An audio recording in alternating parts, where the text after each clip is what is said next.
2026.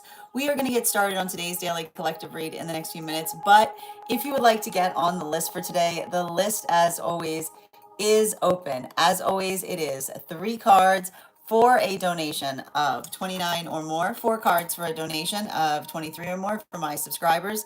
Links in my bio. Please keep in mind there are 3 things I do not read for across these apps. Those are pregnancy, medical, and legal. Happy to give insight on anything in private readings, and you can book private readings on my site. We're also doing 2 giveaways today. Our first reading giveaway is going to be a reading giveaway when we get to 50K likes. So make sure you're tapping that screen. We will get to 50K in no time. The other reading giveaway we're doing today is a reading giveaway for the highest gifter between now and the conclusion of the daily collective read. So I wish you a lot of luck if you are participating in that giveaway as well. Prior to beginning today's daily collective read, I will be giving a brief recap on what we've been seeing in the cards over the last few days. If you'd like to catch that full reading, you can find it over on the place where we keep the videos. You can also find it over on the place where we keep the photos.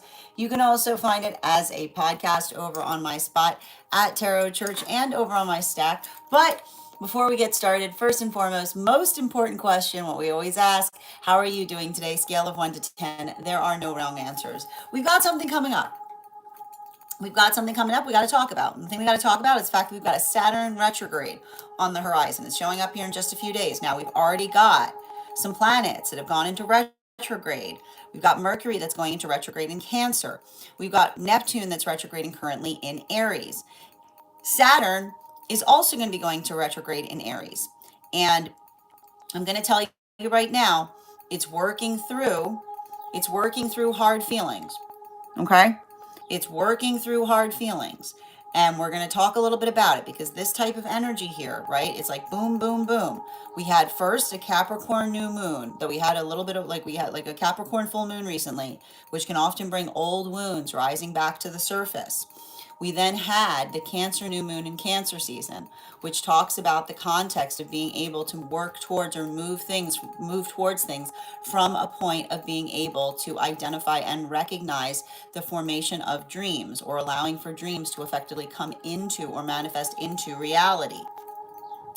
We've got coming up a full moon in Aquarius in Leo season, which is also beautiful energy in relationality to daydreaming, as it relates to conceiving, as it relates to planning, as it relates to dreams.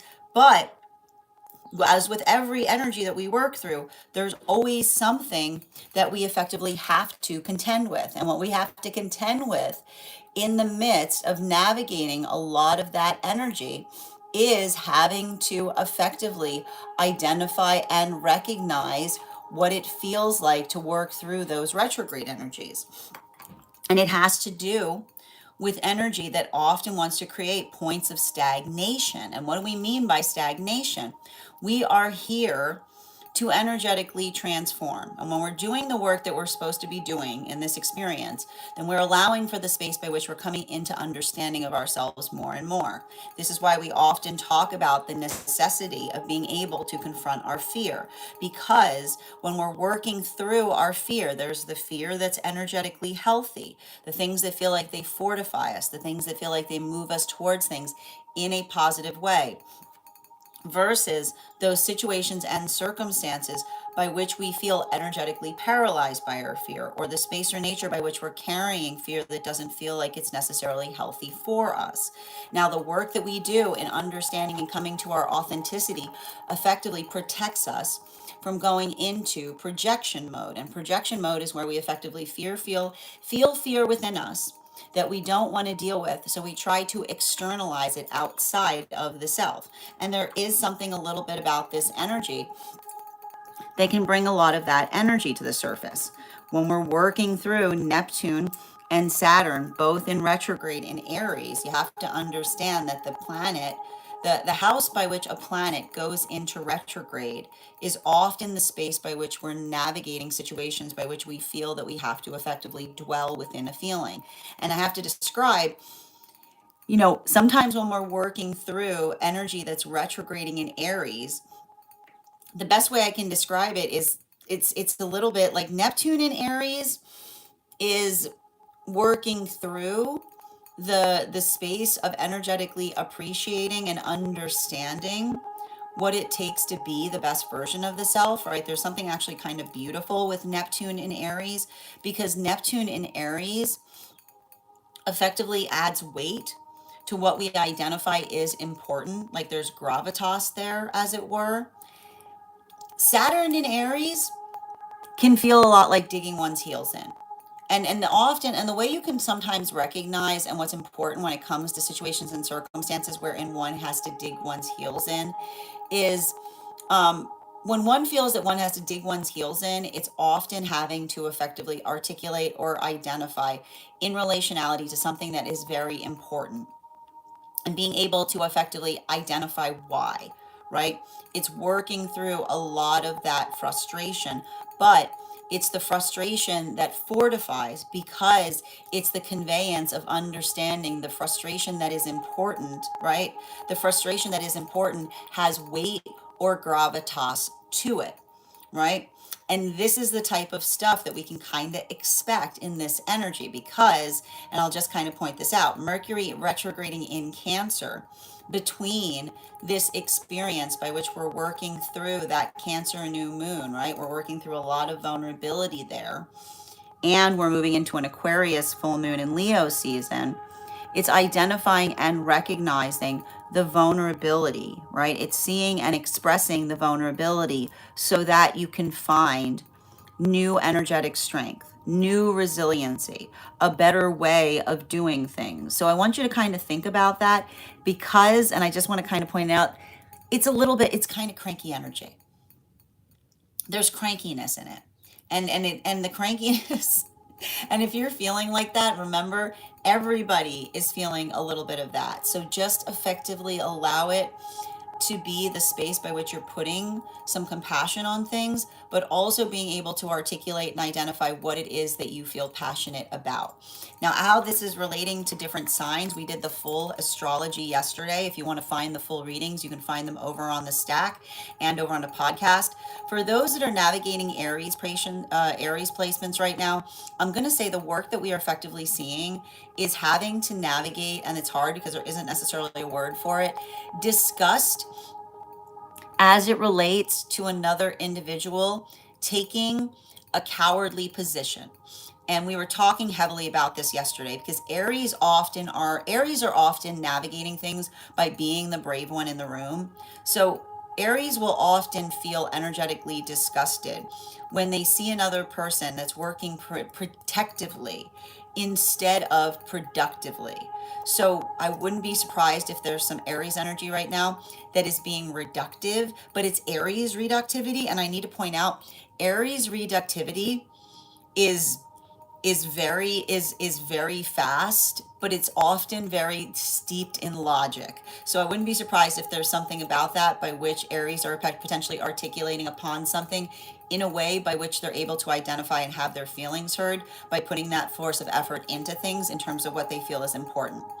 While for Taurus, what we're effectively seeing is, I feel like there's something important that we're identifying with Taurus right now as it relates to prioritizing rest. We were talking a bit about the fact that for Taurus placements, it can sometimes be hard to move into a relaxive state, which is why when Taurus are effectively prioritizing relaxation, that means they want full quietude to a certain extent because it's understanding how hard it is for Taurus to move into relaxation mode. So I feel like this energy might be grating upon some Taurus placements right now, specifically because, and I said it's because of the combination force of Mercury and retrograding in Cancer as we're coming out of a Cancer moon. So potentially feeling highly, like high tuned, if you were, or feeling very high strung or unreasonably high strung potentially, or having a hard time relaxing at a time by which you're really investing in relaxing, and then you get frustrated because you feel like you can't relax and that makes you more relaxed. Deep breaths, okay? A deep breath. Just allow yourself to allow yourself to kind of like create like some sacred space. Try putting some sacred space there. I feel like that's going to help.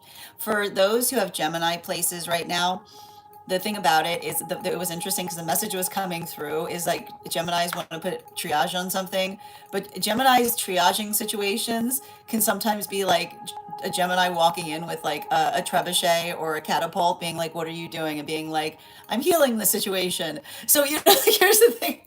Here's what I'm seeing for Geminis right now. Listen, a little bit of crazy is nice. Don't go. Don't go being able to understand and recognize, make sure that you have the conversation before you get into a fist fight. Okay, make sure that you're trying just a little path of peace for, as a treat, right? Like give someone the benefit of the doubt in terms of trying to energetically work it out before you try to triage something with a catapult. Okay, just give it a minute. Be patient, right? Walk through it. Make sure that you're at least trying to heal it before you energetically fling it, is what I keep on getting. Or wing it. Continuing right now for those with Cancerian placements. Hi, how are you? Okay. The thing I keep on seeing with Cancer placements, and I got to point out, what we're seeing with Cancer placements is where we saw Scorpio a few weeks ago. And it has to do with and it's similar to where we see Sagittarius right now. It has to do with working through. The best way I can describe it is when another person is energetically vulnerable, when another person does to another person in a vulnerable state, tells you everything you need to know about that person, right? And here's the thing about it. This gets under, like, Cancerian energy often becomes the champions of another person when they see somebody in a vulnerable state, and instead of another person trying to heal it, they try to take energetic advantage of it, right? And I got to point out, you will suddenly see a Cancer turn into a warrior so quick, so quick. And someone will be like, what does that have to do with you? And that's the whole thing with Cancerian energy. And Cancerian energy often articulates and says, right? What happens to one is what happens to all, right? It's often working upon the principle. So I feel like there is something right now by which Cancerian energy may be putting their claw marks in something, but it's because they're standing on principle. So I'm not going to get in the way of that if you're a Cancerian energy, because I totally understand it. Leos, what we are effectively seeing, um, Leos have it's gotten real Libra in the house of Leo, is what I'm going to say. And when it's getting real Libra in the house of Leo, it feels as though, I feel like there's been something that's been happening for Leo energy over the last few months that has to do with processing, right? And the thing about it is, a Leo will often stay and effectively assess, right? And there's something very important about working through assessments, because Leos don't like to address until they've assessed, right? Because Leos often want to give others the benefit of the doubt. So the ability to effectively assess, I actually feel that there's something important here that we're potentially seeing as it relates to Leonine energy effectively activating right now. But some of that activation is potentially coming from, right? And this is the thing about it. The frustration is the foundation, right? You'll see, like, the frustration is the foundation, because when a Leo says it's fine, that's Leo determining that that's ground to work with, right? So I feel like there's something about a lot of the Leo energy right now that's working through navigating situations with a sense of reality that then allows them to be able to effectively articulate and identify what it is that they themselves are working to effectively elevate or prop up or identify. So there's a lot of that I'm seeing there for Leo energy. However, there's a lot of frustration there. There's a lot of emotionality. There's a lot of feeling. I just keep on seeing that that's like, it's just like kind of grist for the mill for Leos right now in relationality to the way that they feel, because Leos don't allow the way that they feel to get in the way of what needs to be done. Continuing for the signs right now, Virgo, my Virgos, there's something really important that I see right now for Virgo placements related to the throat chakra. And the reason I'm potentially seeing that right now is for a lot of the energy of Virgos. And I want to point this out, Virgos don't like to make a fuss, right? There's the best Virgo you've ever met, like biting their tongue, right? Like there's the best Virgo you've ever met that's just they're just sitting there and biting their tongue upon things because it's understanding that when a Virgo starts talking, right? Things get done. Things get done because when Virgos start talking, they're done, right? They're done. And then and here's the thing about it, right? Like, and I think it's interesting because like, and this is the difference between Leos and Virgos, because Leos stop talking when they start getting started on something, and Virgos, when they start talking, they're done. So I want to kind of say this to those Virgos, okay? Make sure that you're having make sure that you're having make sure you're asking the question before you're energetically unleashing on someone. And you know what I'm talking about. Okay? You know what I'm talking about. Okay? Ask the question before you energetic. It's similar to Gemini, okay? Ask a question, right? Ask a question before, right? Before you effectively pop off, as it were, or in the space by which you effectively feel that you need to give everyone a lesson, okay? Because, and you have to understand the quality of lessons, the quality of a healthy lesson is often for, and I feel like this is either you telling this to someone or working through this. A healthy lesson always foundationally rests on an important question. So I feel like that's important for Virgos to identify right now, which is to say, if you're asking questions and someone's not giving you the proper answer, then you can go, like, go for it. Right? Like, I'm not going to get in your way. Like, that's what I mean. Like, that's okay. Then you're allowed to effectively clear your throat on something. But make sure that you're asking the question first, right? Before you start before you start what you know you can finish is kind of the best way I can get it, right? Because I feel like for a lot of those like, and here's the thing about it, don't make the assumption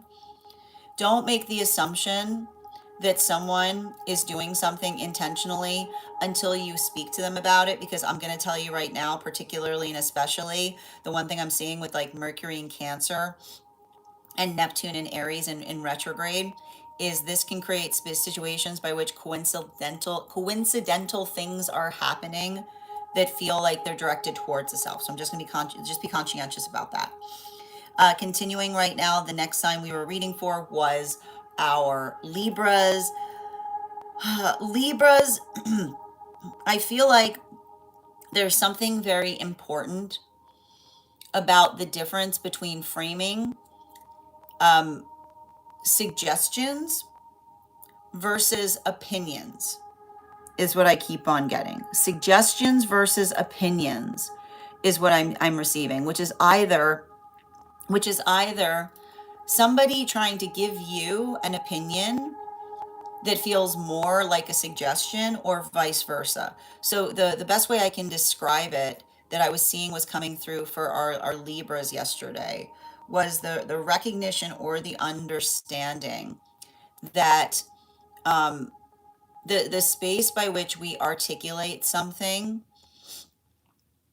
we start it with an I statement instead of an infinitive, right? Which is the identification point of understanding, again, the difference between preferences and the difference between solid statements or facts. So if you're receiving that, make sure that you're calibrating to another, like the difference between like the fact that there's an existence, like there is like tangibly a difference between an opinion and a fact, and make sure that you're applying that same sense of rigor through your own conversations right now, because some of that work that I see is potentially leading to an expansion moment, but in the context of being able to understand and recognize that just because suggestions are given to you doesn't mean that you can't add more suggestions to it, right? Like, it's the expansive moment by which you understand the quality of the quality of decisions versus being able to contribute to a possibility is the best way I can see. Continuing for those who have scorpionic placements, my Scorpios, what we were effectively seeing there, and I want to kind of describe this, is I feel like for it was interesting because we don't really have a word for it, but for the scorpionic placements, it was recognizing and understanding the nature of a weird anomaly. And the thing about it is, and this could either be a weird anomaly related to a person or a situation.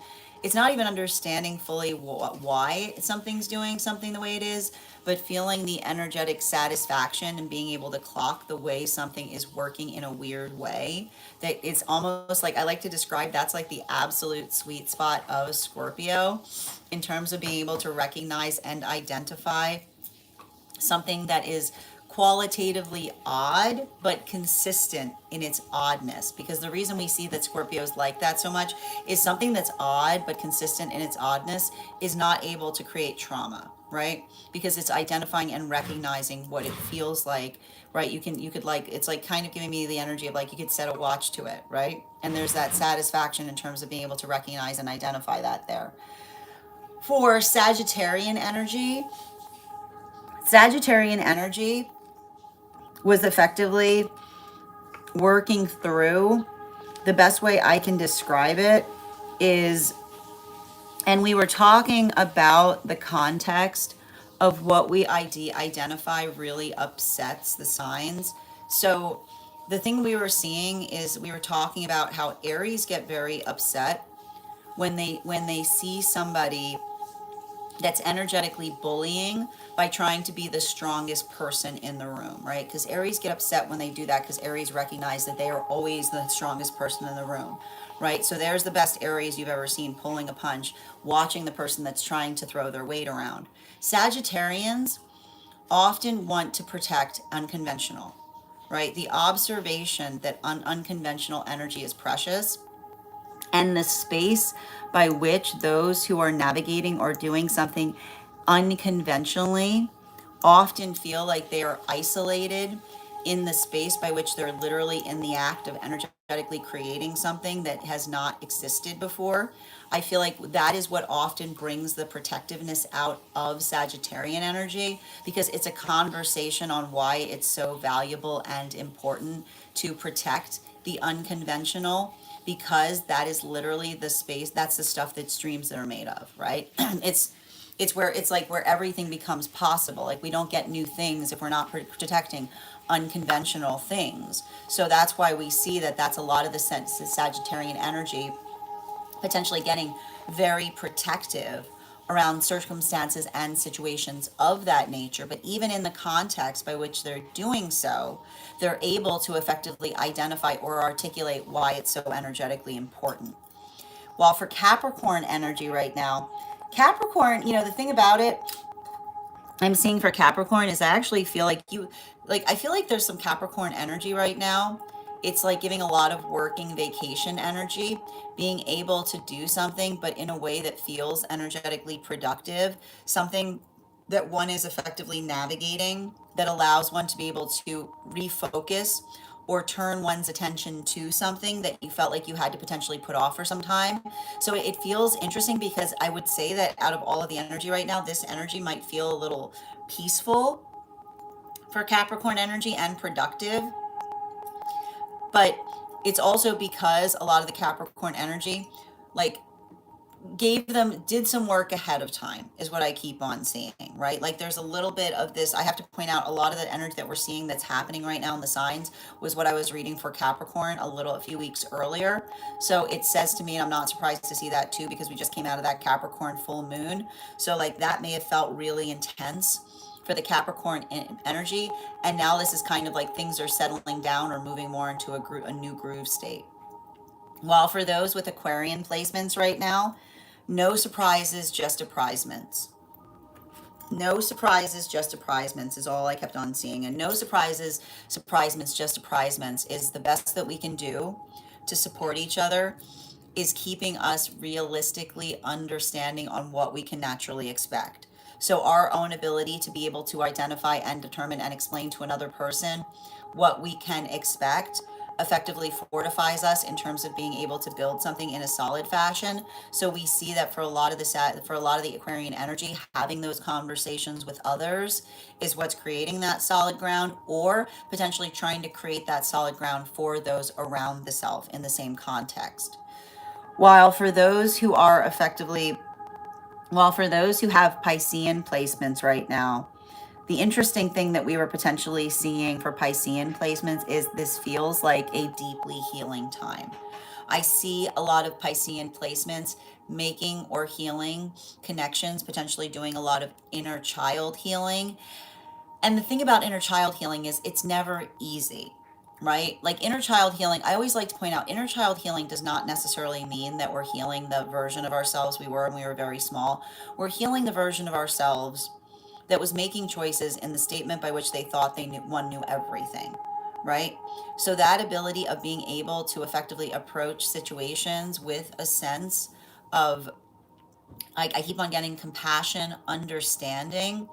It feels like there's a lot of healing there, but it also feels incredibly respective of others' healing journeys as well. So this is basically, it's healing one's own emotions, but also being energetically receptive and respective on what healing feels like to others, and potentially having conversations to individuals about the fact that what might be healing for one person might feel the opposite for another, that it has to be navigated on a case by case basis. Now, that is where we find all of the energy prior to beginning today's daily collective read. But if you would like to find all of those astrology placements and the readings on them, you can find them over on the place where we keep the videos. You can also find it as a podcast over on my spot at Tarot Church and over on my stack. I would also encourage you to head over to my stack to learn more about our next tarot class, which is going to be happening on Thursday, August 13th at 6 p.m. at 5:30 p.m. PST, 8:30 p.m. Eastern. We will be continuing our studies into the tarot with a focus on the three cards of the minor arcana. If you'd like to become part of that tarot class program, all you need to do is head on over to the stack and become a paid subscriber. Your paid subscription to my stack is your ticket of entry into our live classes each and every month. You will also, as a paid monthly subscriber, have access to over 9 hours worth of material in the Tarot Church Library class archive.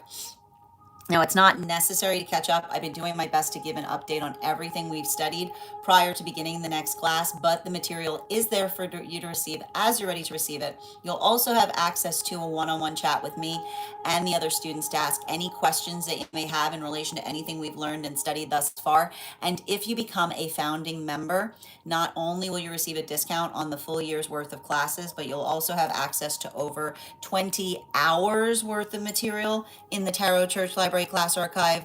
And one of the things I tried to do in these classes was make them accessible to the absolute novice tarot reader as well as the seasoned reader. There's definitely something there for everyone. Don't let your lack of experience or your robust experience prevent you from joining us in these classes.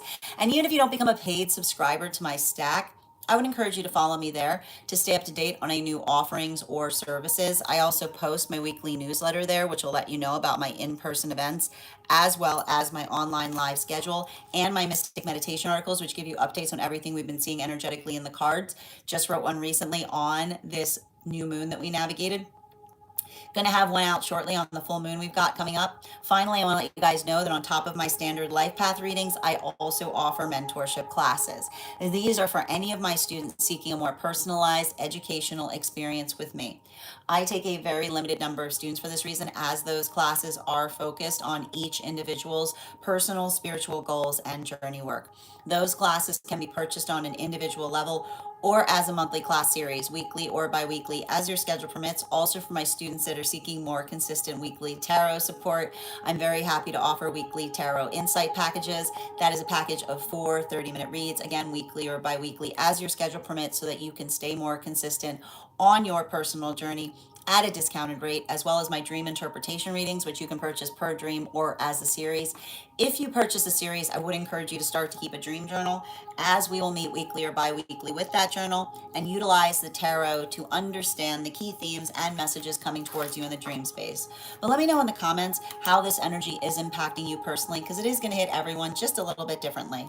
That said, we are going to get started on personal readings today. If you would like to get on the list for today, the list is open. You will be the third person read for. It is 3 cards for a donation of 29 or more. 4 cards for a donation of 23 or more for my subscribers, links in my bio. Please keep in mind there are 3 things I do not read for across these apps: pregnancy, medical, and legal. Happy to give insight on anything in private readings, and you can book private readings on my site. We're also doing 2 giveaways today. Our first reading giveaway is going to be a reading giveaway when we get to 50K likes. So make sure you're tapping that screen. We'll get to 50K in no time. And the other reading giveaway we're doing today is a reading giveaway for the highest gifter between now and the conclusion of the daily collective read. So I wish you a lot of luck if you're participating in that giveaway as well. If you are on the hold list and would like to be added back to the list, I just need to know the date that you were added to the hold list. I'll be happy to add you back as well. And if you're joining us over on the place where we keep the videos, welcome. You can also get on the list today via my tree that has binks in it in my bio. Jade, I'm happy to read for you if you'd like to get on the list. List is open. And I am happy to answer any questions, but if there's cards that you're asking to have pulled, that would require a donation. Good to see you today, Avatar. Hope you're having an absolutely beautiful day. Grand Rising Minnie, hope you're having a lovely day as well. Thank you for sharing the live. Always appreciate when you guys share the live. How you doing today, Lisa? Hope you're having a beautiful day. Hey there, Kayla. How are you doing today? Welcome. And thank you for being here and receiving these messages, Martin. Thank you as well, Madas. Thank you for those sparkles. I appreciate you. And Ricardo, welcome from Argentina. Taylor, I hope you're having an absolutely beautiful day. Celestial, thank you so much for those Sunday jewels. I appreciate you. Taurus, the thing about this energy right now is it might be feeling like it's hard to get down to relax. And things may be feeling like they're getting under your skin very easily. Remember, it's the energy, okay? Just breathe through it, move through it. Don't get overly frustrated about it. Just communicate your feelings. Try to work towards building a healthy, think about like a sanctuary energy, cultivating peace, not doing things from a point of irritation. Hi there, Samantha. I'm so glad that something that you're receiving here is helping you on your journey, and I'm sending you so much support today. Unknown, if you'd like to have cards pulled, I'm happy to do so. You will be the third person read for today if you'd like to get on the list. It's 3 cards for 29 or more for those who are non-subscribers. Yeah, the moon, here's the thing about it. Taurus have a very deep connection to the moon, just in general. They're very similar in that way to Cancer.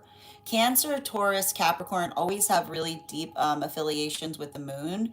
The thing with Taurus and the moon is it can often be building into finding peace in quietude is the best way I can describe it, right? Like a moon for a Taurus is where a Taurus keeps their peace, is the best way I can describe it. So the thing about this type of energy right now is we're moving out of a Cancer new moon in Cancer season, which means that is a very vulnerable moon. Like, it's a very vulnerable moon, right? It can bring a lot of vulnerability to the surface. But the thing about it is, and this is what we see with an Aquarius full moon in Leo season, the vulnerability that we bring to situations helps to fortify our dreams. So allowing this to kind of be a period of finding quietude to contemplate and create, that type of energy is going to be really beautiful for Taurus right now. Don't be chasing after irritations, right? And I know how hard that's going to be, because I know that in this type of energy, it's going to feel like something that doesn't typically bother you is going to potentially get under your skin in a big way. Okay. All right. Absolutely. I hope that helps, Wayne.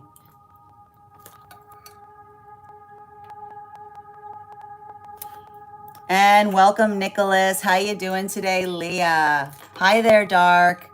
Hi there, Dustin. How you doing today? Welcome, Cole. Yeah, right. Sleep stinks right now. I feel you, Dustin. It's the energy. It's because Neptune's in retrograde in Aries, right? Which means you're probably feeling really tired, but it's hard. It's hard to stay. It's hard to stay down, right? Mm-hmm. I know. Excellent. Excellent, Kayla. Oh, I hope you have a beautiful day as well. As I mentioned, friends, we are going to, how you doing today, Lisa? Good to see you as well. Thank you for reposting. I appreciate you. Hi there, Bridget. Good to see you today. Ivana, thank you for those heart me's. Everyone on the clock app, please make sure to recharge your heart me's if you'd like an animal oracle card on top of your one card right now. Aries patience. Listen, Aries have patience. Okay, they make it from scratch. Okay. The thing about it, you have to understand, like you have to understand, this is why Aries are so conscientious on what they put their patience on, okay? Aries can't find patience anywhere. They got to make it from scratch, right? Any patience that you get from an Aries, they had to like literally cobble together, okay, from nothing. All right, everybody else showed up with patience. There's Aries, like where'd you get all that? Where'd you get all that patience? No, no, there wasn't any patience in my bag. Right? Yeah, that really hit me yesterday. How I've been feeling with an Aries moon. Yeah, I got you, dear. How you doing today, Ivana? Trying to rest. I know, and you're probably exhausted, but it's hard to sleep. Deep breaths, absolutely, Minnie. It didn't work. Oh dear. My neighbor is a Cancer and always says he's the champion for others. Shadow side. Yeah, and that's the thing about it, right? The thing about it is when Cancers and Scorpios are very similar in that way. Okay? Cancers and Scorpios will be channeling, will be championing someone, and they will never know it. Okay? They will never know. There's a Cancer in the bushes being like championing someone. And Scorpios too. They're like, right? And like just running off, like running and it's not weird, but you have to understand. Cancers have a hard time when somebody's saying thank you to them. Okay? Like you want to see a Cancer abashed. Try to talk to a Cancer about something that they're doing. Like cancers are like if they're doing something good, a Cancer is not doing it because they don't want laurels for it. And they'll probably run if you try to give them to them. They're down the street. They were here just a minute ago, right? It's like that type of energy. Yeah. Hi there, Farrelly. How you doing today? I said that kind of weird. No, it's okay, Avatar. I knew what you were talking about. Oh, thank you, Jackie. I appreciate that. And thank you for those gifts, Adam. I hope you're having a lovely day. Thank you for sharing the live, Ellen. Thank you for reposting. Grand Rising, DJ. How you doing today? You lost service during CAP. Yeah. So if you missed any, it's okay, Farrelly. We're in the retrograde. If you head over to the place where we keep the videos, the full recaps there. And also, if you just want the full reading, go over to my stack. That was a recap of yesterday's reading. So you can find the whole podcast over on Spot or Stack. Absolutely. Hi there, and Jade, thank you for the follow. Oh, I appreciate that. Well, again, I like to point out whenever you're working with someone in that context, being able to feel energetically connected to them energetically is important. So if there's something here that you're receiving that feels like it's beneficial to you, I deeply am appreciative of that. I'm glad to hear it. Taurus North Node explains easily being yeah, like here's like Taurus North Node is like that's dealing with a lot of like it's a lot of hypersensitivity, right? But you can't help it because the thing about it is like that's what happened. Like it's hard for Taurus to be a North Node, you know? Yeah. Oh, I know all about cultivating my own patience. And Brittany, thank you for the follow, dear. Your daughter's a Cancer Scorpio moon. Ooh, that's like some mystery stuff, right? That's like somebody who likes a nice mystery, right? Mystery maker. Hi there from Australia. How you doing today? You're so welcome, Farrelly. And thank you for the follow, KT. It's very important. Yeah, you can always help. Here's the thing. I'm in terms of like helping. Are you talking energetically? Grand Rising Row. I'm a Cancer, and you explained it to a T. Yeah, yeah. Good luck. Cancer, we're gonna have a whole party to sell. This is why Cancer's like, we're gonna have a whole party to celebrate you. Cancers are like, no, you're not. No, you're not. I won't be, Cancers will be like, and I won't be there that day. Cancers will be like, I'll be in Bermuda. You guys go do what you want. Yeah, that's fine. I'm not, nope, absolutely not. Sounds like a nightmare. It sounds like a, exactly. No, it's gonna be a whole thing. It's gonna be a whole thing about like thanking you. Where are you going? Where are you going? Next thing you know, Cancer's out of the country. Like you can't find that Cancer on a map.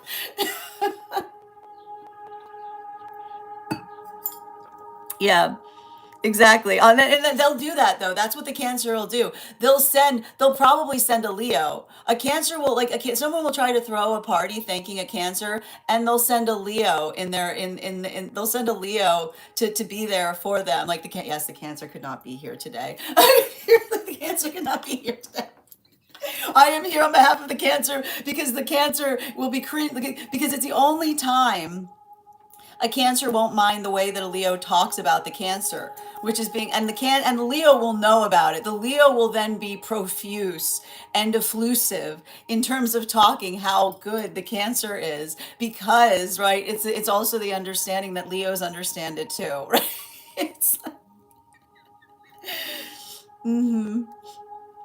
absolutely. All right. So we've got a strict rule about not spamming the chat space, Sean. I'm afraid that that's it for you, but I hope you have a beautiful day. Oh, I'm so glad to hear that, Kayla. And thank you, Ivana, for those jewels. I hope you're having a beautiful day. If you, hi there, Kayla. If you have time to explain, can you give me more insight on the relevance of one sun sign versus moon sign? Which is what, okay, so a very good question that was asked in terms of asking what was more relevant than the other.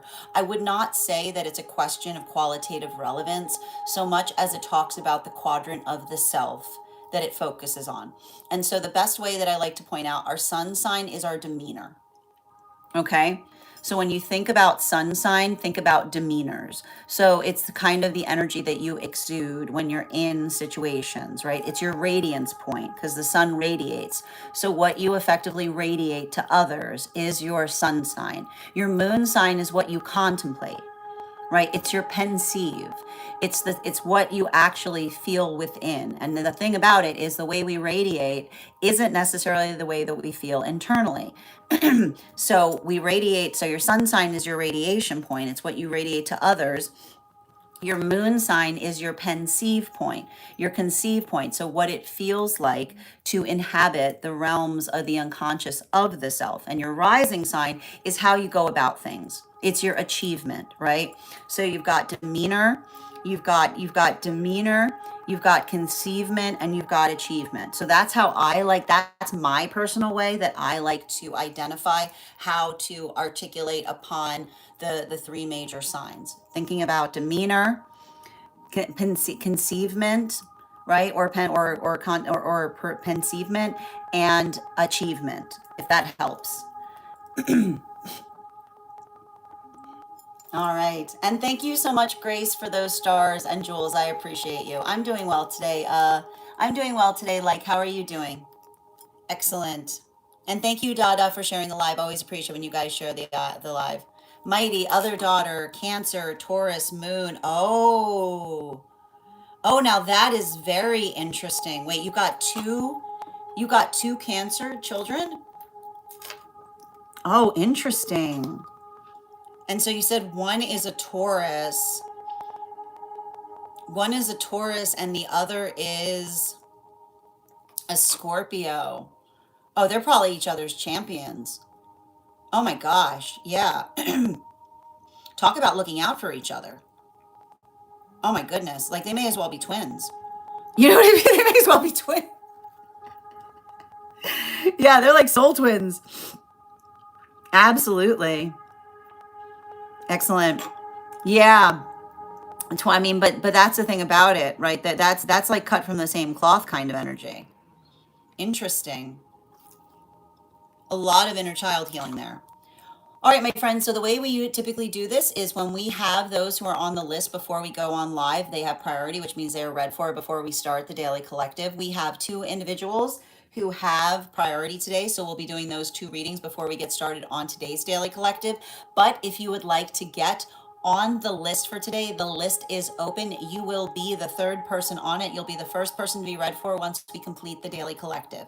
It is 3 cards for a donation of 29 or more, 4 cards for a donation of 23 or more for my subscribers. Links in my bio. Please keep in mind there are 3 things I don't read for across these apps: pregnancy, medical, and legal. Happy to give insight on anything in private readings, and you can book private readings on my site.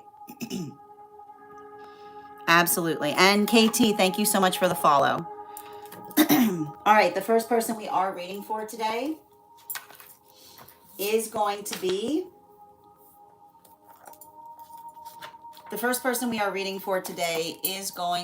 just bear with me one moment, please. Bianca, if you're here, can you respond in all caps? Let me know if you'd like a general reading or if you have a specific question you'd like me to answer. And as I mentioned, if anybody else would care to get on the list right now, you will be the 3rd person read for. Okay. Hi there, Bianca. How you doing today?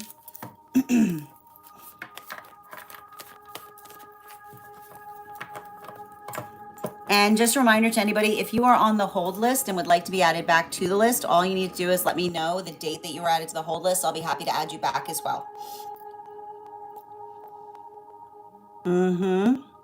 I got you. All right. We are starting today with a dream interpretation. And before we get started on our dream interpretation, let's warm up those intuition muscles with an intuition check. Hi there. Thank you, Kelsey, for the compliment. I've got the Animal Oracle card here. We're going to count back from 10. When we get to 1, I will reveal the card. 10, 9, 8, 7, 6, 5, 4, 3, 2, 1. We got the cow. We'll be doing that again after the next reading. All right. And you guys know what we do before we get started on every dream interpretation. We got the dream coconut.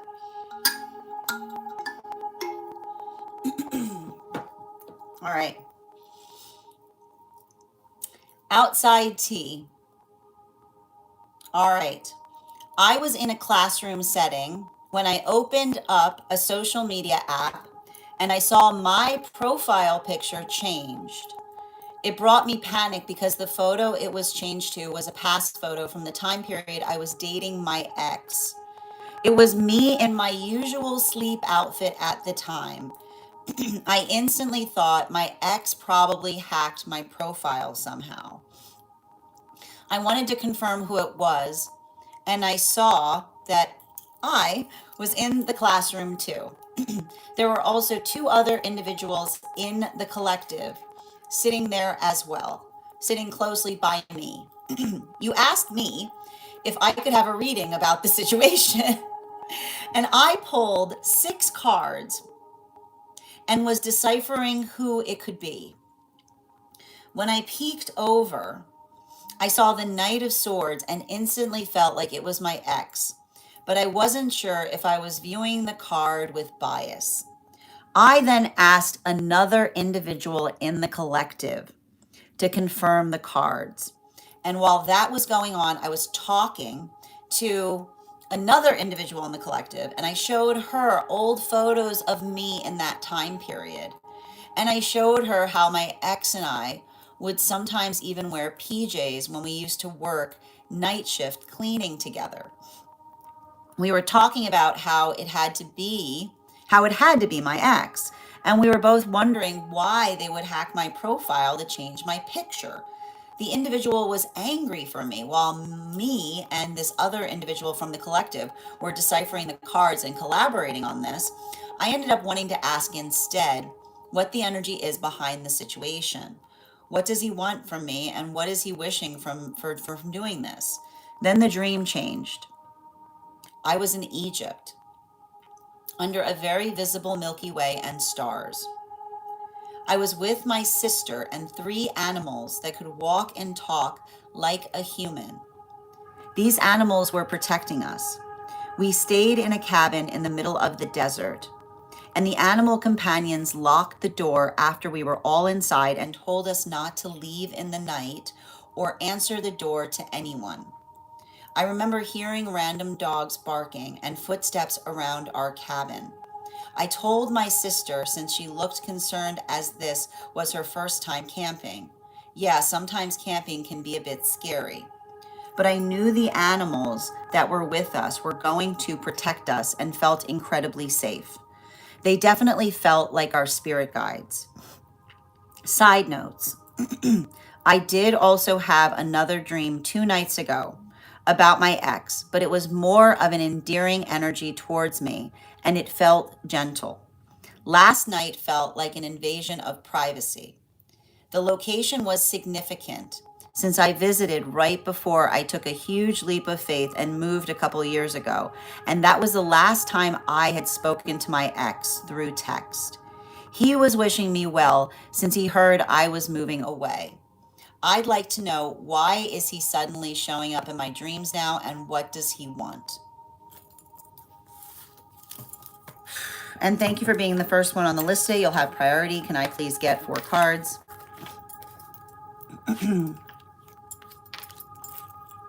And one more, please. You'll have, thank you for being the, yep.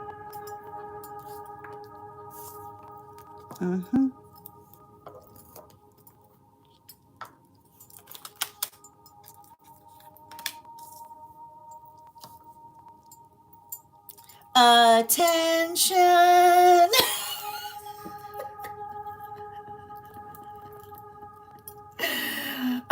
So, I mean,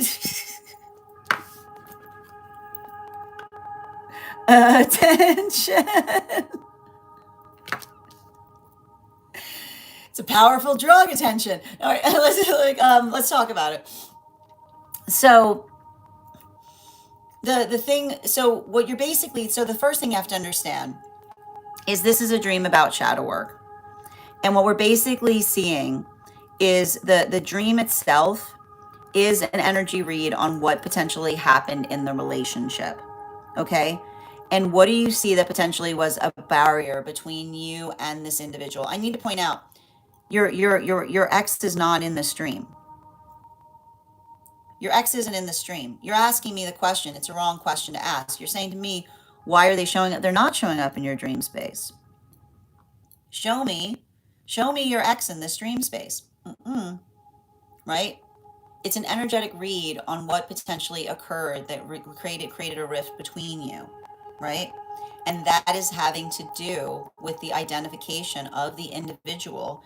The reading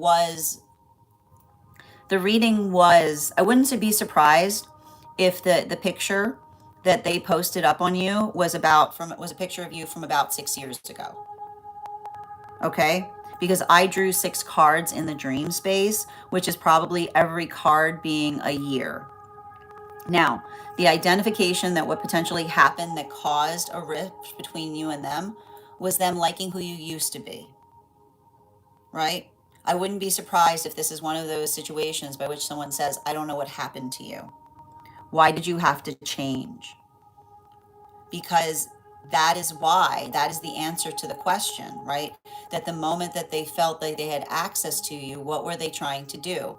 They were trying to they were trying to regress you, right? The first thing they do, right? They're not in the dream, but you're seeing their desire to regress you, which is the understanding of working through the space by which another person says, if you hadn't changed, everything would have been fine. But the thing is, you have to understand, alignment allows us to continue changing, right?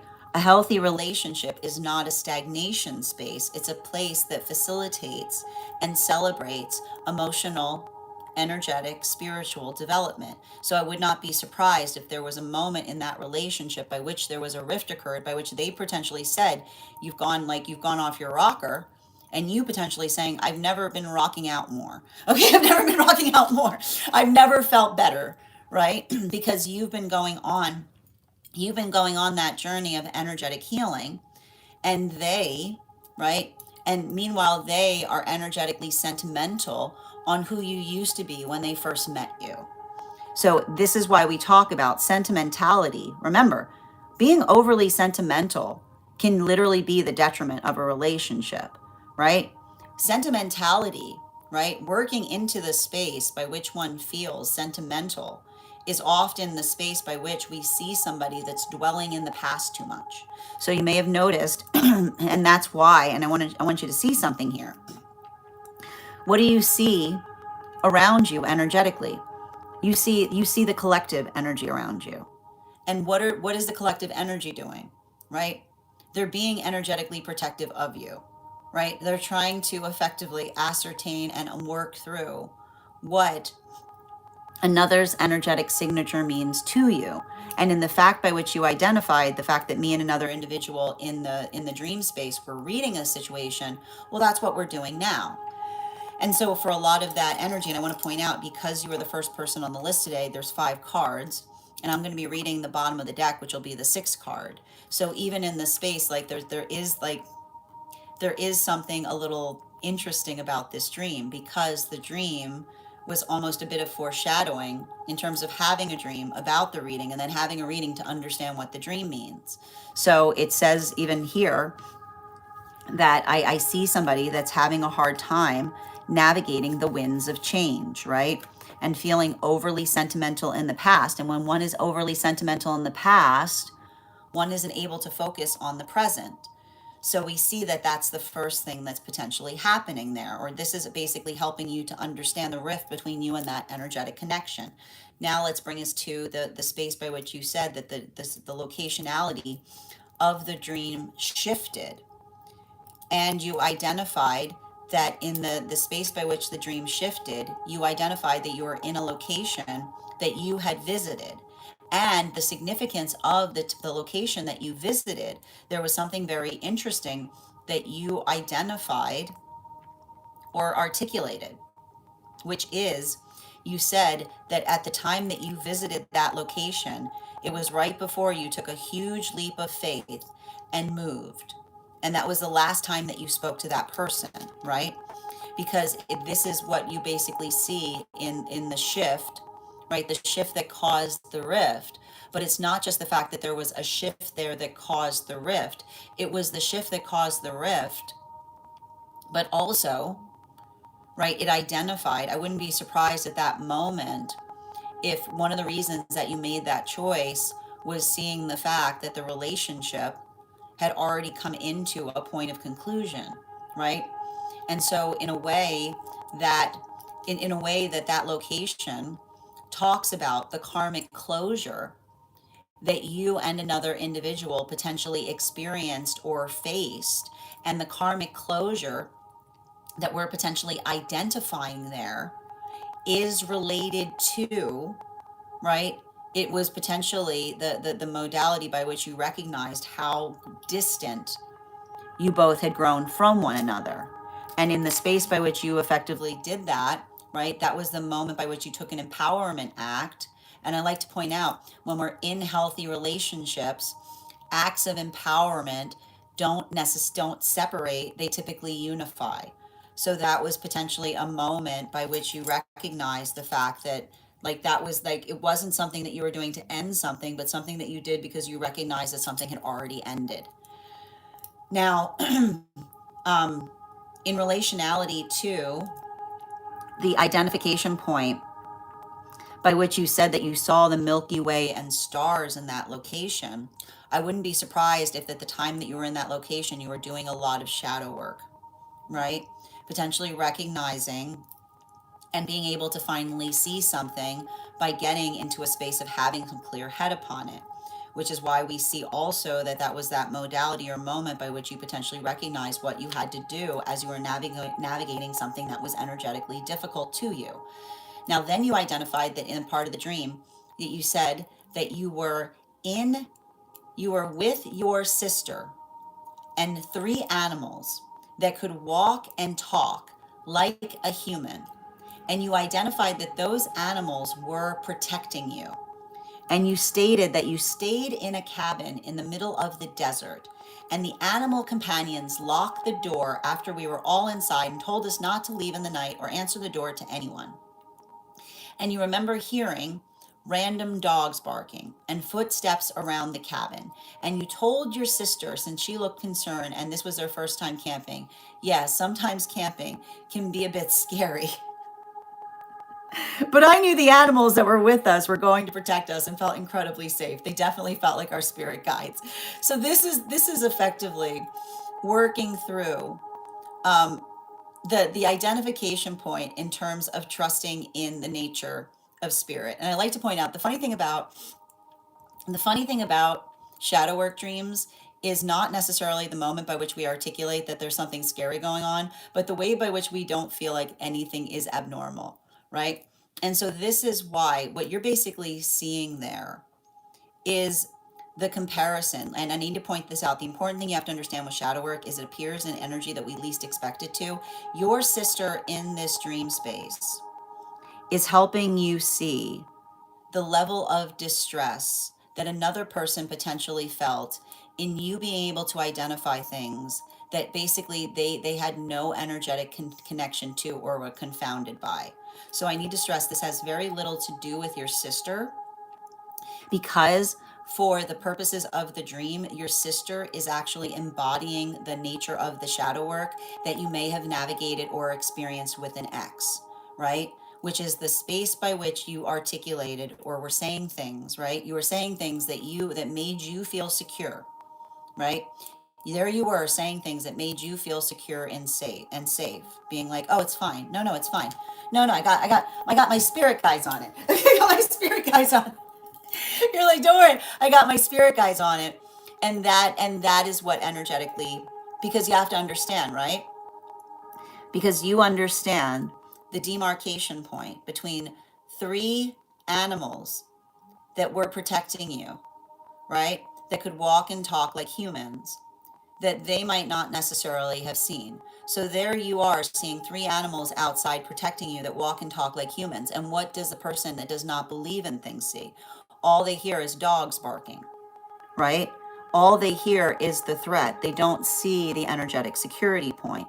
So what's happening in the dream space is the difference. I wouldn't be surprised if you were in a relationship with someone who did not have a deeply spiritual connection, or even potentially someone who was more atheist, someone who literally did not believe in things, because the modality by which you yourself were potentially attenuating and recognizing energy, and they were dogmatically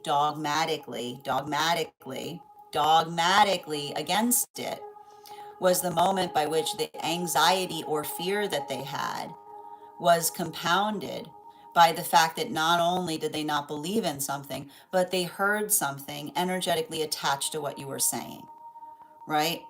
So it shows you how impossible, right? Because you have to understand, when we are in a healthy spiritual space, we don't necessarily need to believe in all of the same things that we do, right? It is not necessary for me to believe in the things that you energetically believe, because we are on unified paths, even if those paths are separate. But we can't be in a space by which we energetically discredit, because then things get disturbing. And the disturbance that you saw was actually occurring inside the cabin, which was being amplified by your sister in the dream space, taking over the shadow work to give you an example of what another person was experiencing. Because there you are going, "Don't worry, everything's fine." And all they're hearing is, "Oh!" all they're seeing, like all they're hearing is the fear transmogrified. So this was the example of helping you understand the energetic rift between you and another that potentially made a relationship impossible in terms of you building into that context of spiritual and them being rigidly or staunchly against it. Bottom of the deck on this reading, yep, King of Wands, and it's upright. Interestingly enough, the thing about this, here's the thing. Here's the thing. Here's the thing. There are solvable problems, and there are unsolvable problems. Okay.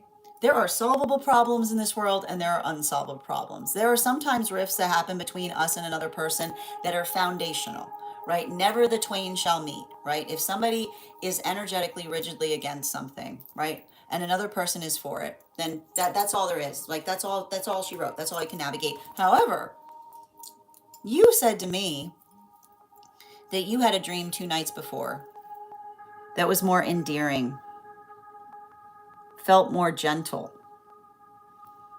And you said last night felt like an invasion of privacy. And the observation is the guides are showing you through the dream space what has the capacity to heal versus what is an impossibility point, right? And the impossibility point is if the reason that another person is atheist is if they actually fear, right? If seeing evidence of spirit scares them stiff, then an atheist they should remain. Okay, like that. You have to understand. You have to understand. This is how spirit sees it, right? If seeing spirit, right? If recognizing and feeling the impact of spirit creates fear, then spirit does not want another person to experience spirit because it doesn't feel helpful. It feels like it's energetically creating a distress point, right? Spirit would far more prefer that someone stay atheist if the reason, like they're not atheistic because they don't believe in something, but because the concept of spirit literally, absolutely, abjectly terrifies them. And that's what your sister was showing you in the context of the cabin, right? If they need to be, if they need to stay atheistic to feel healthy, then spirit's like, we're good. But if they're ready, right? If something has been happening, if something has been happening, if they're coming into the space where they're starting to energetically believe things, right? If they're coming into the space by which they're starting to build a relationship, like a healthy relationship with spirit, well, that's a horse of a different color. That's different. That's something different that's happening there. So what you're basically getting in the dream space is a spiritual assessment. You basically had over the last few nights an energetic read on the situation. You had an energetic read that was happening in the space of the past relationship and showing you the oppositional energy in terms of what is impossible, right? What you felt that last night, which is somebody building into the context by which like they connect with spirit and they're terrified by it versus somebody who's building a healthy relationship where they're starting to understand and recognize that there's something there and it fortifies them instead of terrifies them. Thank you so much for having that reading with me, Minnie. And if this message connected to you as well, it's very common for those. And then in relationality, the other energy there in the collective is because like this is like collectively we feel that this does not that this creates stability. We understand that. So that's like there's more there that we can unpack when we move into that in the private space. Thank you so much for having that reading with me, dear. And if this message connected to you as well, it's very common for those who need these messages to be here to experience them. We are doing personal readings right now. If you'd like to get on the list is open.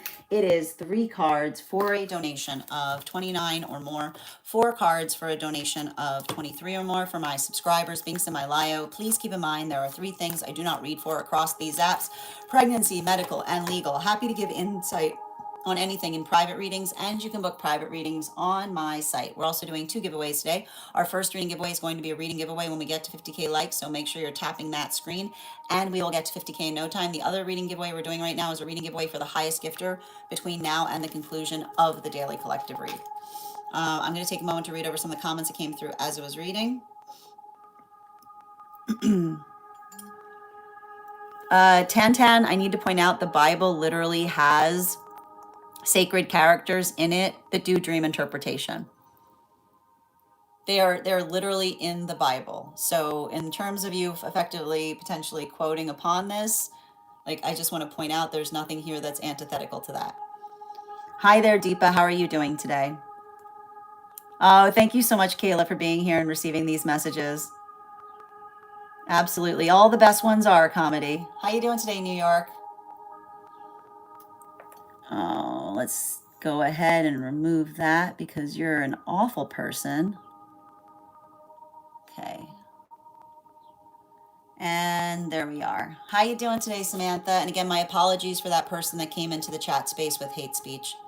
I just removed them. Do you think it means something to see energy of the hermit? I swear I saw. Um, I was. Oh, that's interesting. So, here's the thing about it, Samantha, and this is a lot of the work that I do. I often help others interpret the signs and symbols that they're energetically picking up upon. Um, I need to point out if you felt like that energy was there and it felt like it was supporting and helping you through something that was energetically heavy, it's very possible that that was a guide coming through to you in that form to help you know that you weren't alone. If you ever want to read more into it, we could always draw cards upon it, but I hope that that explanation helps. How you doing today, Carly? Absolutely. Yeah, me, my straight up Aries, personally, I raise. Absolutely. I hope that helps, dear. He is a Leo. That sounds about right. Yeah, I was telling Minnie last night. Oh, you were also in that location. Oh, that's why last night in the dream space. Okay, that's good to know. Thank you for letting me know, Ivana. Yeah, can you please notate that um in a private for me because we'll get into it. Yep. Yeah, I was definitely moving in different directions with my hobbies and who I was becoming as a person. Absolutely. Do you think they're currently dwelling? Yes. So what this would basically say is somebody that's potentially like it's an energetic read. So it's somebody who's reminiscing on a past version of you, right? Or the desire that you would kind of go back to the person that you used to be. But it also says like, yeah, 6 years ago is when we decided to pursue a relationship again after separating for a year. So there's the 6 cards. Yep. Thank you. And then you were like, I was like, well, I'm going to move on. Thank you for confirming. And it felt okay with the relationship being over. Yeah, it definitely felt good with who I was becoming when I was in that location. And we were separated for a year already when I went there. And that was 2 years ago. Yep, absolutely. Yes, he was an atheist. Thank you for confirming.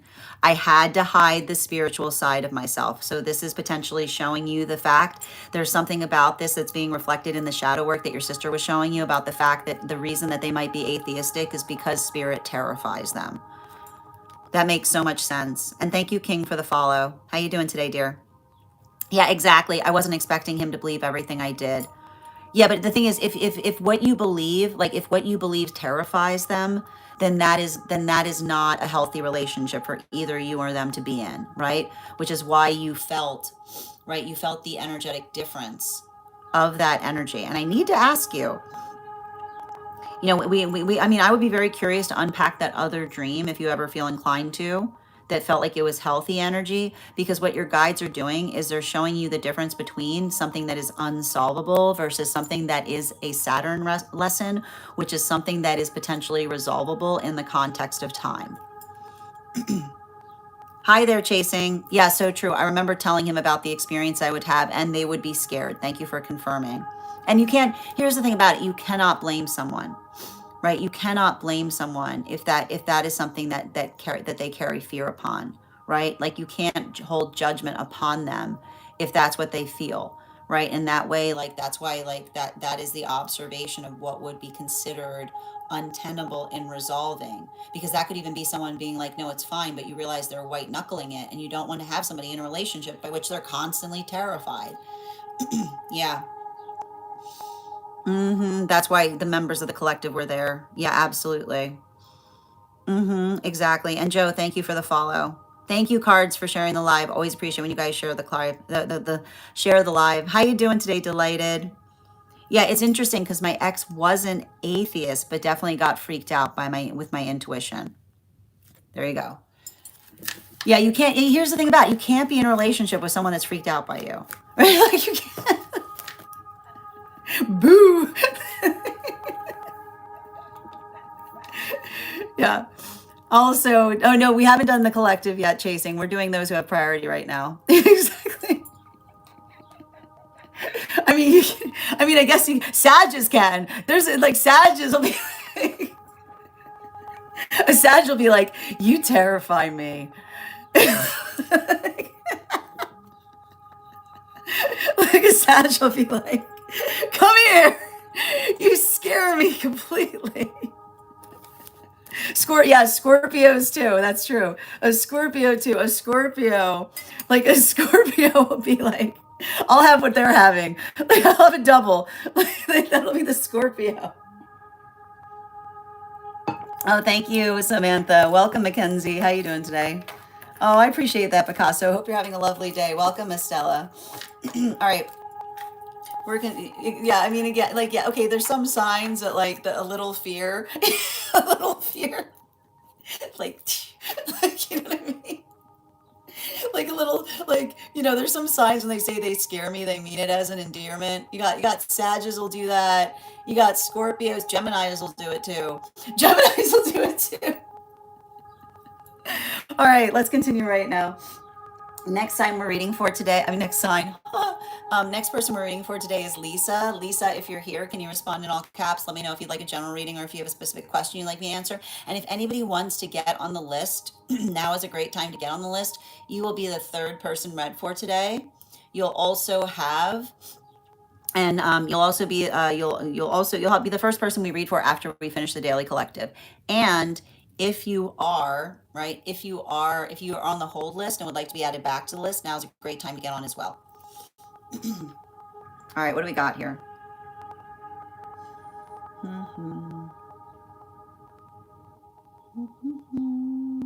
Under general. And just a reminder, if you are interested in, if you have information that you feel is relevant or necessary for the purposes of our read, you can include it in the notes when you send the donation. You can also post it in our subscriber only disco channel in the correct channels, in specific channels. And if you become a super fan or a paid member, all you need to do is send me a disco gift. I'll be happy to send you that invite. Thank you for sharing the live, Lisa. I appreciate you. Before we continue with Lisa's reading, let's warm up those intuition muscles with an intuition check. I've got the animal oracle cards here. We're going to count back from 10. Then when we get to 1, I will reveal the card. 10, 9, 8, 7, 6, 5, 4, 3, 2, 1. We got the water dragon. We'll do that again after the next reading.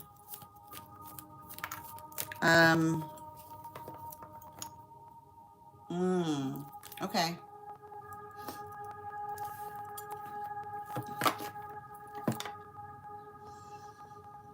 Is this inside tea or outside tea? It feels like inside. Okay. All right. Can I get 4 cards, please? And thank you for those heart me's, Nicole.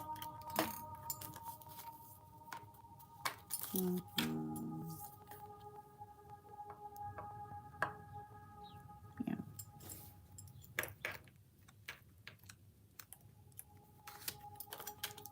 And 1 more, please.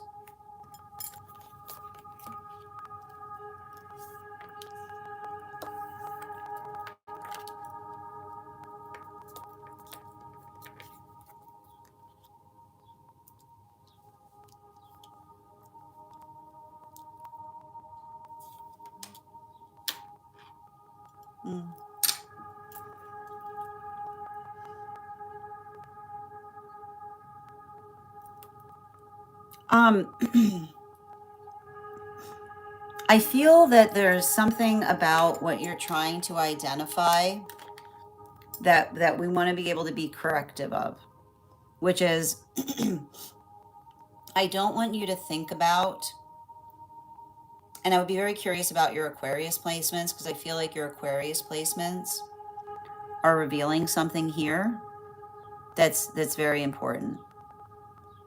What makes you believe, right? And this is where you have a little bit of shadow work you can work through.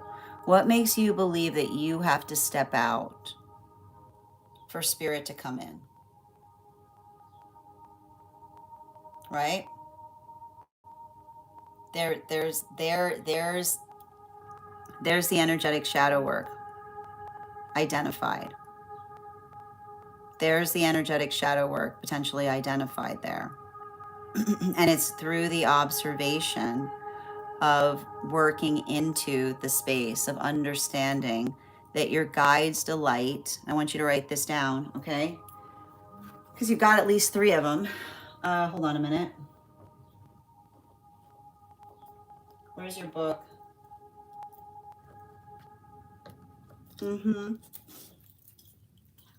I want you to write this down, and I think that this is going to help you, okay? Your guides delight in collaborating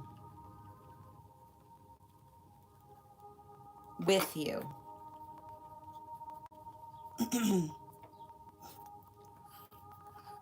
Your guides delight in collaborating with you. Your guides delight in collaborating with you. You've got at least 3 of them. And when you understand that your guides collaborate, like delight in collaborating with you, then the question isn't about stepping out. It's about making room for, right?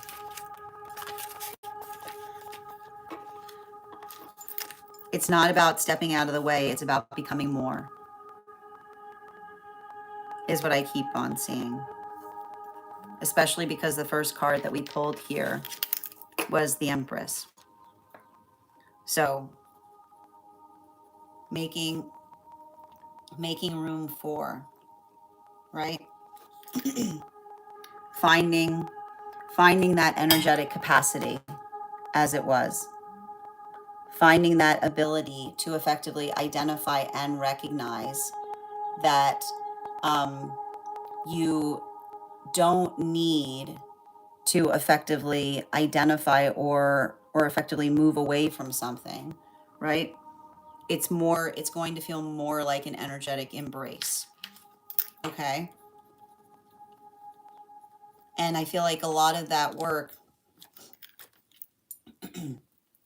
the way that you're going to get there is by energetically addressing the lack space. And what does it feel like as we're addressing the lack space? We're able to effectively embody, identify, and recognize upon how you are effectively coming into the space of honoring the self. Because you have to understand your guides could work with anybody, right? Your guides could work with, you have to understand, your guides could work with anybody, right? They choose, right? They choose to work with you. And when they choose to work with you, you know what your guides are saying in the context of working with you. Do you know how special you are? Right? And that observation, right? That's not you. And that's not you putting on laurels, right? That's not you getting like, that's not you going like overboard in terms of being overly aggrandizing, but understanding, right, that your guides, like when you think about the relationship with the guides, what if your guides are constantly saying to you, we are patiently waiting, right? We are patiently waiting for you to recognize how valuable and special you are. How does that change your relationship with them? How does it change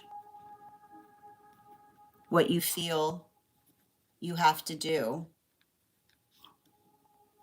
in order to work with them more? Because I guarantee you the feeling, right? It's not going to feel like a departure point. It's going to feel like harmony, right? you're going to be in harmony with those frequencies. And when you're in harmony with those frequencies, right? It's not about stepping back.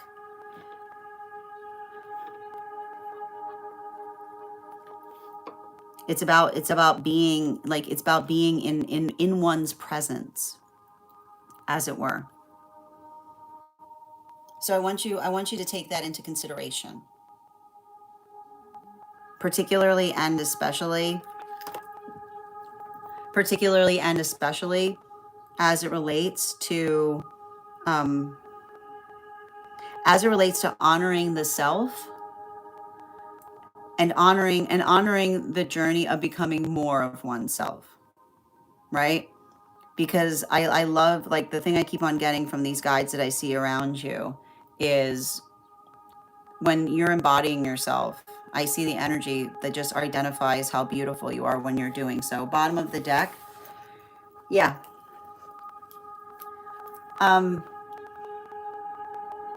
I feel like I see a lot of experiences that you've had to navigate as it relates to I feel like some ugly karmic situations that tried to express to you that energy was departing because you were lacking. Have you considered the possibility that any energy that left you because they identified that you were lacking actually left because you were too fully embodied in yourself? Right? Being fully embodied in yourself will protect you from energy that desires to lessen you. Right? And the thing about it is, like, and I like to point out, you understand that when they identified that you were lacking something, that was a fallacy, right? That was the energetic fallacy point, right? That was them navigating their own projection. And I got to tell you, there are energies out there that and the best way I can describe, like, there's energies out there, and I know it sounds really gross. There are energies out there that that aspire for a relationship by which another person is servile, is what I keep on getting, right? So I literally see a lot of experiences by which you've had to navigate somebody potentially moving away from you because they identified that you weren't servile enough. And that is a fact, like, that is because that energy wasn't for you.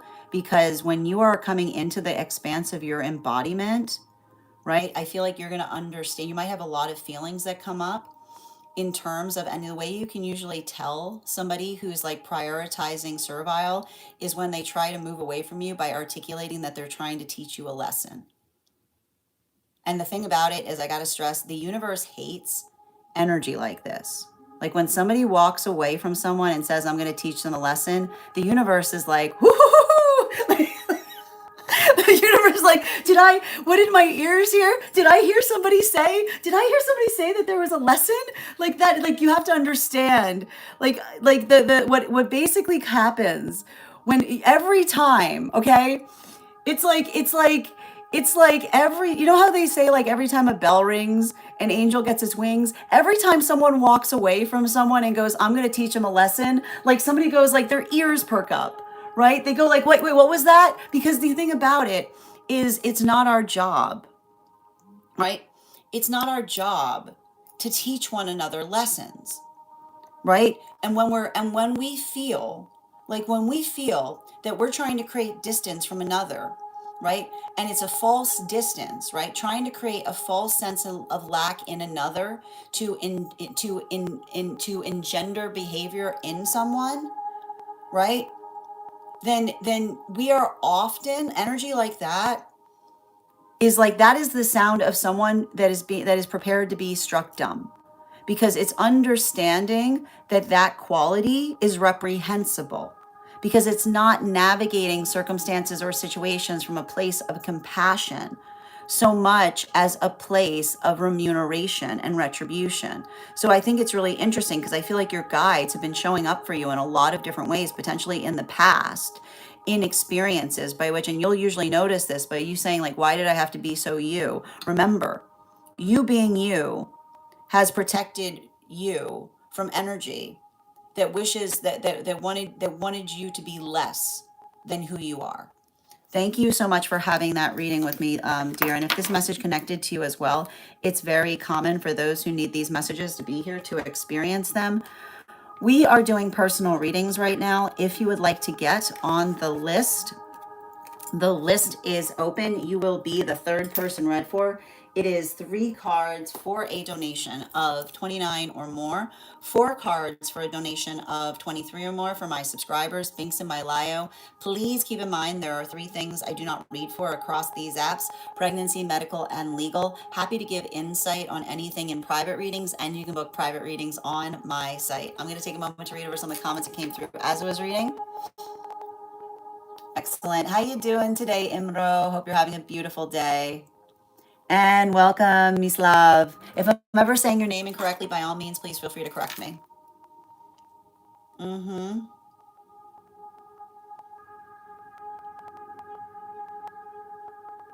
Absolutely. And thank you, Phoenix, for those gifts. I appreciate you. Thank you for sharing the live healing.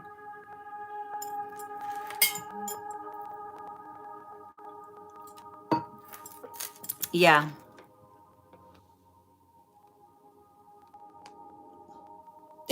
Minnie, how are you not supposed to read someone when they're practically screaming at you?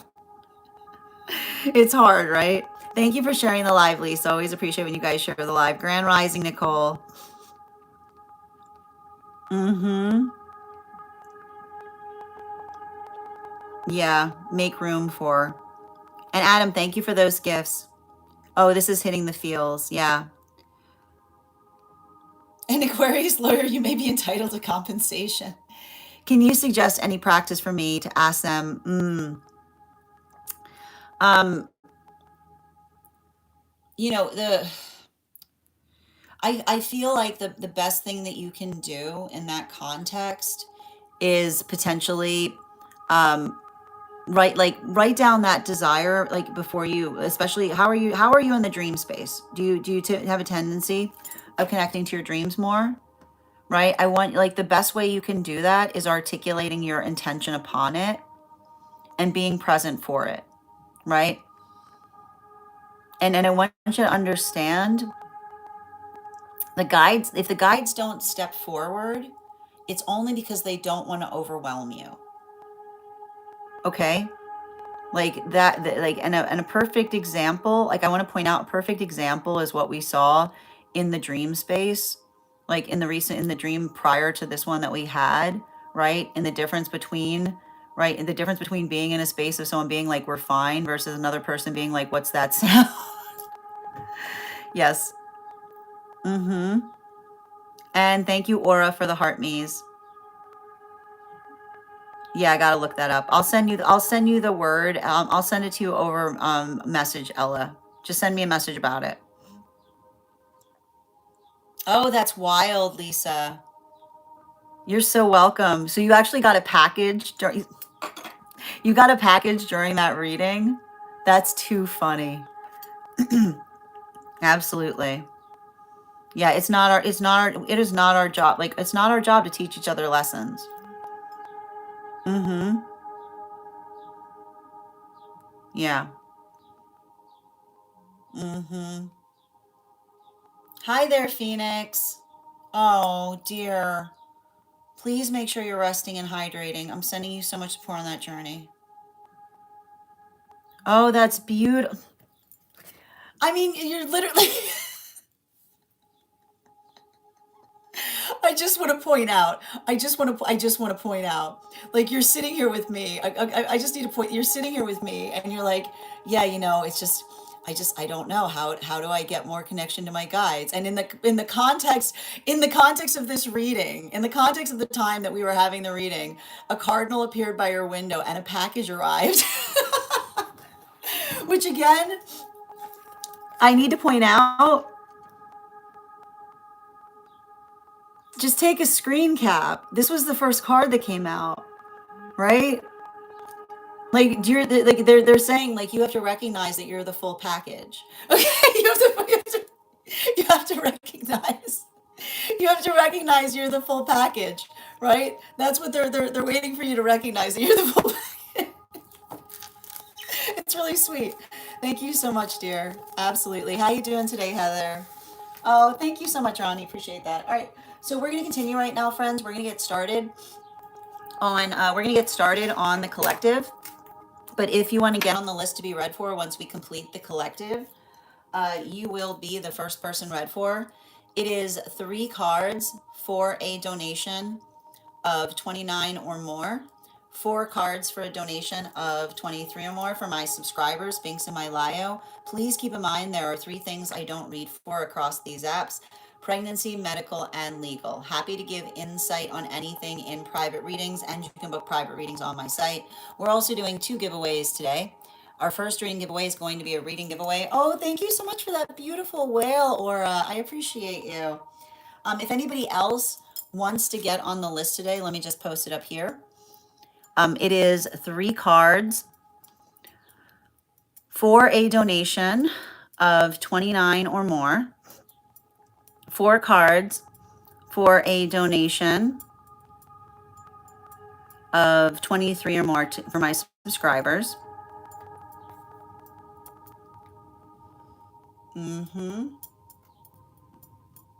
All right, or a meteor shower.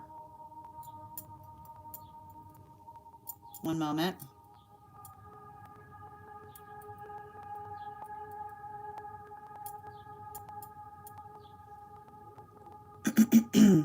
And if you are on the hold list, all you need to let me know is the date that you are added to the hold list. I'll be happy to add you back to the list as well.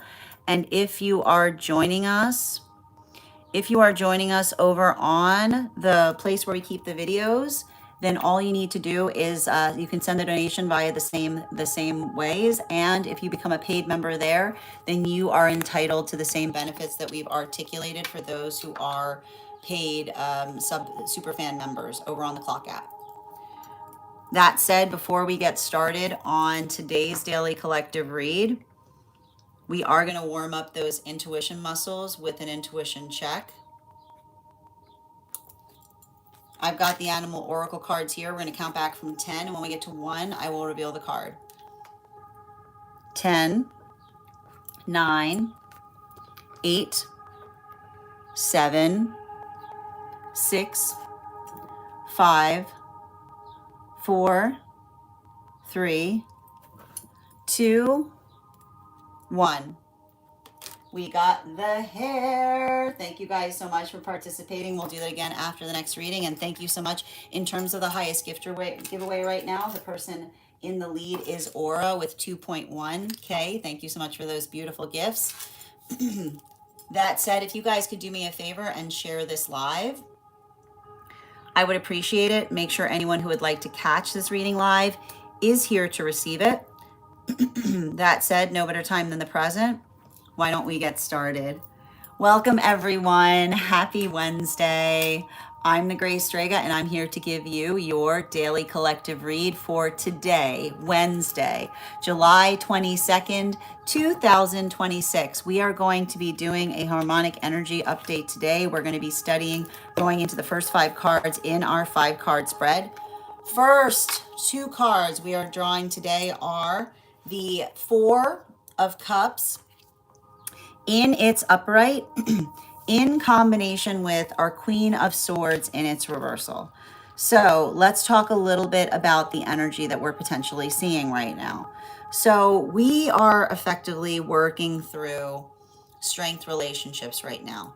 These relationships have been coming together since the time of that Taurus new moon that we experienced in Taurus season up until the present. And the thing about it is these relationships, which was around May 16th of this past spring, these relationships are working into the context of resiliency. And what do we effectively see when we're working towards resiliency? It's not about it's not about what's easy, it's about what's necessary. Okay? It's not about what's easy, it's about what's necessary because, right? The understanding that healthy relationship is built upon the energetic strength that we find in ourselves. That effectively, when we find strength in ourselves, we become steadfast for one another, right? And it's not necessarily easy. I would not even be surprised if some of these relationships, there might even be a little bit of energetic volatility to them, right? But it's volatility in the best way possible because, and you have to understand the quality and condition on what it means to have feelings in the state or nature by which those feelings can be heard, right? Because and this is a continuation of understanding that there's a lot of work that we see that's been happening over the last few months in terms of of energy healing their Aries placements, right? And what do we effectively see that's happening right now? This has been happening for like the last year. Healing from Aries placements is understanding that there's nothing wrong with being angry about something if there's something better that could alleviate the anger, right? Um, the only way, right? The difference between healthy anger and indignation is answering the question, what would one prefer, right? Which means if there's something that's occurring and there's clearly an easier path by which something could be occurring, then it's okay, right? It's energetically okay to carry feelings upon it because the feelings identify the force of the intention, right? It identifies why, right? It's the energetic, and I like to point this out. And you have to recognize that the difference between, right? The difference between animalistic anger, right? Which is the feeling of an individual being energetically threatened. You have to recognize that often the identification point of being within the ego is oversensitivity by which one feels like one is pervasively being threatened by things that are not necessarily threatening. But when you carry healthy anger, it's the observation or the understanding of being able to recognize and see what could effectively be better that allows something better to energetically occur. So, what we effectively identify that's potentially happening right now is there are relationships that are getting fortified. And the reason they're getting fortified is via, right? Getting fortified via the energetic supportive system that identifies and recognizes what it means when we effectively identify and articulate that we're perpetually looking out for one another, right? And when we're energetically looking, and this has a continuation, I'm not surprised to see the fact that we're moving into, like we're moving into Leo energy, and we're seeing strength relationships occurring because when we are looking out for one another, right? Then it's not the space by which, like, it's not the space by which we push too hard, but it's it's the space or the intention by which we're perpetually working into the context of identifying and building healthy resilience through one's own sense of purpose. So this is what we effectively identify that may be happening right now, either for energy that is in solitude, right? Energy in solitude that, and here's the thing about it, the difference between solitude and loneliness, if you're ever concerned, solitude is the ability of finding solace within the comfort of oneself, right? When one loves, when one loves oneself, loneliness does not exist, right? And when we understand that loneliness ceases to exist, when we get into the business of loving ourselves, then we understand that the journey of loving ourselves often brings us into connection with counterpart because we start making, right? Because we start making lovelier choices. And those lovely choices that we make effectively carry the shape of our energetic intention. So we see that this is either energy that is in separation, building an appreciation in their own sense of strength, but also, I wouldn't be surprised, also experiencing frustration, right? About having to be strong, right? I told you there's a lot of Aries work that we see that's happening right now, especially with Neptune retrograding in Aries, and then Saturn's about to retrograde in Aries too, which is someone I like to describe. The best way I can describe that energy is someone saying to you like, "Oh, you're very strong," and someone being like, "Thank you, I had no choice." You know what I mean? Like, oh, how'd you get so strong? I had no choice. Right? It's like it's that type of feeling, which is often it's a space by which one feels something but also understands the nature of what one is healing from. So there's a lot of emotionality and feelings that we may see there, but it's the understanding of that that's potentially also carrying the shape of the relationships that are building forward in a state of energetic resiliency. Center card for today's spread, we've got case in point, we're deep in the heart of these strength relationships, and that even has to focus on the energy that is moving deeper into divine union right now, which were effectively the world relationships. And you'll recall that the world relationships were coming together between the time of May 16th, which was when we experienced Taurus new moon in Taurus season, leading into January 18th when we had a Capricorn new moon in Capricorn season. Now, for these relationships that are moving deeper into divine union right now, moving into divine union should not affect relationships. I'm gonna say it again. Moving into divine union should not affect relationships, which is why if there's some kind of situation or circumstance that I see that's happening here, right, where another person is making healthy choices, right, they're making choices that they know are mutually beneficial, and in the space by which they're making healthy choices, they're identifying or recognizing someone too deep in their feels about it, right, it's revealing.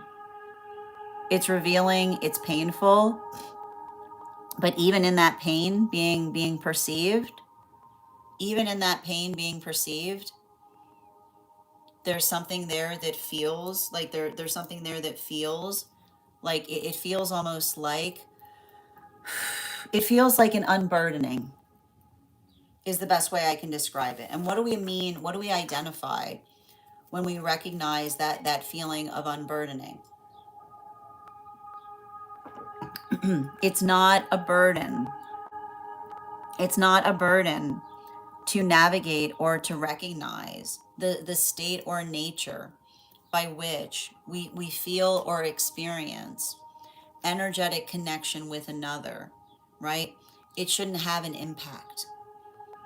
And that's why I see that for some of those world relationships, if they know that being in healthy union should not carry an impact, if there's something by which another person is starting to act whack, right? Like someone's starting to act whack in the process of them moving towards something that they know is energetically holistic and not and beneficial, then that observation, right? That observation is fortifying the direction, right? It's showing them all they need to see as it relates to them being able to progress through something. And I feel like it's hard because like I can almost see some of that energy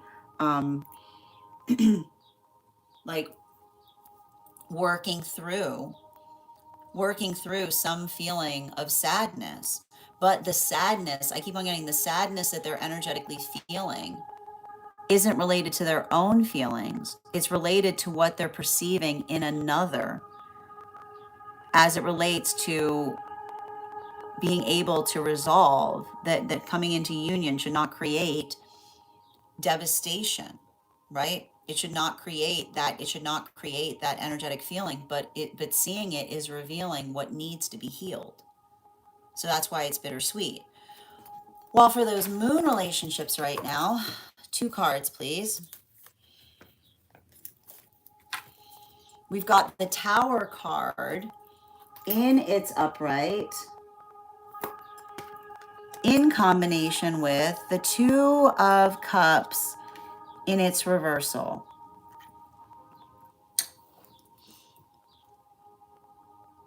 The thing, I gotta explain something that's happening right now for some of these moon relationships. And you'll remember the moon relationships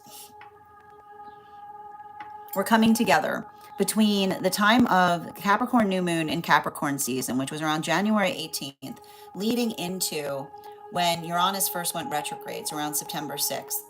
These relationships, these moon relationships have evolved into the life-changing power of minding their business.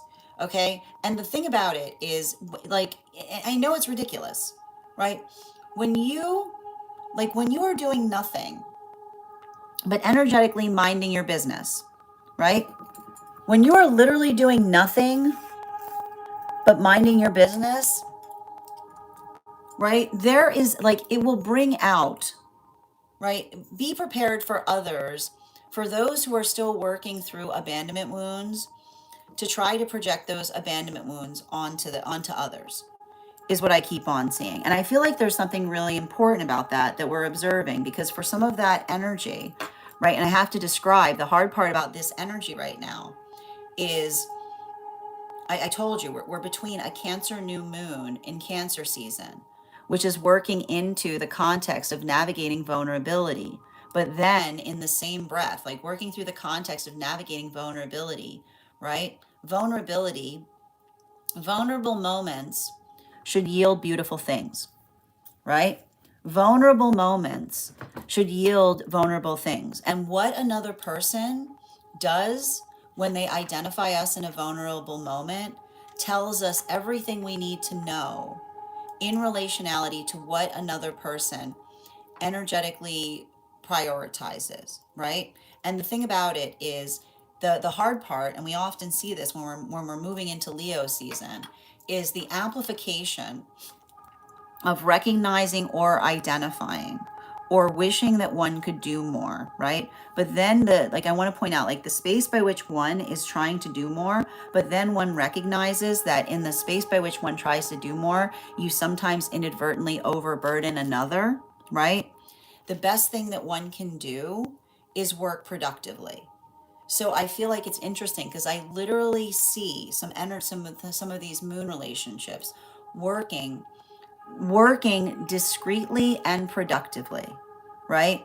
Which is helping to understand sometimes the best way we can be supportive to another going through something is letting another person know that everything is still energetically stable around them, right? So I literally see a lot of energy, but it's basically working in that way, right? This is not, these moon relationships don't necessarily like to show off, is what I keep on getting, right? They show, I keep on hearing they show up, but they don't show off, right? They show up, but they don't show off, which means they're often working tirelessly, but quietly. And when another person, and this is often what happens, when another person is working tirelessly and quietly, right? And then another individual, right? And then in the context by which someone's working tirelessly and quietly, another individual tries to articulate that they demand more, right? It's almost like the space by which another person, right? It's like I keep on getting, I feel like there's some of these moments that feel like they're jaw dropping.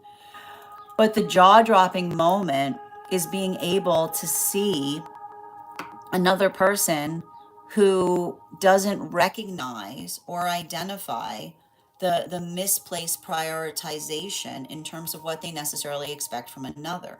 So I feel like it's interesting because I feel like for a lot of those relationships, they're holding themselves with more compassion that they ever have before, through another's dispassion, through another's dispassion,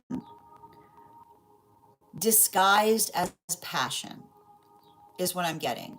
Dispassion disguised as passion, which is potentially someone, like it's saying, like someone making a big to do about something that has absolutely nothing behind it. Because if they cannot answer the space of saying, what would you expect? Then what they're really identifying or articulating is it's saying to me, it's like, it's right. It's like the desire for perception, but without a reason to it, is what I keep on getting. Now continuing, and that's what I feel like that's what's so hard for that energy, because it's like it's almost like the energy intuitively understanding something in that way, but not being able to have a conversation around it, right? Continuing to get clarification, moving back into those strength relationships, clarification between our Four of Cups in its upright and the Queen of Swords in its reversal.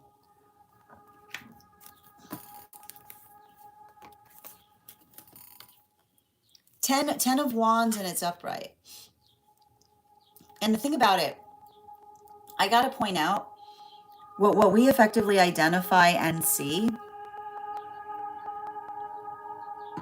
with this Ten of Wands in its upright, what we identify and see with a Ten of Wands in its upright is, and I like to point this out, these relationships that are coming together right now are all, like, they are all about standards, is all I keep on seeing, right? It's like I just keep on seeing standards, standards, standards, right? And here's the thing about it. When you hold standards, right? And the thing about it, when you hold standards, there you'll be, like there'll be someone holding a standard, and in the midst of you holding a standard, another person will try to tell you that your priorities are off, right? Your priorities are never off if you're able to identify or hold a standard. But and this is what's important, and this is what I feel like is coming up right now in relationality to some of these new relationships that are forming, the tendency for trauma to disguise itself as a false standard. And how do you identify a false standard? The reason it's important for us to be curious about our standards is because our standards, when we have a standard on something, there's either one or two things that we identify and we recognize. When we hold a standard, we're able to communicate to another why the standard is important, right? And this is what I'll tell you right now. We're coming into Leo season. Leos know this to the core, right? Leos will get loud. Like Leos will get very loud when it comes to articulating upon a standard, because a Leo will get loud, like a Leo will get loud when it comes to articulating a standard, because there's something to shout about, right? Like there's a like they're like, welcome to Leo season. Like Leos will be like, they're you can sing it to the rooftops, right? Like there you are holding a standard and you're singing the song as to why you're holding the standard, because it's really important to hold it. But when somebody has trauma that they're disguising as a standard, notice how quickly they'll just say it's a standard, right? Don't feel like explaining it, right? But why are you holding it? Because it's a standard. But it's not a standard. It's not a standard unless you can explain why you're holding it. Because if not, it could be trauma in disguise. And this is why it's so dangerous.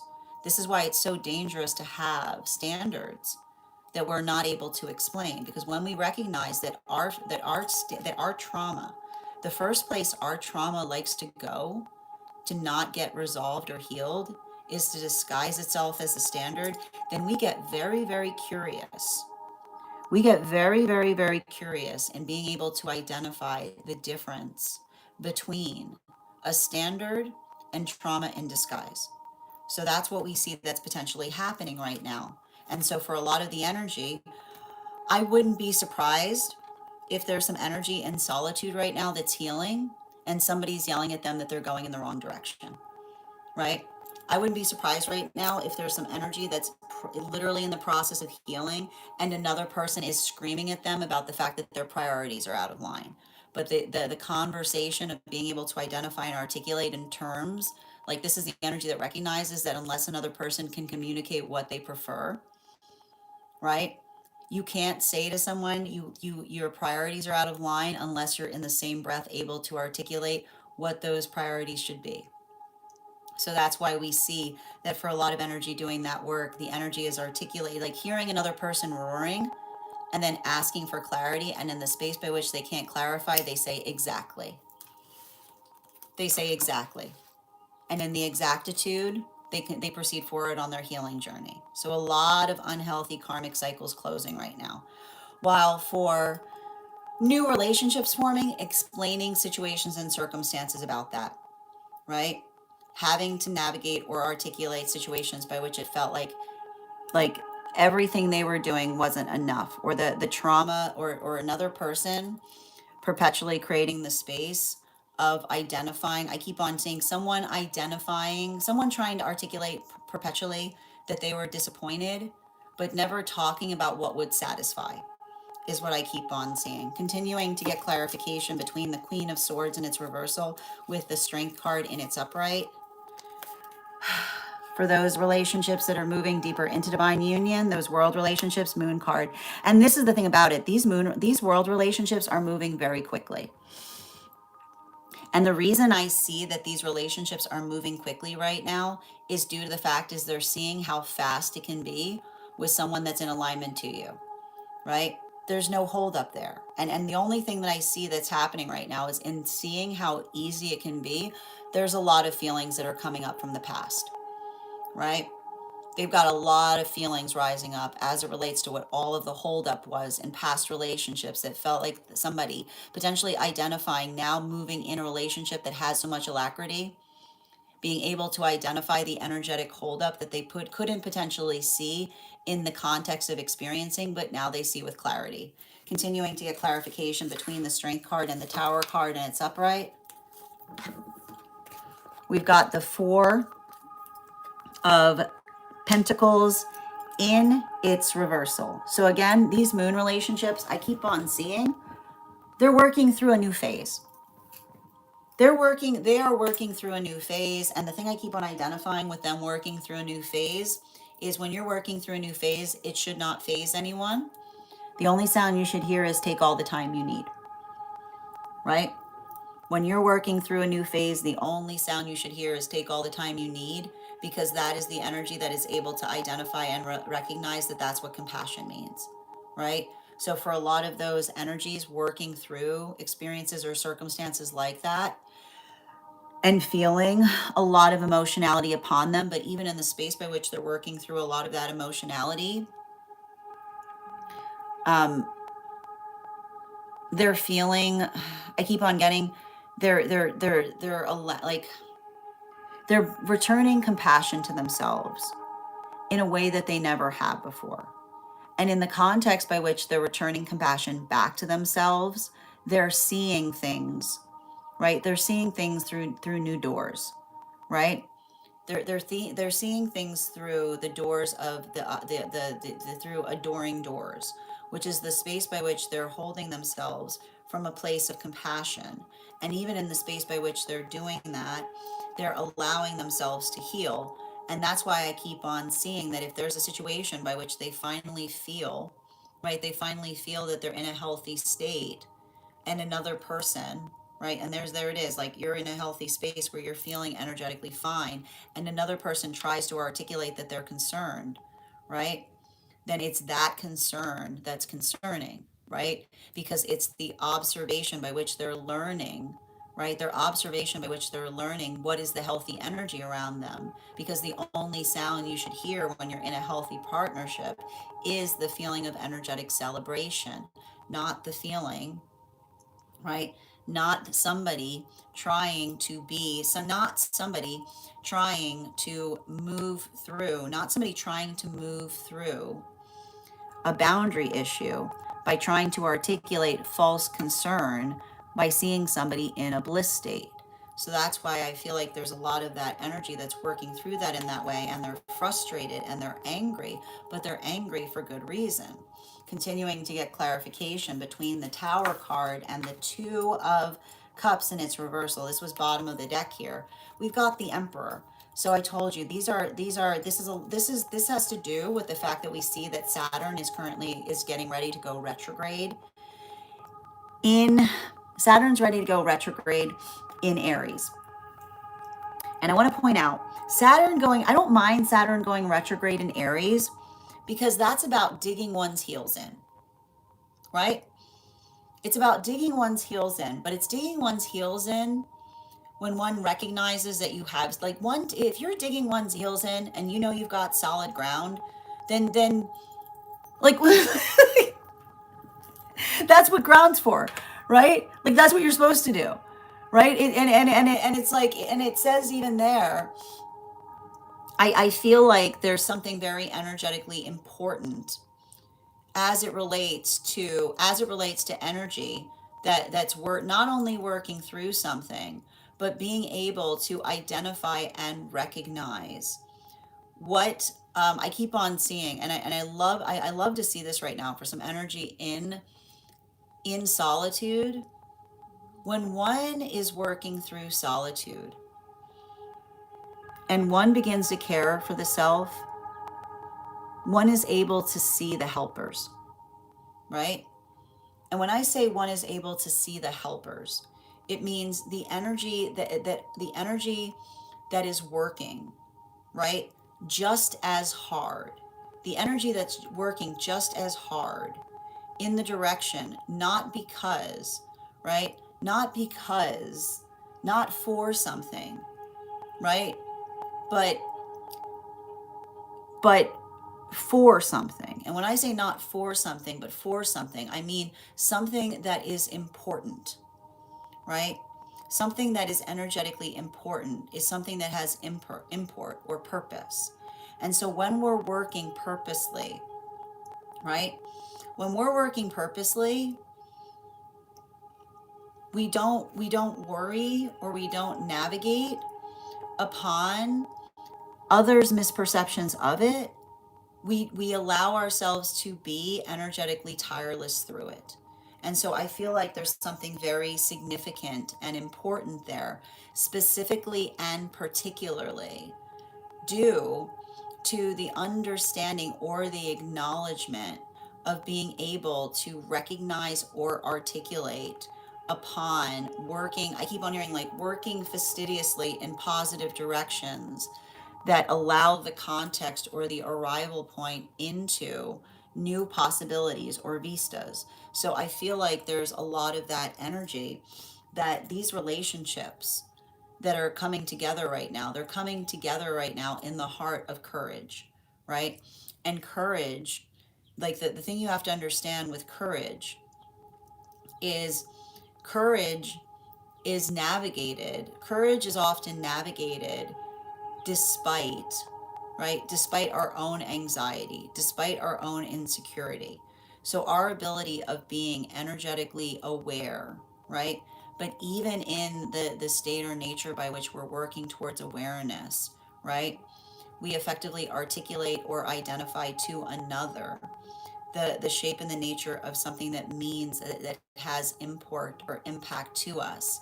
What we effectively identify that's happening there is the observation of being able to art, like, and I want to tell you there may be a lot of sentimentality that's occurring in some of these relationships because the relationships that we see that are happening right now, and this is why they're courageous, they're articulating upon they're articulating upon mutual remembrance, right?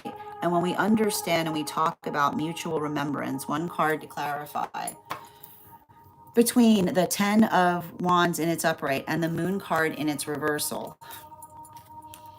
The Ace of Wands in its upright, right? Which is, and this is the thing you have to understand. And this is the one thing I want to identify, which is when we're working on healing, right? When we're working on healing, there are a lot of feelings that potentially come up in terms, there are a lot of feelings that come up in terms of our own sentimentality, or in terms of the work that we effectively identify or recognize that is energetically important. And when we are able to effectively identify and articulate upon experiences like that, then we understand, and I like to point this out, that the work that we do for one another, right? The work we do for one another is what we identify as collective. And when you understand the quality and condition, and I want you to think about this because this is important. When we think about the context that there we all are, right? There we all are holding something that another person needs, then we see ourselves as the ability to effectively energetically convey or articulate what allows something, right? What allows something or someone to reach into the point of highest success. So there's something really beautiful that I see that's happening in these strength relationships that is articulated upon mutual upliftment. And what do we mean by mutual upliftment? Then it's the understanding that when we're working to uplift things, right? That uplifting, right? Uplifting is its own purpose, right? It's not about how it serves us. It's understanding that when we uplift, right? We are step by step making the world a better place in the process. So I feel like there's something really important there because these relationships that I see, they're uplifters. They're uplifters. Right? There's a lot of this that I'm seeing there, right? There's a lot of this type of energy. We've got like, and again, I like to point this out, especially with the 10 here and the Ace of Wands, right? When we're energetically working on upliftment, right? We don't necessarily know, right? We don't necessarily know what we're going to see because we're working towards possibility, right? The possibilities are energetically endless when we're working towards mutual upliftment, right? That's where the dreams exist. Okay, that's where the dreams are. The dreams exist in the uplift. Now moving into those world relationships, clarification between the Moon card in its reversal and the Four of Wands and Four of Pentacles in its reversal. There's that we got double aces today. This is a beautiful read that we've got right now, particularly with this Ace of Swords in its reversal. The hard thing I'm seeing, right now, with Ace of Swords in its reversal, Ace of Swords in its reversal often works towards, and I like to point this out, and this is what I basically see with the thing I'm seeing with a lot of this world energy right now and these world relationships is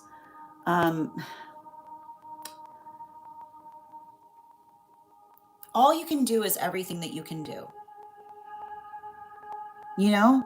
Like that's what I like, and I feel like there's something really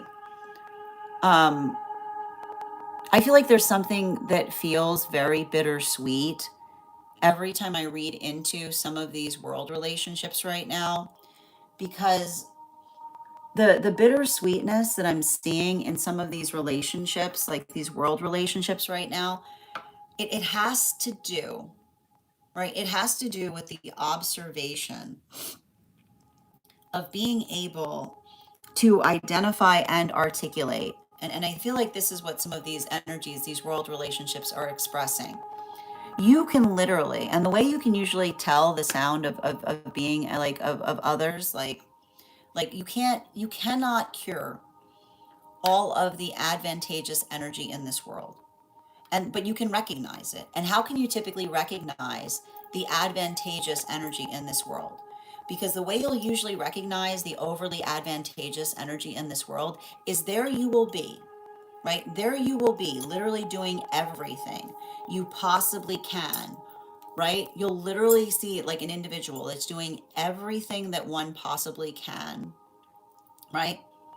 And in the midst by which another person is doing everything, somebody tries to articulate and say, can you do more? Right? I just feel like you can do more.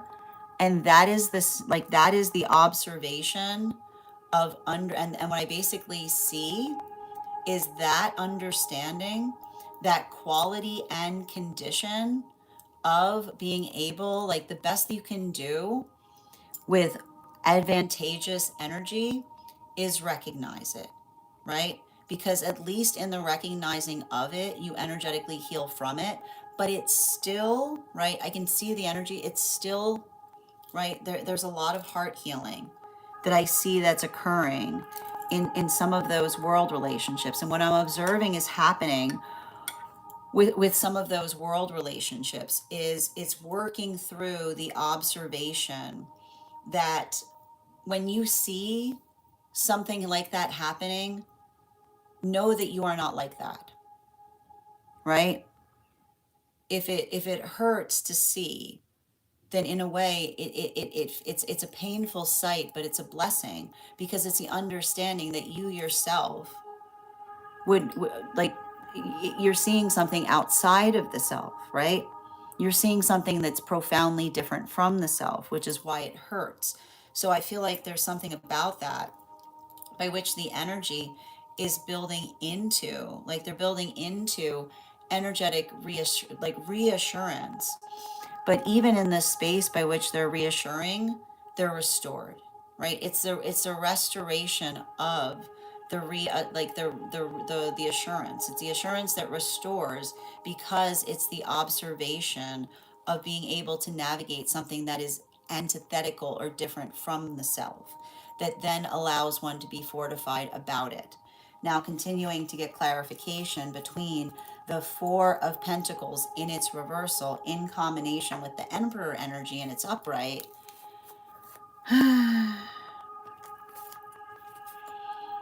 We've got here the Three of Wands in its upright. And the Three of Wands, the Three of Wands in its upright. The Three of Wands in its upright often talks to us about the Three of Wands in its upright often talks to us, and this is moving us back into those moon relationships. Like the thing about it, and I got to point this out. I'm just going to show you what I'm seeing here with like those moon relationships, right? Like this is what I'm seeing with those moon relationships. And here's the thing about it.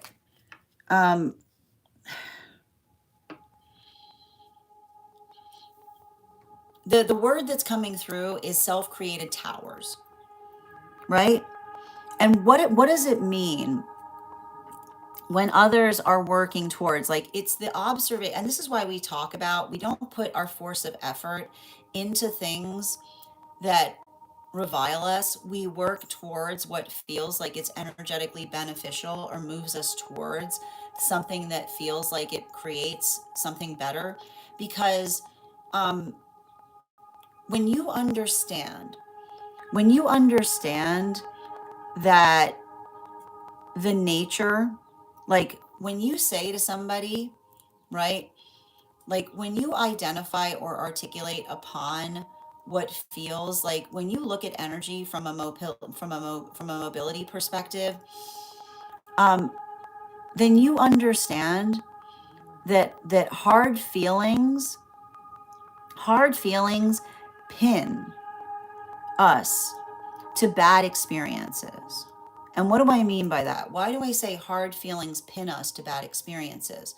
Because when we say hard feelings pin us to bad experiences, because we have the possibility of energetically healing, right? We have the possibility of moving through things. But the space by which we choose, like the space by which we choose to hold on to a hard feeling instead of moving towards our purpose, then we effectively we let go of our purpose in service to the hard feeling. So when you recognize the fact, like when you understand, right, the nature of hard feelings is the space by which you go, you never let go of that, right? And being like, "Ugh," like when you understand, like that is the work of the ego that's always like, hold on to the hard feeling. Like you basically look at it, you're like, no, thank you. Like it's not, it doesn't serve the self to carry that hardness within the self, right? Because all it does is energetically pinion us to experiences. And it doesn't mean, right? Now this is important. It doesn't mean that we forgive everything, right? That does not mean that we just let go of things, right? But the space or the understanding of trying to take something, right? When we look at the nature of what we receive, when we all look at the nature of what we receive and say, how can I make this better, right? Then we start on our own healing journey. And it starts in small steps in terms of being able to recognize the good that we can bring out in a moment. And it becomes the space by which we become the energetic force of good in our world. And I feel like that's what's happening with a lot of these moon relationships. I see a lot of these moon relationships that feel like they finally found a relationship where they can be the full embodiment of their self.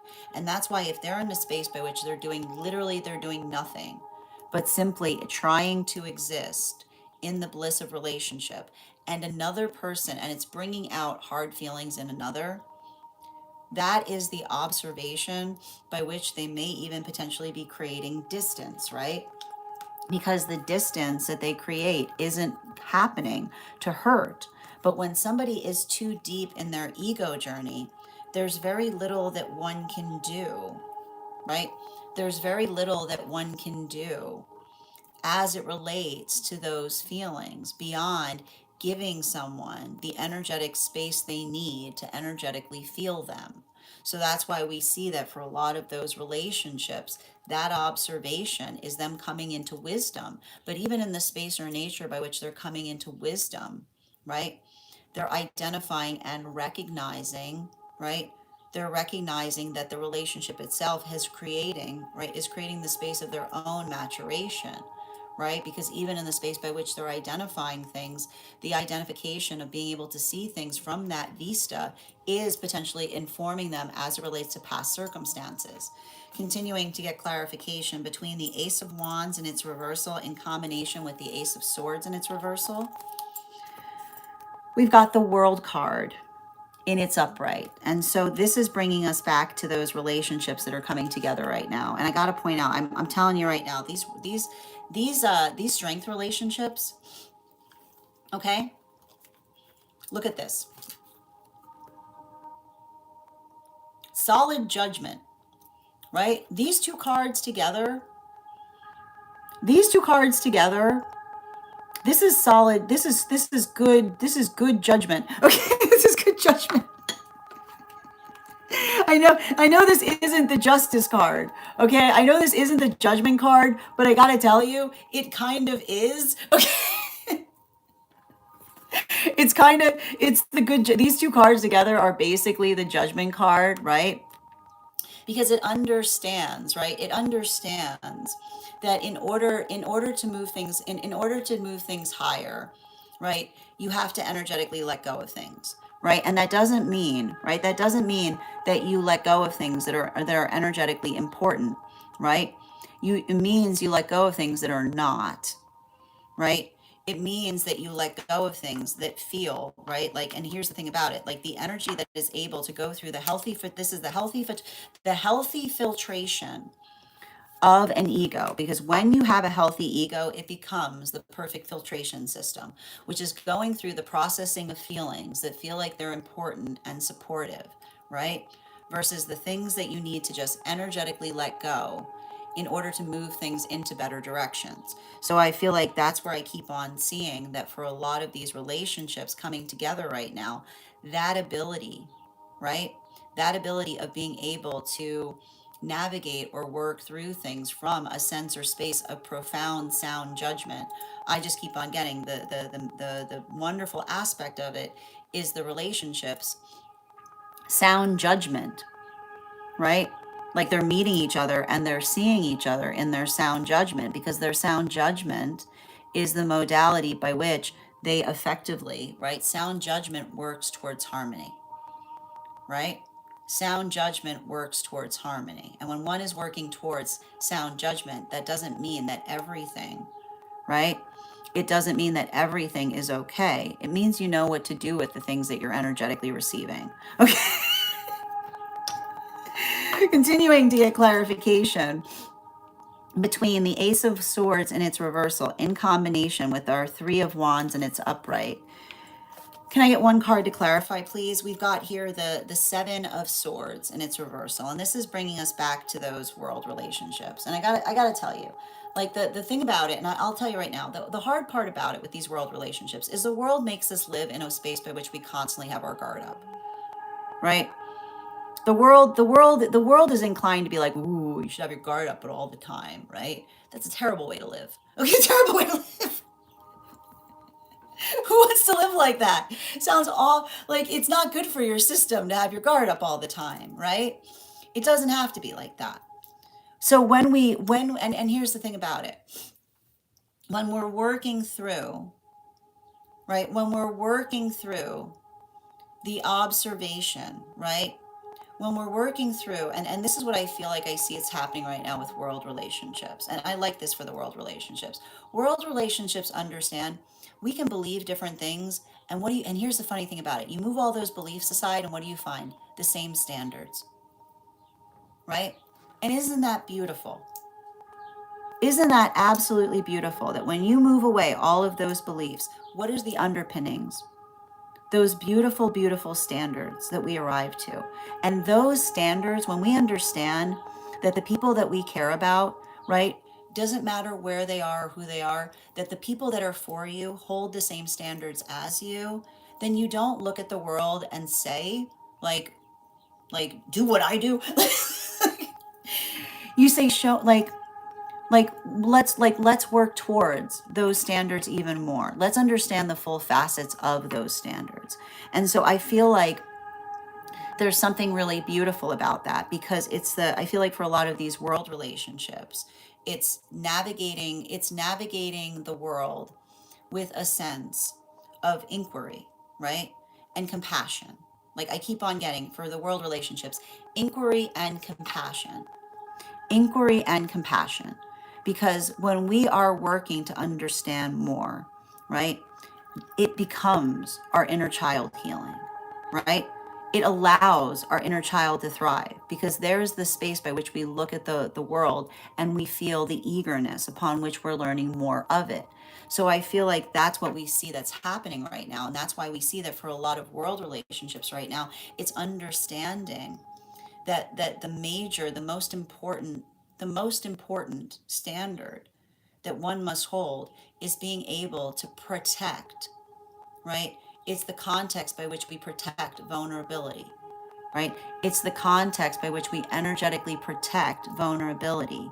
And in the state, and here's the thing about it, when we are protective of vulnerability, we're not exclusive about our vulnerability, which is the observation of being able to hold others' vulnerabilities as if they were our own.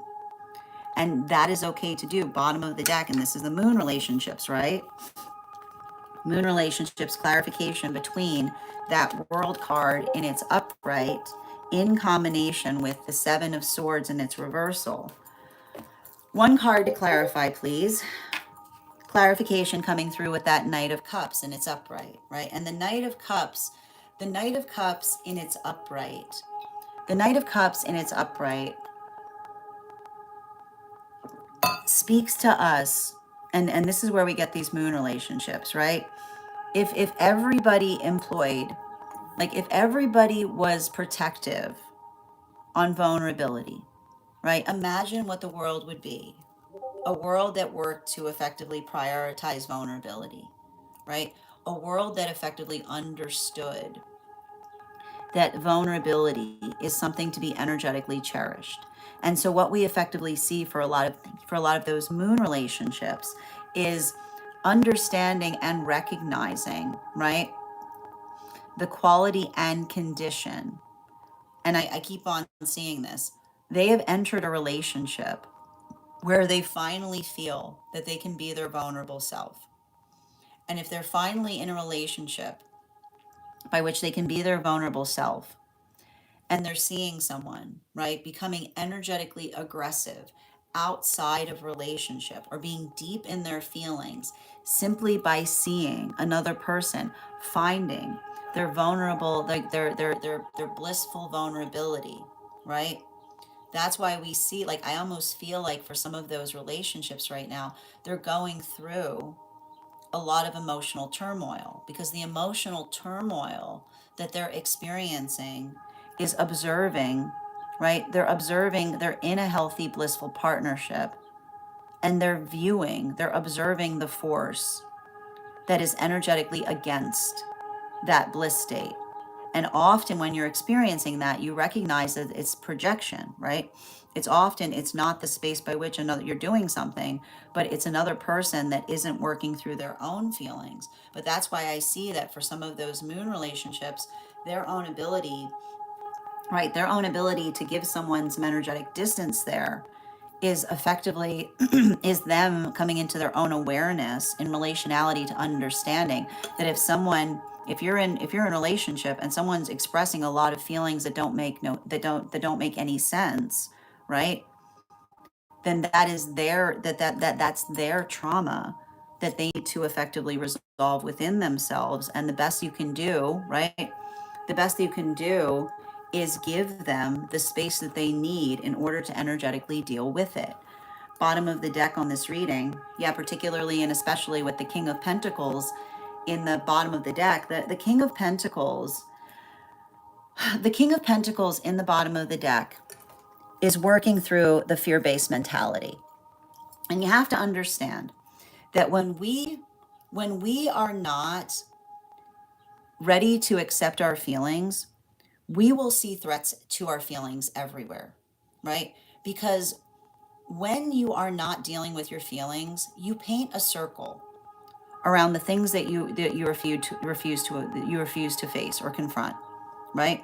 So there you are living your life, and you're like, and there you are being like I'm energetically like healed, and everybody else sees like the avoidance point, right? Everybody else sees the avoidance point, and it becomes everybody else's situation or circumstance to energetically resolve through. And the thing about it is, what we energetically avoid becomes one another's burdens. And so when you recognize that the things that we avoid become each other's like burdens, then you get in the business of confronting things. Okay? You get in the business of confronting things real quick, right? Because that is the best way for you to be energetically supportive, not only to yourself, but to everyone around you, right? It's how we're able to effectively navigate or maintain that. And so what's interesting about that is you'll always notice, and you'll always have a tendency, like you'll see somebody energetically confronting something, right? And there's everybody else with their energetic opinions, right? You should do this, you should do that. The only thing, the thing you need to do is what you identify is is like what you need to identify is doing what you feel is energetically best. And I feel like that's really important with energy like this, because I told you this type of energy right now is hypersensitive. We've got a Cancer new moon in Cancer season. That's like literally feeling like that's raw nerve energy. To add to that, right, we've got Neptune in retrograde in Aries, which means everybody's irritable. You're probably not getting good sleep right now, because Neptune in Aries is like you're very tired, but it's hard to stay down. So here you've got everybody super, super vulnerable, everybody really, really irritable because we've got Neptune in Aries, we got Mercury still in retrograde just for like another day. So there's a lot of miscommunications that potentially feel intentional, even though they're not, right? I'm going to tell you what I've been telling you this whole time. Leo season's around the corner. Have you tried putting a little compassion on it? Okay, before you get all up in your feelings, have you tried to put a little compassion on it? Have you tried to put a little empathy there? Just a little bit. Just a little bit. See, before you make an assumption upon something, put a little compassion there. See if you still feel the same way. Because again, the one thing that we may be feeling, especially with Jupiter in already in Leo, and we're almost in Leo, but we're not, and it feels like forever because Mercury's in retrograde, right? Remember, lead with compassion, right? Allow the compassion to guide you, right? Be the force of change that you hope to see.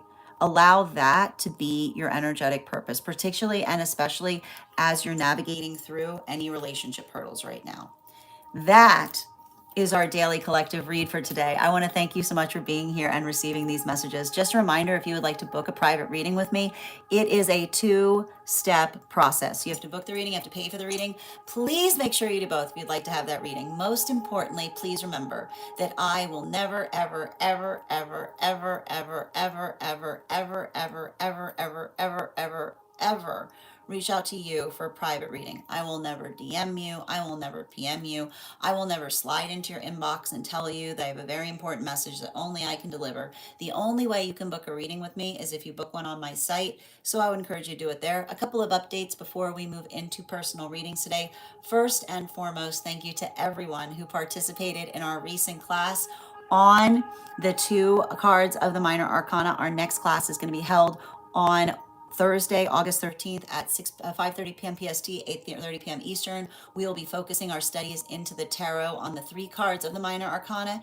If you would like to become a part of that tarot class program, all you need to do is head on over to my stack and become a paid subscriber. Your paid subscription to my stack is your ticket of entry into our live classes each and every month. You will also, as a paid monthly subscriber, have access to over 9 hours worth of material in the Tarot Church Library Class Archive. Now, it's not necessary to catch up. I'll be doing my best to give you an update on everything we've studied prior to beginning that next class, but the material is there for you to receive as you're ready to receive it. You'll also have access to a one-on-one chat with me and the other students to ask any questions that you may have in relation to anything we've learned and studied thus far. And if you become a founding member, not only will you receive a discount on the full year's worth of readings, classes, you'll also have access to over 20 hours worth of material in the Tarot Church Library Class Archive. One of the things I try to do in these classes is make them accessible to the absolute novice tarot reader as well as the seasoned reader. There's definitely something there for everyone. Don't let your lack of experience or your robust experience prevent you from joining us in these classes. And even if you don't become a paid subscriber to my stack, I would encourage you to follow me there to stay up to date on any new offerings or services. I also post my weekly newsletter there, which will let you know about my in-person events as well as my online live schedule and my mystic meditation articles, which will give you updates on everything we've been seeing energetically in the cards. I just wrote one recently on navigating this new moon that we experienced. I'll be having one out shortly on the full moon we've got coming up. Finally, I want you guys to know that on top of my standard life path readings, I also offer mentorship classes. These are for any of my students seeking a more personalized educational experience with me. I take a very limited number of students for this reason, as those classes are focused on each individual's personal spiritual goals and journey work. Those classes can be purchased on an individual level or as a monthly class series, weekly or bi-weekly as your schedule permits, so that you can stay more consistent on your personal journey as well as my dream interpretation readings, which you can purchase per dream or as the series. If you purchase the series, I would encourage you to start to keep a dream journal, as we will meet weekly or bi-weekly with that journal and utilize the tarot to understand the key themes and messages coming towards you in the dream space. I want to thank you guys so much for being here today and sharing in these messages, and we will do this again tomorrow. That is our daily collective read. We are going to get started on personal readings. Congratulations to Aura. You got our highest gifter today, and you will be receiving a free reading. And thank you so much to Bridget. You came in second, so you'll have an additional card in your reading as well. If anybody else would like to get on the list today, you will be the third person read for. 3 cards for a donation of $29 or more. 4 cards for a donation of $23 or more for my subscribers. Links in my bio. Please keep in mind There are 3 things I do not read for across these apps: pregnancy, medical, and legal. Happy to give insight on anything in private readings, and you can book private readings on my site. We're also going to be doing another giveaway today when we get to 50K likes over on the clock app. So make sure that you're tapping that screen and we will get to 50K in no time.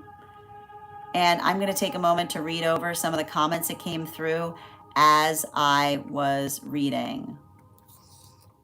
All right, just bear with me a moment.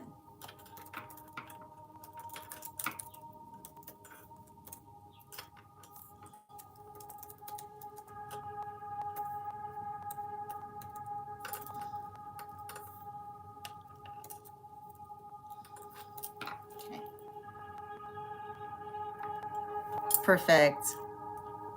All right. Thank you so much, dear.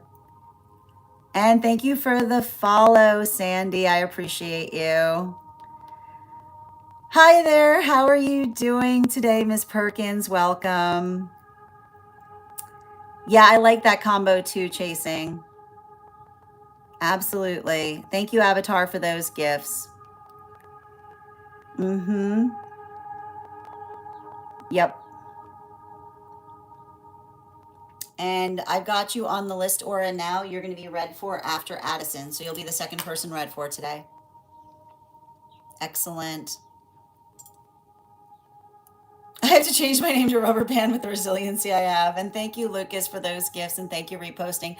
Guys, make sure to give Lucas some love. Reader supporting readers.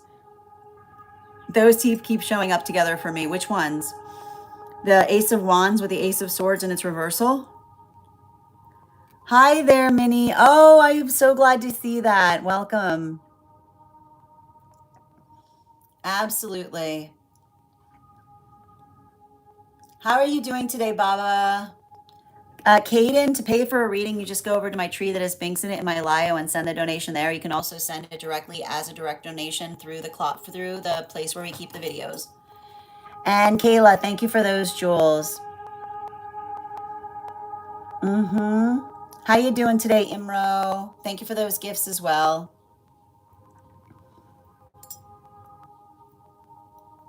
That's interesting, David. Absolutely. Yes, my son and his father, and the patience is so true. If my son is patient, we just won for sure. Sending you support, dear. Absolutely. You can get on the list for today, actually, Kaden. We've got room on the list today. Yep, absolutely. Thank you as well, Bridget. Thank you for also receiving these messages, Ed. Thank you, Aura, for those gifts. Grand Rising, Dr. Genuine. Thank you for reposting and sharing. Yeah, we got that Saturn retrograde coming up. You were born in a Saturn retrograde, so this is probably going to feel positive for you, Bridget. Yeah, I feel like I'm almost continually in solitude. Sending you support on that journey, Ella. Yes, absolutely. Key, thank you for reposting. Yes, excellent. Mm-hmm. Excellent. And how you doing today, Masa? Was it freezing for you, Dr. Genuine? Was it freezing for anyone else during the read? I'll always point out, Dr. Genuine, if the feed feels like it's not consistent, we're also streaming on the place where we keep the videos. Oh, I'm glad that it's fixed. Perfect. Thank you for sharing the live too, dear. I appreciate you. How do we have up? How do we not have our guard up as an Aries? I know. The thing is, like, I need to point this out.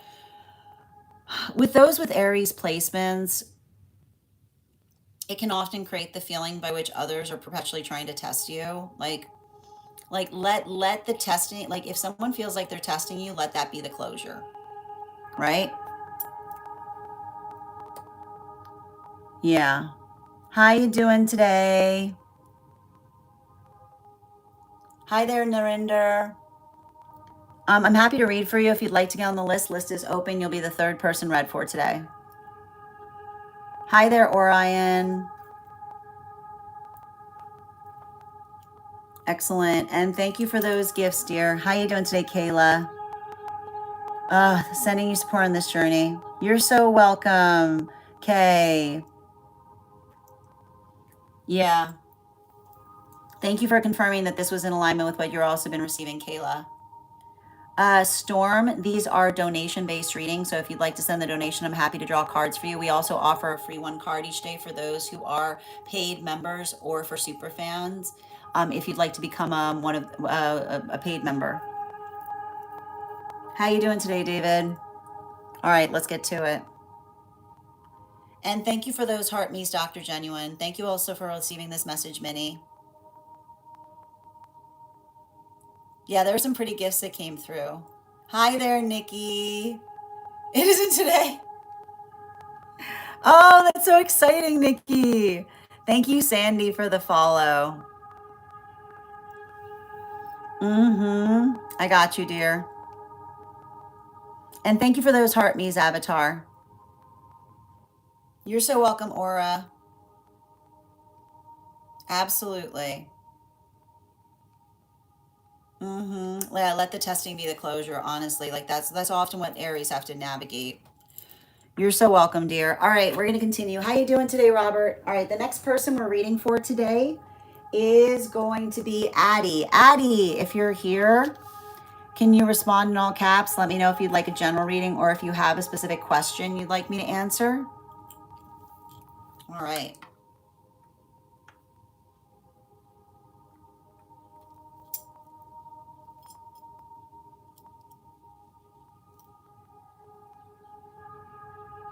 Yeah, it's absolutely a Libra rising thing to always see both sides of everything. You kidding? But like, I need to point out, just because you see both sides of everything doesn't mean that both sides are right. Right? Like,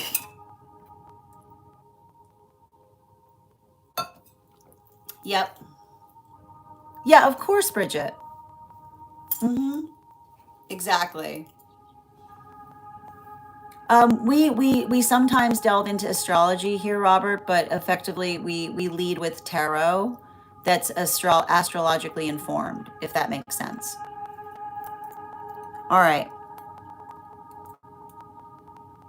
No, it's but like here's the thing about I need to point this out. Often with those with Libra placements, you're not validating both sides and recognizing that there's two sides. Articulating that there's two sides is how you build a fortified argument. Right? That's the hard thing with those with Libra placements is Libra placements will often be trying to fortify an argument and another person will misperceive it as someone being oppositional, right? Like that's literally, and the Libra's like, I'm not here, like I'm not here to knock your argument down. I'm here to strengthen it, right? You have to, if it can't, if your argument can't stand in the wake of another person's perception, then it's a faulty perception, right? Yeah, you're so welcome, dear. All right, second call right now for Addie. Second call right now for Addie. And you have a great day, Bridget. And Addie, if you're not here, if Addie's not here, the next person we're reading for today is Aura. Aura, if you're here, can you let me know if we're doing a general reading or if you have a specific question you'd like me to answer? And if anybody else wants to get on the list today, it's an absolutely lovely time to get on the list. You will be the next person read for. It is 3 cards for a donation of 29 or more. 4 cards for a donation of 23 or more for subscribers. Binks in my Lio, please keep in mind there are 3 things I do not read for across these apps: pregnancy, medical, and legal. Happy to give insight on anything in private readings, and you can book private readings on my site. Just bear with me a moment.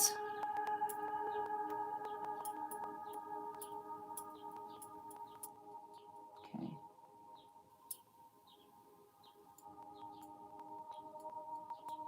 Got it.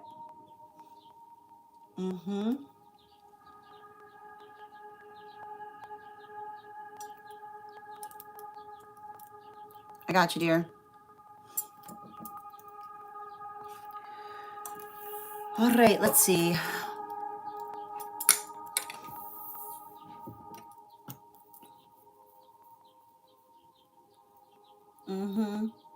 We're doing a general read, okay, but I'm 6th placement Capricorn, including Sun. Okay, I got you. All right. Probably a really interesting time for you right now, huh? Okay. All right, we're going to get to it. And before we continue right now, let's warm up those intuition muscles with an intuition check. 10, 9, 8, 7, 6, 5, 4, 3, 2, 1. Thanks, Nikki. We got the Hawk. Taylor, thank you for getting on the list. You will be the next person read for. If anybody else wants to get on the list right now, you'll be the 3rd person read for. And yes, Kayla, your subscription still appears. So that's still good. How are you doing today, Jenny? I'm doing well. How are you doing? Excellent. Okay.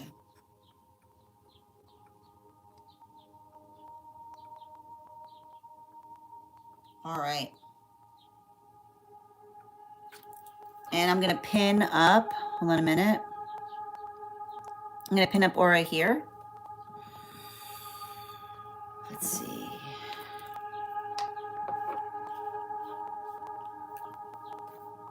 Four cards, please.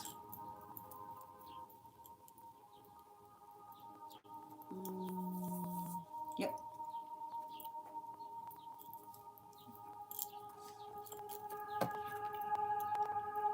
Oh, where'd that yawn come from? What's going on, Aura? Okay. I get it. Mm-hmm.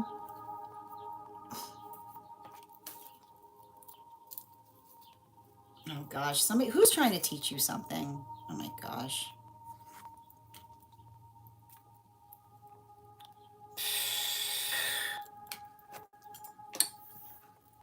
All right.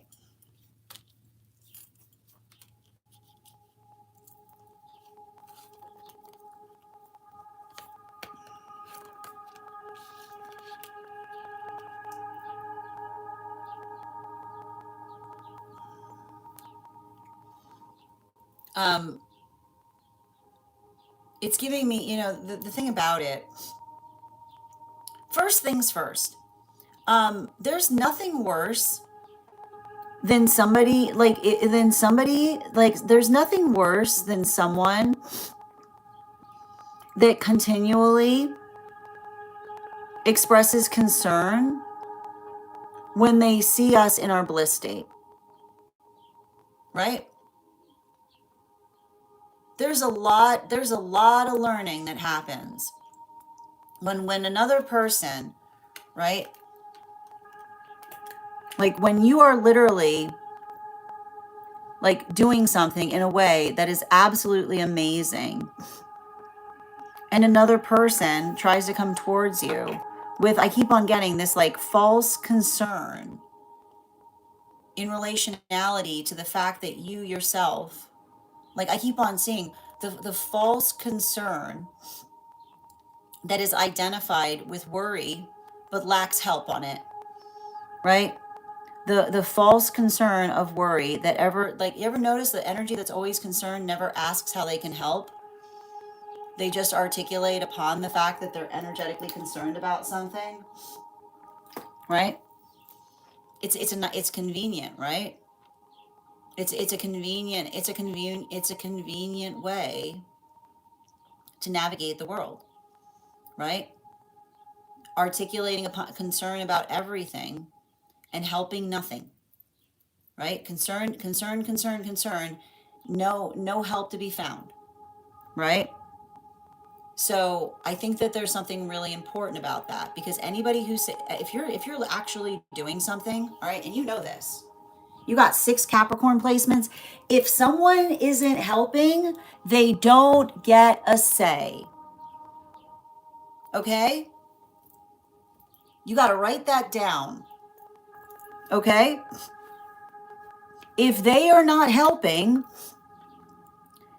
then their opinion, like, then who can, unbelievable. Right? If they are not helping, if they are not fundamentally helping you do something, then they don't have any right to say anything about the way that you're doing it. They don't have a single, that is literally the sound of someone that doesn't have a single leg to stand on, right? Doesn't have a single leg to stand on. And so what you need to do is, and I think it's hard too, because I see you literally surrounded by this type of energy. So what you got to say to someone, especially if they're trying to give you something that isn't helpful, right? Thank you. I appreciate, and this is how you're going to identify what feels like it's actually productive versus somebody that's just giving you lip service on something, right? I deeply appreciate your concern. You know what would be helpful? I appreciate you say thank you for that concern. This is what would help. I appreciate your concern. This is what help would look like to me. And then see what they do with that, right? This is what help would look like to me. Like, oh, like honor their concern. Honor their concern with what would effectively serve the concern. Honor the concern with, and if that energy disappears, right? If that energy disappears in the context of you redirecting their concern to where it needs to go, then now we're all learning something, right? Now we're all energetically learning something, is what I keep on seeing. Because I feel like, and I think that that's the hardest thing about it. Like, I just feel like I don't blame you for this, but you have to, like, you're incredibly capable, right? You're incredibly hardworking. When you do something, you don't do half measures on it. You knock it out of the park. And I feel like the hardest part about it, right? Like, I feel like I see some situations by which you've had to really deal with some energy trying to take credit. Like, trying to take credit, just straight up trying to take credit for your hard work. And you're allowed to have feelings about that. You're allowed to have feelings about that. And the way that you're going to effectively, like, the way that you're going to effectively heal from that, okay? And I know, and here's the thing about it, I know, okay? You are not, okay, and I know you're going to hate me saying this. There's two things I need you to do right now, okay? I need you to go to those that care about you and say, how would you describe me? Right? Get an honest review from them. And then I want you, if you want some shadow work on this, I know you're going to hate me for this. I want you to take those reviews. I want you to go to the nearest mirror and I want you to read them out loud to yourself. Okay? Because it is not self-aggrandizing to talk about what you've done and what you've accomplished. Okay? There is nothing wrong in being the difference. I need to point this out. There is you've got a guide around you that wants you to understand that there is a difference between proud and pride. Okay? There is a difference between proud and pride. Okay? And the difference between proud and pride is when we are proud, right? Then we are loud about the things that we're proud about, right? Because you did that. And there is nothing wrong with you identifying something that you care about that had an important impact. Okay? Pride, right? Pride is someone who's looking for an energetic ride. Okay? If it's true, if it's energetically true, then you deserve to be proud about it. You deserve to be out loud about it. So I want you to, like, I feel like the one thing that's going to help right now, and I know you hate it, like I know you I know you hate it, is getting better at talking about it, right? And I feel like there's a lot of like, and here's the thing about, I feel like I see somebody, you know, I feel like there's a lot of inner child healing connected to this in terms of another person. It's not bragging, okay? Bragging, okay, bragging is when you're talking about something that over aggrandizes something, okay? Like bragging is when somebody is like you'll often notice with bragging, someone's bragging about what they could, right? Bragging, somebody identifying what they could do, right? Instead of like, bragging is always focused on distraction. Identifying and articulating upon something that you're doing that has a lot of meaning, I feel like that's the hard part about it, because I feel like you probably recognize this. You've got an angelic around you that's like, you gotta clear that throat. You gotta clear that throat up a little bit, right? You gotta clear it. You gotta clear that up, right? Because I just keep on getting, right, like your ability, like, and I want to point out, if it's the last thing you want to do, that's why you're the best to do it. Okay, if it's the last thing you want to do, that's why you're the best to do it, right? Because it's not you're not doing it to be loud. You're doing it because it's energetically important. So I feel like it's interesting because, the hard part with a lot of that, like, I feel like a lot of that Capricorn energy I'm picking up there, right? Like, it's right here, right? It's it's like the only way out is through, when it comes to getting better at talking about yourself in a way. And again, if it feels like it's difficult, I want you to phone a friend. Okay? I want you to phone a friend. If it feels like it's difficult, I want you to go phone a friend. I said, go grab a Leo. So I know you got a Leo somewhere near you. Capricorn's always got Leos around them, right? Go grab one of them Leos that I know is not too far away from you. Okay? Be like, Leos will be like, oh, I would, oh, yeah, I would love to help you with that, right? Oh, yes, yes, yes, yes. Come on, like, let's practice, is what I keep on getting. Thank you so much for having that. Oh, there, thank you so much for having that reading with me, dear. And if this message connected to you as well, it's very common for those who need these messages to be here to experience them. We are doing personal readings right now. If you'd like to get on the list is open. It's 3 cards for a donation of 29 or more, 4 cards for a donation of 23 or more for my subscribers, Binks in my Lio. Please keep in mind there are 3 things I do not read for across these apps: pregnancy, medical, and legal. Happy to give insight on anything in private readings, and you can book private readings on my site. Also, for those joining us over on the place where we keep the videos, you can get on the list as well via my tree that is Binks in it in my Lio. And if you become a paid member, you're entitled to the same benefits that I've listed for Superfam. I'm just going to take a moment to read back on some of the comments that came through. And thank you, Amir, for the follow.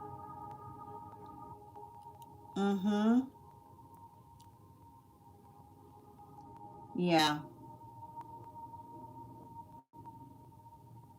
If they're not part of the solution, they may be a part of the problem. And it's hard, like, especially if they're just on the sidelines trying to dictate to you on how to do something, right? Be like pick up a tool, you know?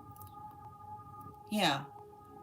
Exactly. Would you like to assist? So you wanted to judge, but you weren't actually concerned or willing to help. Exactly. Ayan, thank you for the follow. Thank you for confirming, Aura. And thank you, user 682, for the follow. Yeah, I'm constantly working and doing and striving, but don't expect praise. But you should get it, right? Like, just because you don't expect it doesn't mean that you haven't earned it. Which is why you have to get in the business of talking yourself up more, right?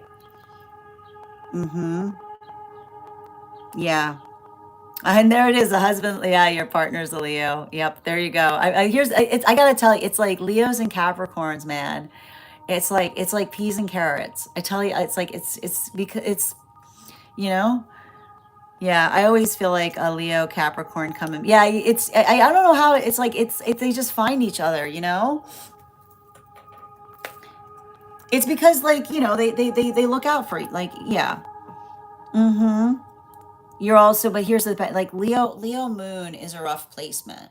And so everything I'm seeing there with the Leo moon, yeah, that's going to be like it's like Leo moons are rough placements, especially as it relates to like to the space of like the self. Absolutely. Oh, that's beautiful though. You guys have like incredible alignment there. That's incredible. Excellent. And thank you so much for having that reading with me, dear. All right, we're going to continue and just reading over some of the comments on the place where we keep the videos. How you doing today, Jenny? It's 3 cards for 29 for those who are non-members, dear. You know, I have to point out, Kylie, you know absolutely nothing about me. And one of the things about the book that you have is not coming into the space of righteousness, which is casting judgment on another. So your observation of coming in here and making the declaration that I am in some way a sinner, having not known me, is you being in the space by which you are becoming the energy of judgment, but false profiting in terms of trying to articulate what another is without knowing anything about them. So I hope you recognize that, and I hope that you're able to heal. I've got a very simple rule here, which is you're allowed to stay so long. I've got the same rule as Yahshua. You're allowed to stay so long as you're compassionate and kind, and you're not trying to utilize faith to hurt another person. So I would encourage you to potentially find somewhere else if you're going to be in a space by which you're trying to hold faith to make you feel better than those that are energetically around you. I hope you find the healing that you seek. How you doing today? Absolutely. All right. Mm,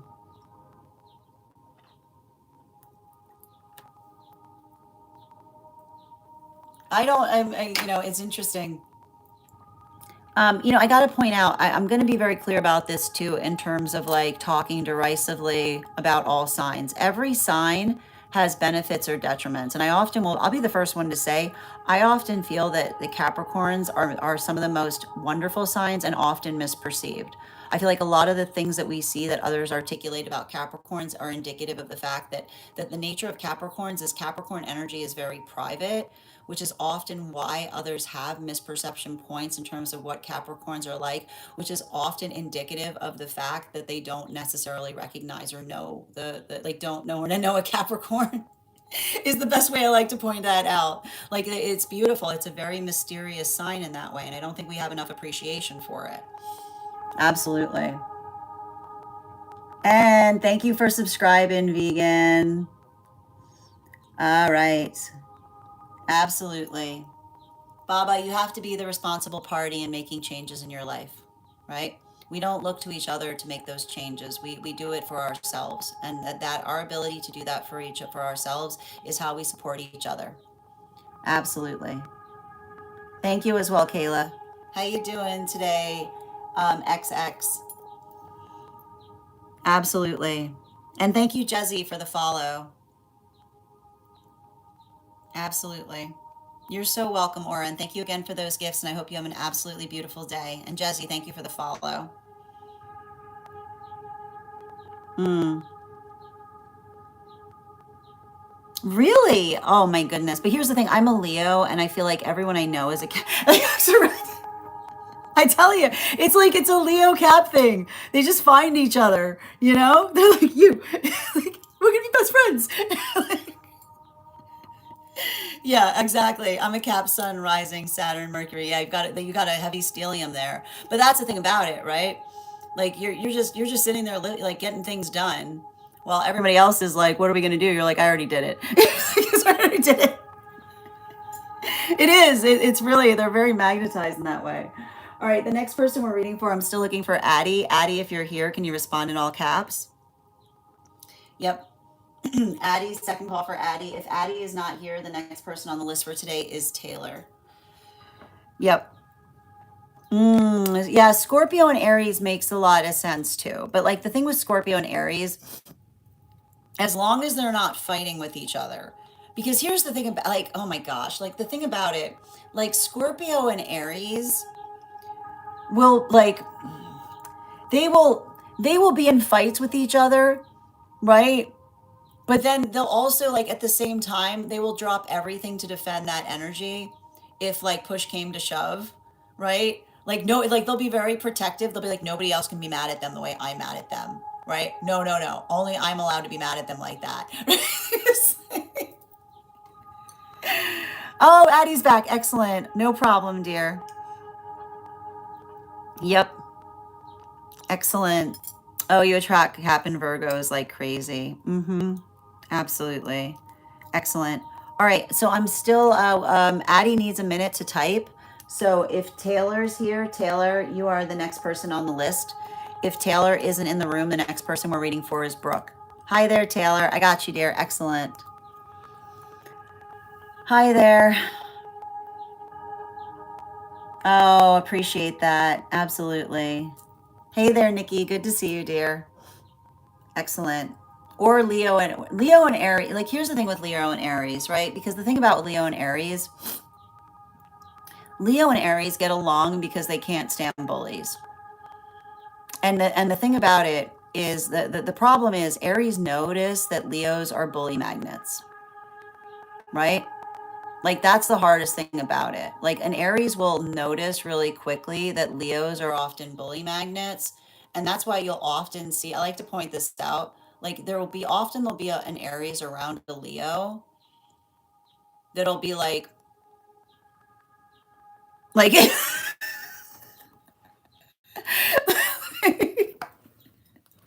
couldn't just I couldn't help but notice what you were doing in there. You know what I mean?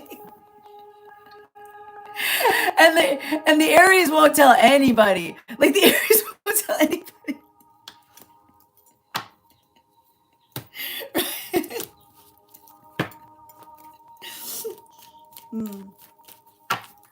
Yep.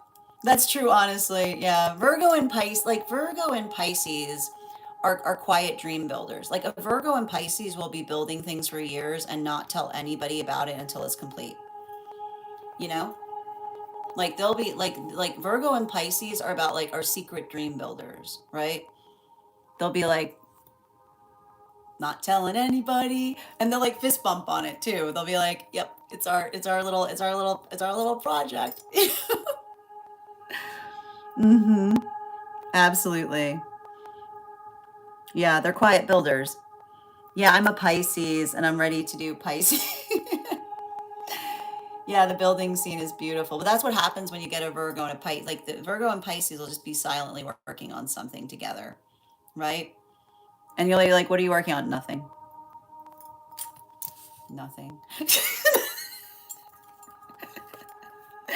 Yep. Mm, excellent. All right. I've got you, Taylor. All right, before we do Taylor's reading, let's warm up those intuition muscles with an intuition check. All right, I've got it here. We're going to count back from 10. And when we get to 1, I will reveal the card. 10, 9, 8, 7, 6, 5, 4, 3, 2, 1. We've got the boar. Thank you. We'll do that again after the next reading. And I'm going to pin up here. Thank you for the follow, Shaya. Guys, I'm pinning up Taylor. Guys, make sure to give Taylor some love. And if anybody else wants to get on the list right now, it's a great time to get on the list. You will be the 3rd person read for. Okay.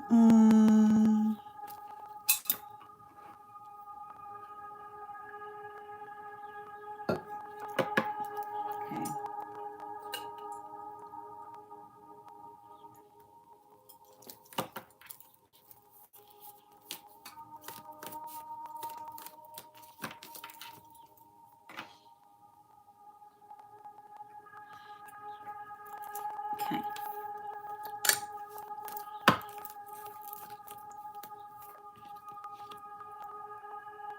3 cards, please.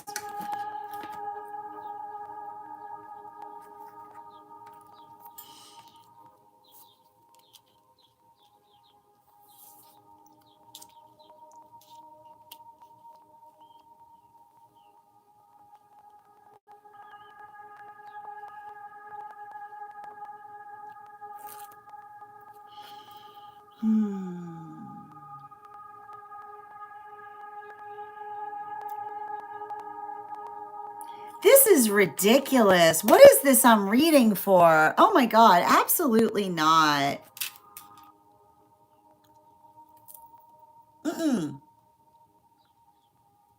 No. This is, All right, I'm going to walk you through what I'm seeing here. You know what? There is literally,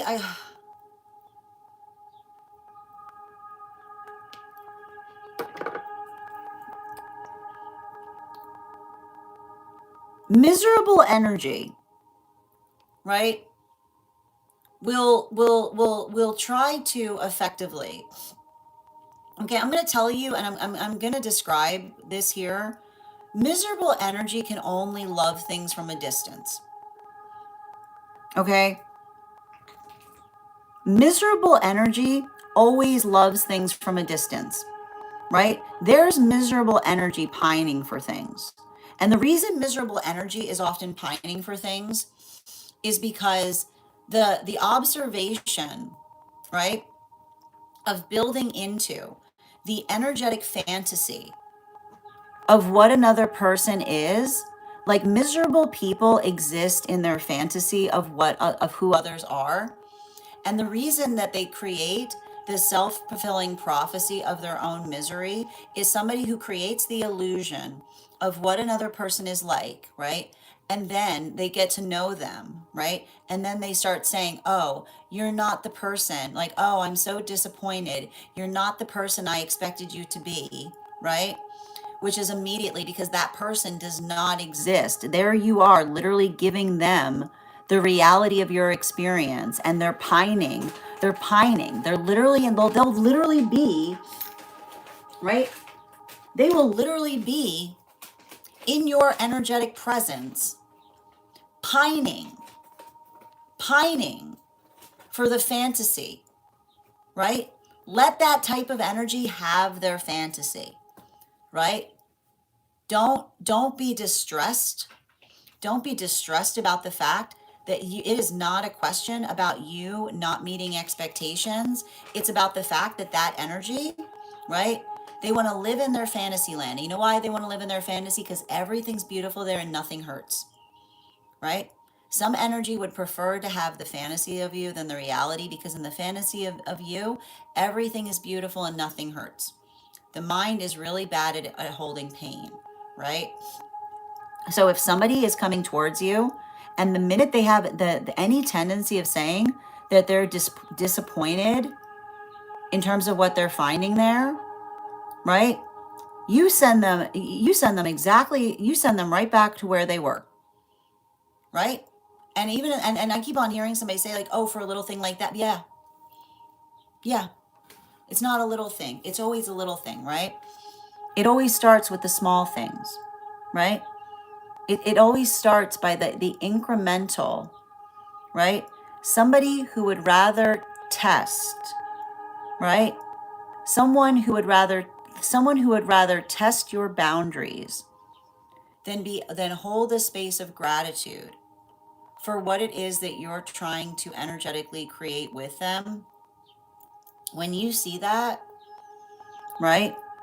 When you see that, when somebody shows you that, believe them. It never gets better. It only gets worse. It never gets better. It only gets worse. And it's because the observation, right? The observation of, and you know what? Usually you can tell, right? Usually you can tell someone like this because they always got something bad to say about everything and everyone, right? They've always got something bad to say about everything and everyone, you know? They've always got something bad to say about everything and everyone. Failing to recognize, right? Failing to recognize that others don't exist for their appeal. Others don't exist for their appealment. So when you see something like that, and I feel like it's hard because I see somebody, like I see some kind of situation of like, it feels to me like the type of energy. And the way you can usually see someone like this is everything is fine until it's not, right?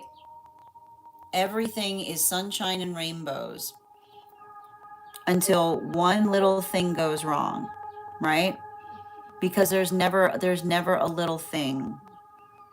There's never a little thing with someone who only sees you from the perspective of their fantasy, right?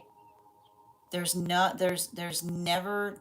possibility of healing with someone who is trying to get upset at you for not embodying the fantasy of what they anticipated they would expect to find you, right? And this is coming directly from your divine counterpart. Bottom of the deck, because your divine counterpart, right? They appreciate you, all parts of you, all facets, right? Understanding, and especially because I keep on saying, I feel like you're creative. I feel like you have a creative process. And I keep on getting a creative process is messy. All right? A creative process is messy by nature. And when you are working into a creative process and another person tries to identify that there's something about you that needs to change, I want you to remember that that's them trying to deny you your creative process. Okay? And I keep on getting it from one of your guides. It's not a mess if you know where everything is. It's not a mess if you know where everything is. If you've got an energetic system that another person doesn't understand, right? Then, and the way you will usually know this is if someone asks you where it is and a minute later you've got it in your hands, right? It's not a mess if you know where everything is. I don't know why I keep on hearing that. If somebody says, where's this? And you go, that's a system. And so if you're working in a system and another person is being critical on your system, right? Then recognize and identify that that's an energy that is threatening your creative process. And so your ability to identify and recognize, and I keep on seeing, it doesn't mean, right? It doesn't mean that, and here's the thing about it, like those who lack creativity will often look at something and say it doesn't make sense, but that's because, like, right, it's not for them. And so I think that that's really important, because I just keep on seeing, like, I feel like there's a bunch of energy that either like it like some like you are healing from energy that would rather see you, like, and I keep on hearing, like, there's a messages coming through from your counterpart that says you're not a muse, you're a museum. I want you to write that down. Okay? I want you to write that down because it's really important. Okay? It's coming directly from your divine counterpart. You are not a muse. You are a museum. But it also says to me that you've had to deal with a lot of energy that, and the way you can usually tell someone who's trying to amuse you, right? Someone trying to amuse you being like, you know what? You were so much better when you were a fantasy, right? You're not what I expected you to be. Of course, nobody is, because they'd rather let them have the false muse. Let them have the false muse that they think is you, because your divine counterpart is going to see every out aspect of you as absolutely, maybe not perfect, okay? Maybe not perfect, okay? But beautiful and sacred. Thank you so much for having that reading with me, dear. And if this message connected to you as well, and whoever this is, whoever this, like, whoever this is, none of this, right? Because, and I guarantee you, as soon as they get away, especially as soon as they get away, they start being all romantic again. Nope. No, no, no, no, no, no. Right? Let them have that. Let them have that Monet. Right? Let them have that Monet. Okay? Yeah. Okay. Fine. Enjoy it. Okay. Thank you so much for having that reading with me, dear. And if this message connected to you as well, it's very common for those who need these messages to be here to experience them. We are doing personal readings right now. If you would like to get on the list is open. It's 3 cards for a donation of 29 or more. 4 cards for a donation of 23 or more for my subscribers. Links in my bio. Please keep in mind there are 3 things I do not read for across these apps: pregnancy and medical. Happy to give insight on anything in private readings, and you can book private readings on my site. We've got 4 spots available today before the list will be closed. I'm just going to read over some of the comments that came through as I was reading.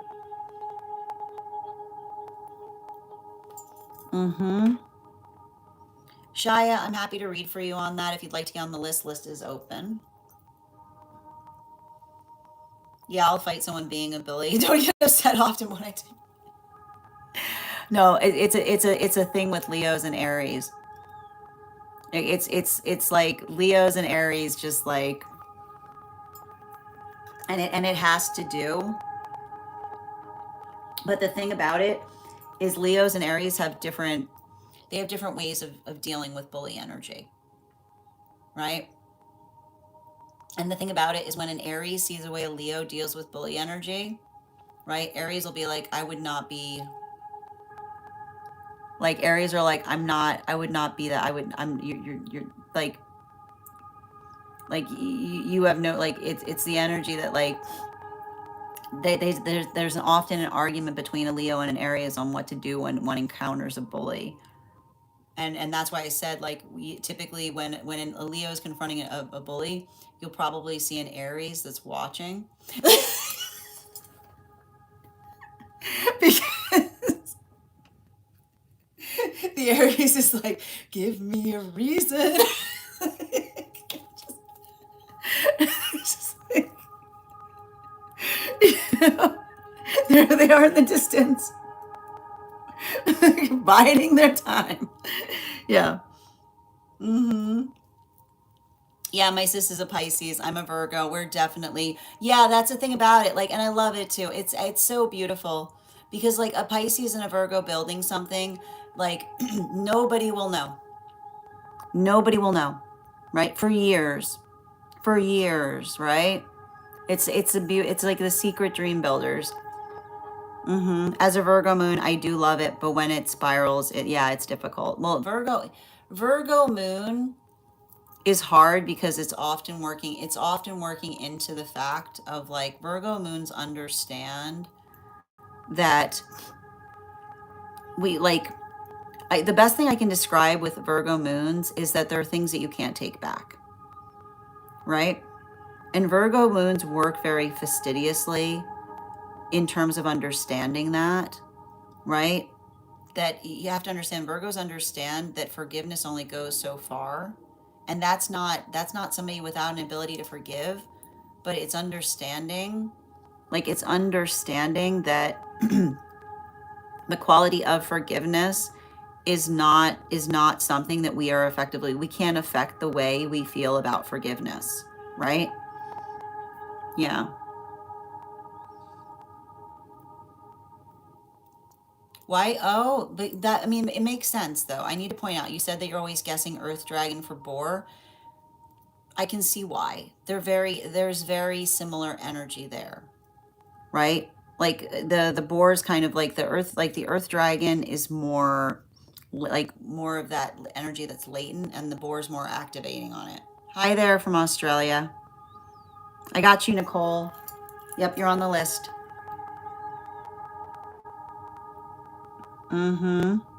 Not a must as long as I know where everything is. Yep, written down. Gotcha, Taylor. You're not a muse, you're a museum. I love that. Hi there from Israel. Welcome, Joy. And thank you as well for the likes, Lyrical. Excellent. I got you, Addie. Leo Sun, Virgo Moon. Make me hurt feelings quick. But I need to point, like, here's the thing about it. Like, no, when you've got a Leo Sun and a Virgo Moon, when somebody's reached the limit of your patience, you're going to activate very quickly. Yep, I got you. Yep, I got you, Nicole. All right, let's continue right now. The next person we're reading for is Addie. The next person we're reading for is Addie. Hold on, I gotta grab Strega. Yeah, the RAM is ready to charge. True. Welcome from New Mexico. How you doing today, Gary? Welcome as well, Kink. Mm-hmm. That's it. I mean, that's the thing about it too. But I mean, I like to point out in terms of X. I mean, when we identify the nature by which another person hates us for being in their authenticity, right? If we know that there's nothing to hate there, then that's just us navigating their projections. You know, it still requires us to have compassion for ourselves, even if we have to experience that. You know. Thank you as well, Kayla, for receiving these messages. Mm-hmm. Excellent. Oh, you're thinking, okay, so you're getting close. I mean, I can see it. Yeah.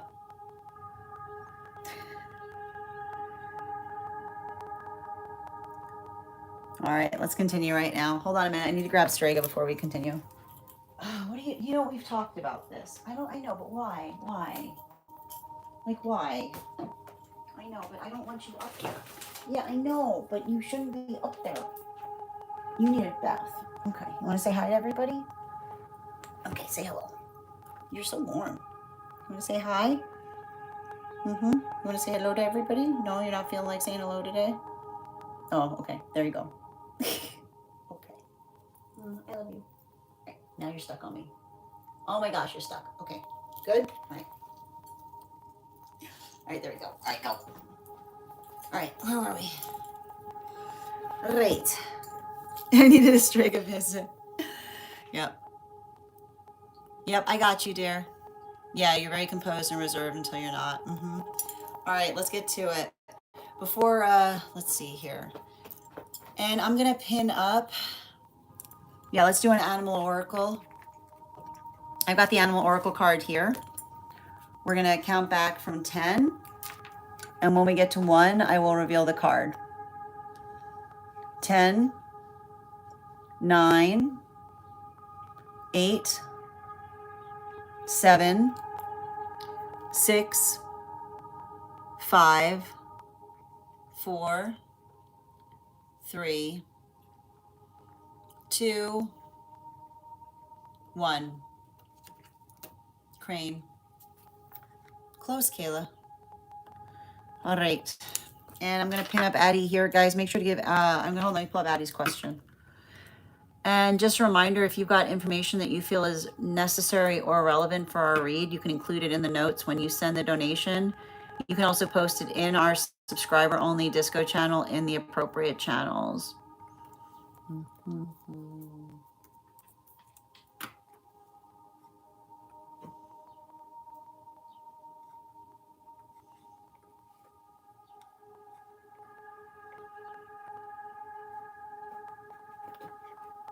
Mm-hmm.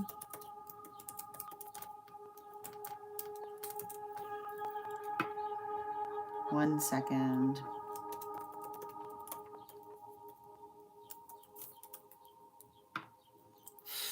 Just give me a minute.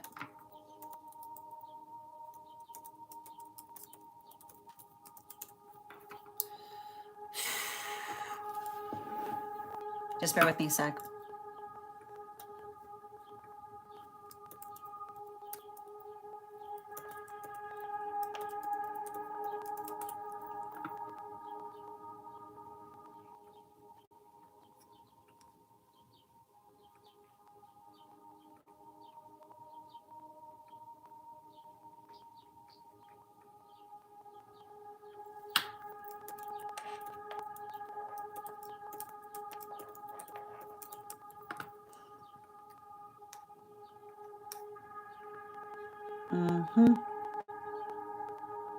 All right, just bear with me a moment.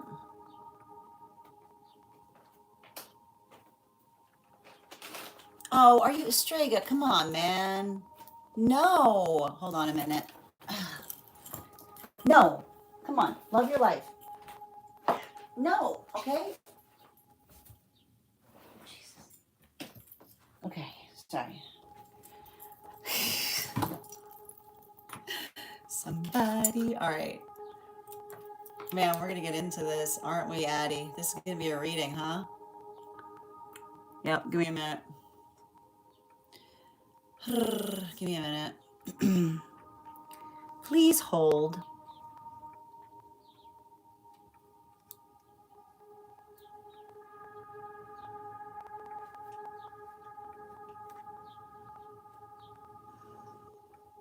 All right, there we go. Okay.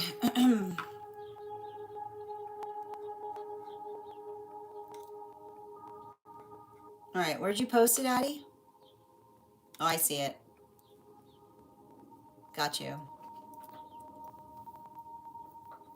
Ooh, okay, we're doing a love reading. Mm-hmm. Yeah, well, she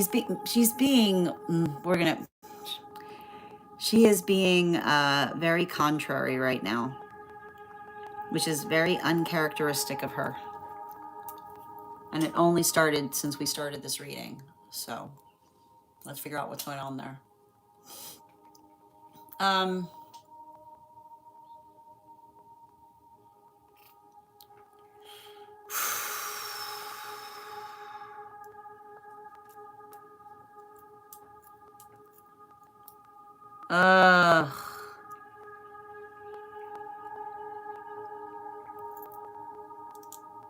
Hold on.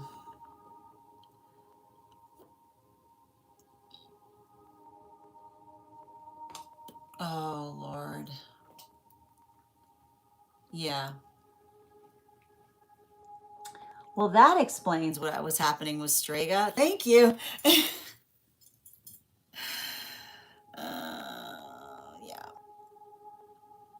Mm-hmm.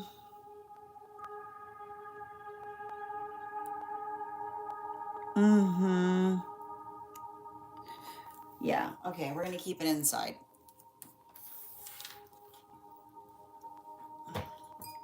Because the word for the word we're gonna learn today is discreet. Okay.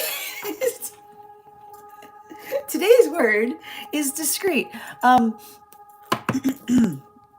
right, I'm gonna pin you up here. Guys, make sure to give Addie some love. Can I get please? Jeez Louise. Okay, yeah. I know. Oh, yes. Okay, you're finally come. Okay, that's fine. Yes, that's a fine place for you to be. All right, you got me the message. Thank you. Okay. Yeah, you're not gonna knock that over with a little head. Okay. Okay.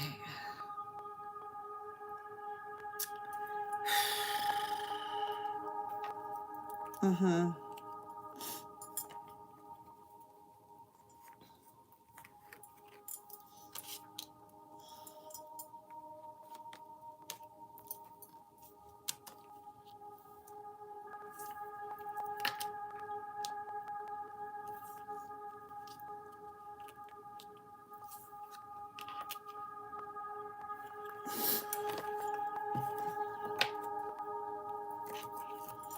It's weird. Okay, because I need to point something out. Okay, there's one thing. Let's talk a little bit about a sacred space. Okay, a sacred space is when we're navigating like honoring sacred spaces, then it's the observation that when we're coming into situations and circumstances by which when we care about each other, right? When we care about each other, we accommodate for the awkwardness, right? I want you to just write that down. Okay?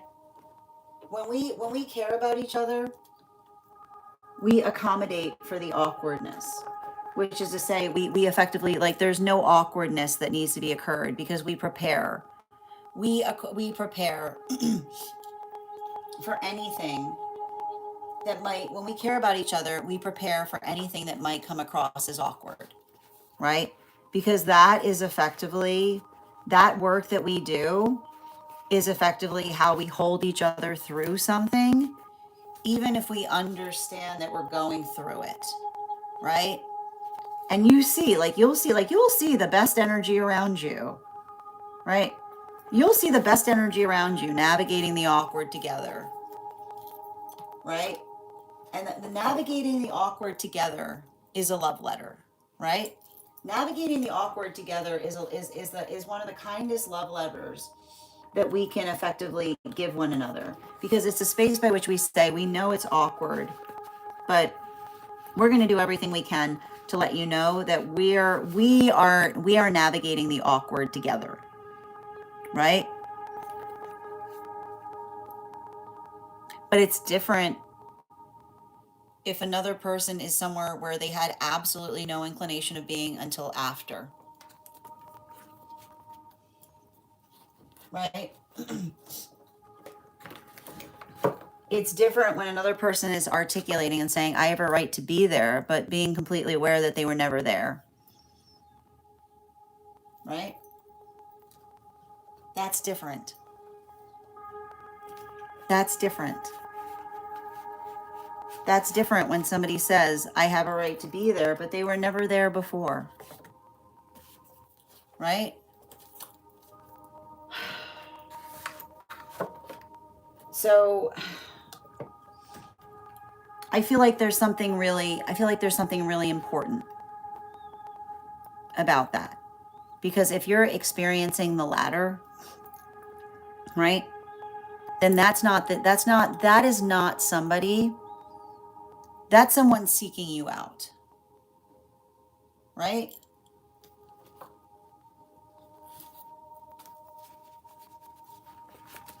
There's no other way to cut it. And the worst part is, like, especially, like, here's the thing about it, everybody else sees it too, right? It's literally somebody, it's literally somebody invested in making something as awkward as or uncomfortable as possible. And also, you know what? You're allowed to hurt in that way, right? You're allowed to carry pain in how obvious something like that is. And the way that, and the way you have to understand it is, the way that you can recognize it is, if they were never there before, but now it feels like they're trying to, if they're trying to stake their claim on places, right? Please recognize that everyone else sees it too, right? Everybody else sees it too. Um,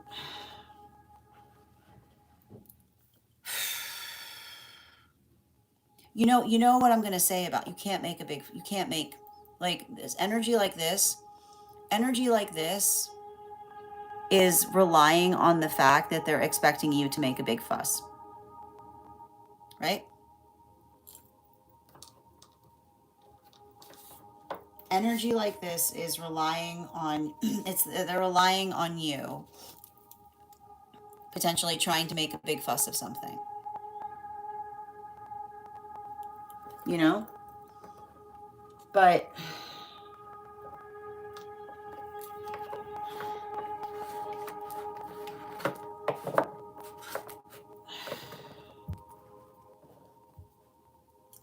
the best thing I can describe, the best thing I can say is, and it's interesting too, because the thing about it is, I see a guide.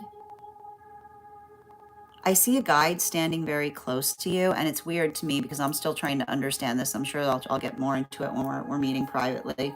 But the guide saying, like, congratulations, you arrived, right?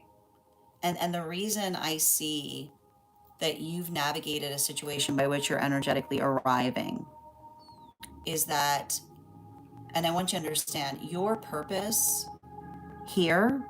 I want you to focus on your purpose. Okay?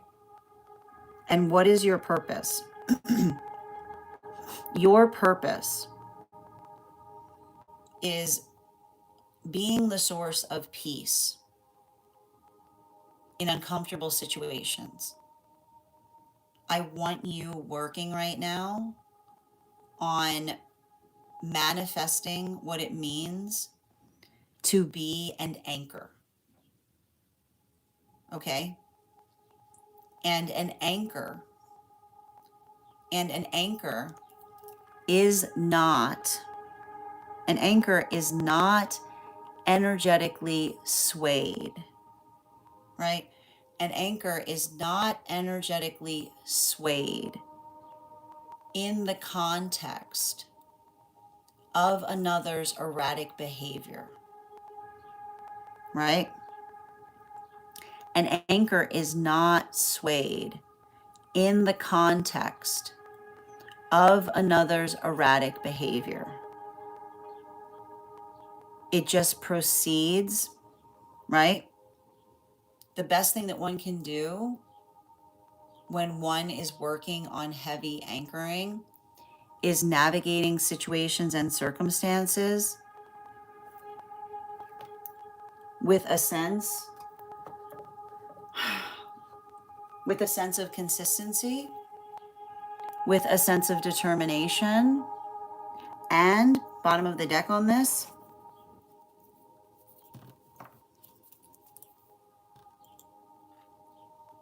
with a sense of grief. And I want you to understand, and I feel like this is what I hear your guides saying, right? Because and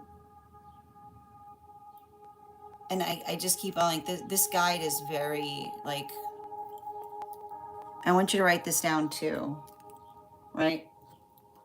Everybody grieves. Everybody grieves in different ways, right? Everybody grieves in different ways. And you're seeing, right? You're seeing the shape of this person's grieving, right? So if there's something that you're seeing in that process that feels, right? If there's something in that process that feels incendiary, right? If there's something in that process that feels incendiary, right? That's their grief process, right? And so, like, I feel like that, right? It says to me that you just have to keep on looking at it and say, this is their grief process. And the thing about it is grieving processes are not permanent, right? But and then that's what I meant about you kind of working towards being a healthy anchor, right? Like the best thing you can say to someone as they're doing that is saying whatever, like I keep on hearing whatever you need, right? Whatever they need. And allowing for that, like I feel like, you know, even in the space by which they're trying to make you feel confrontational, right? This is an opportunity for you to be exceptional.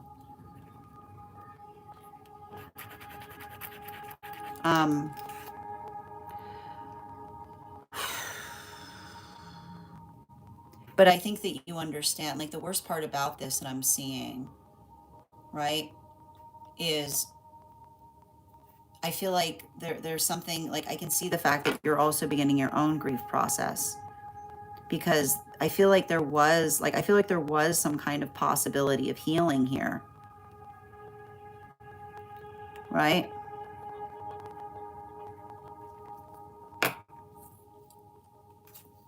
And something that they've done, like I like to point out, sometimes we do things that closes the door, you know? And I think that that's the thing that's so frustrating about it is like I literally like I literally see the fact, like you navigating through this right now, like it feels like it's almost like it feels like it's almost going to reopen some wounds, because it's like I feel like they don't recognize the fact that they've energetically, like what they've basically done is like they've ruined, right, they've ruined the possibility, you know, like that's the thing, like that's what hurts about it, right? It's like it's seeing, I can see, like I can see the fact that in their vulnerability, right, in their vulnerability, they've ruined the possibility of healing,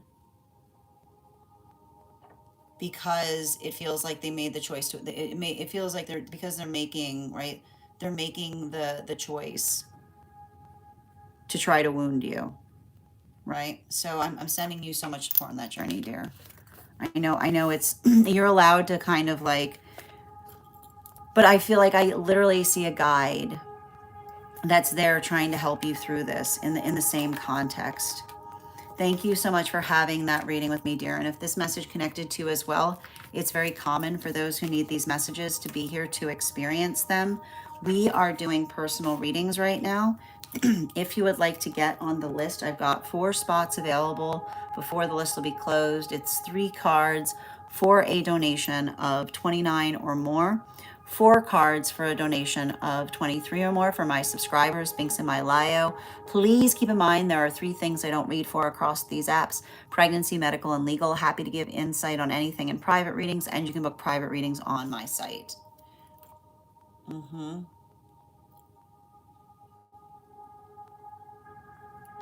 Yeah, I'm just reading over, dear.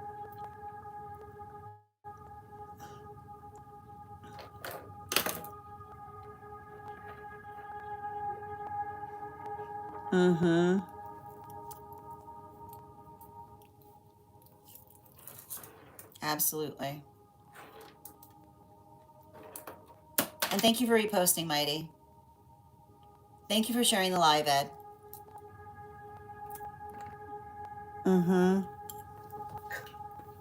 Well, it looks to me, it's like, it almost feels like I'm seeing a situation by which somebody, like somebody showed, it's almost like somebody who's showing everyone their ugly side, you know? Like that's the thing that feels like it's so devastating there. Like I see somebody, right? Like I feel like I see some kind of situation by which it's like that's what I keep on seeing around it. Yeah, I'm sending you so much support on it. Hi there, Lucas. How you doing today, dear? Good to see you. Absolutely. All right. And guys, make sure to give Lucas some love. Readers supporting readers. Absolutely. Yeah. Absolutely. And thank you, Nicole, for sharing the live. Always appreciate when you guys share the live. It doesn't even, it feels more like somebody who's like seeking a confrontation. Right. Oh my gosh. Strega. Yeah. And like Strega keeps on like, come on. No, dude, come on. Really? I know. Like, yeah. No. Gimme. Come on.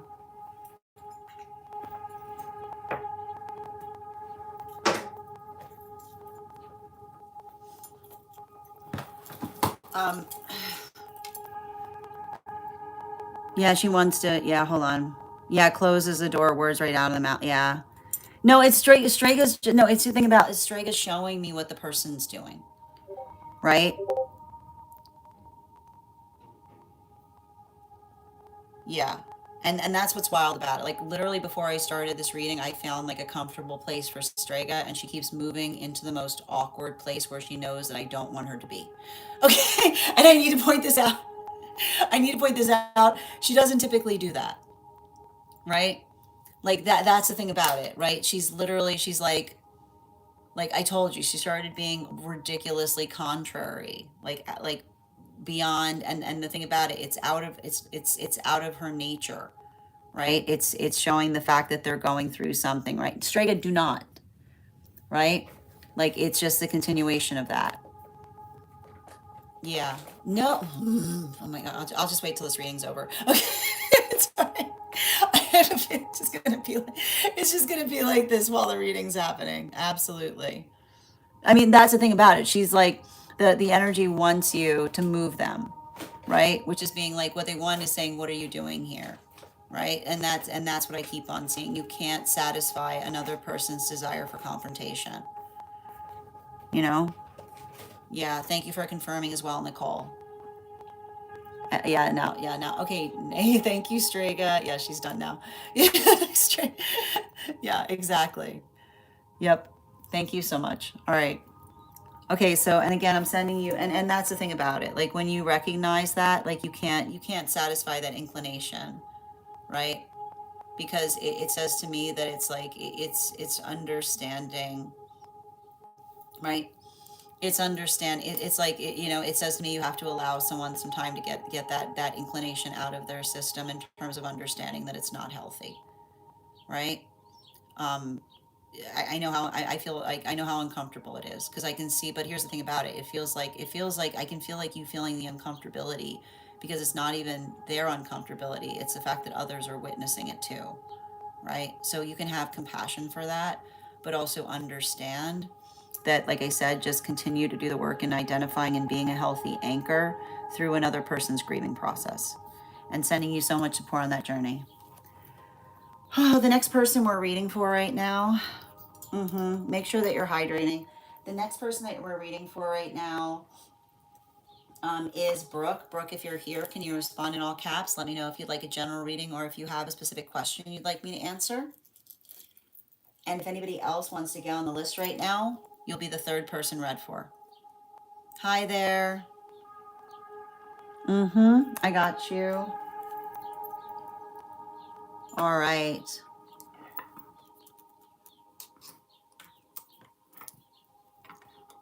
And just bear with me a moment. Mm-hmm.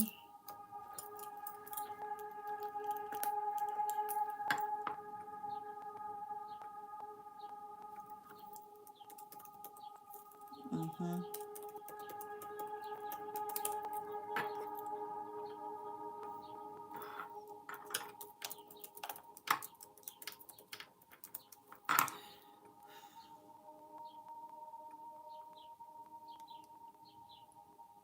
And Brooke, before we continue right now, I just need to give you to give me the first initial of the last name that you sent the donation through. I don't need the full last name, just the first initial of the last name. Thank you as well for those guesses, Kayla. Good to see you. Excellent. Oh, that's amazing, Kayla. Very cool. How you doing today, Richard? All right. Preppy, it kind of depends on the circumstance, you know. I feel like Labradorite finds me anywhere I go. Excellent. Mm-hmm. You're so welcome, and sending you so much support on that journey, Addie. It's heartbreaking. I can see why it's heartbreaking. And Julia, how you doing today, dear? Absolutely. Yeah, thank you as well, Dr. Genuine. Yeah, I got to point out, you got a bunch of empaths in the room, and they're all feeling it. You know. Listen, Blue, I need you to recognize we don't create fear-based mentalities. Okay. I want you I want you to make sure that you're going somewhere where you feel energetically supported. Um, like if there's this energy right now is can create a lot of fear coming up. So I want you to make sure that you're going somewhere where you feel safe, seen, and supported, and you're not potentially creating a fear-based narrative by which you feel energetically panicked or you're doing anything in a panic state. Okay. If you're feeling like you're in danger, then I want you to reach out to someone who is a medical professional to help you through any unresolved anxiety that you may be feeling. Okay? Thank you. And I am going to proceed to mute you because I have a strict rule about those coming in with a fear-based mentality. Thank you. But I would encourage you to make sure that you're getting the support that you need. You are safe, seen, and supported. I want you to make sure that you're communicating to another person in relationality to any of that anxiety that you're carrying. Okay? Mm-hmm. Yeah, I get it. It's heavy. I know. Mm-hmm. I feel like we're navigating the full shape of another person's abandonment wound. Right? Yeah. And you could see how the energy was navigating that in here as well. Sila, thank you for the follow. Let's continue right now. All right, the next person we're reading for today is so Brooke, were you able, thank you, gave me that. Yes, thank you, Brooke. I got you, dear. Thank you for confirming that. All right, where were we? All right, I got you, Brooke. And before we continue with Brooke's reading, let's warm up those intuition muscles with an intuition check. I've got the animal oracle card here. We're going to count back from 10. And when we get to 1, I will reveal the card. 10, 9, 8, 7, 6, 5, 4, 3, 2, 1. We got the horse. We'll do that again after the next reading. And I am going to be closing the book. So if anybody else, I'm going to be closing the list today. So if anybody else wants to get on the list, you'll be the first person read for tomorrow. Okay. Oh, I'm glad that you're enjoying it, Kayla. All right, let's continue right now. And for those who are here for 1-card readings, we've got 2 more readings today before we'll be moving into 1 card. So we'll be starting the 1 cards in about 20 minutes. Okay.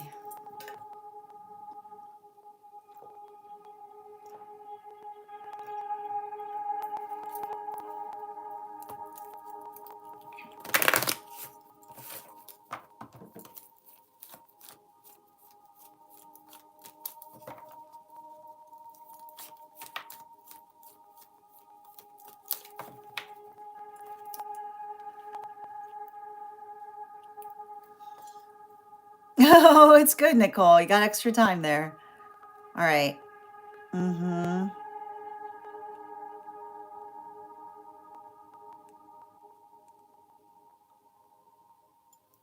Yep. 4 cards, please.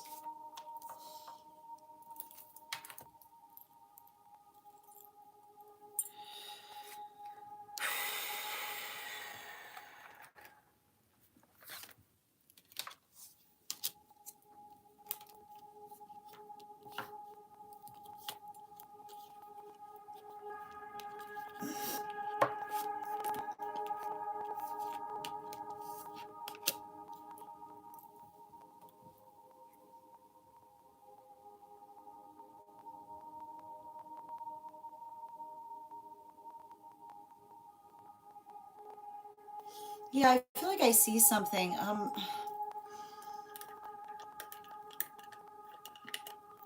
want to describe, like, the one thing I need to point out right now that I'm seeing is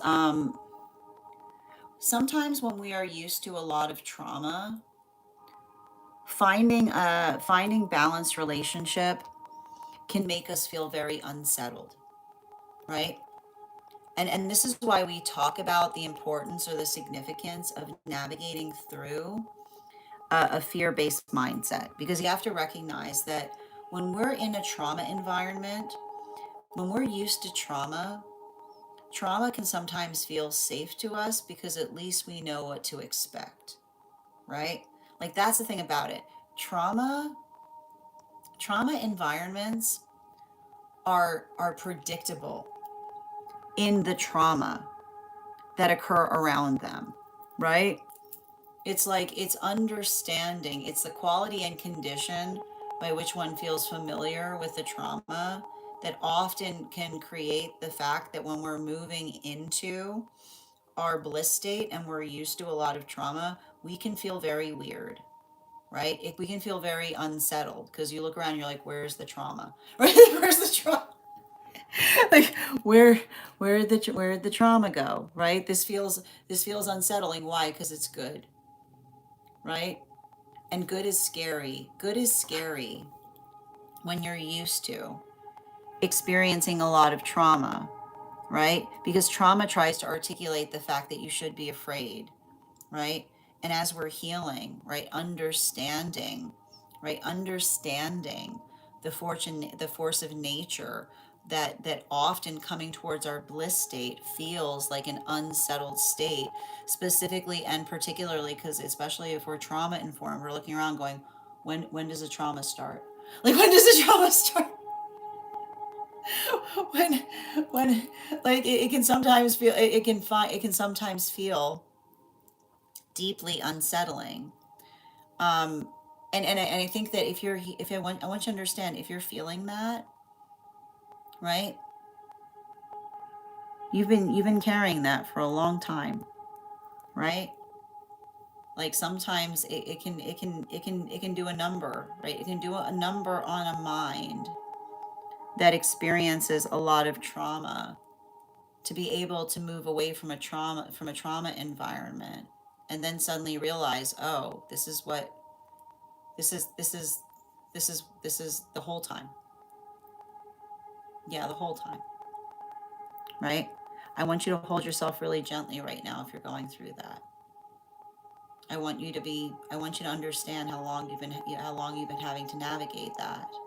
And the thing I want you to understand too is, I want you to be practicing right now a lot of grounding practices. And the grounding practices I want you to understand or recognize is, okay, it is safe to feel happy. Okay?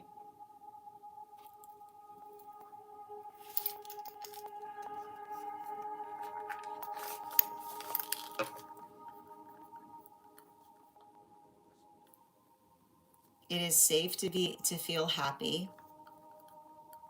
It is safe to be hopeful. Okay?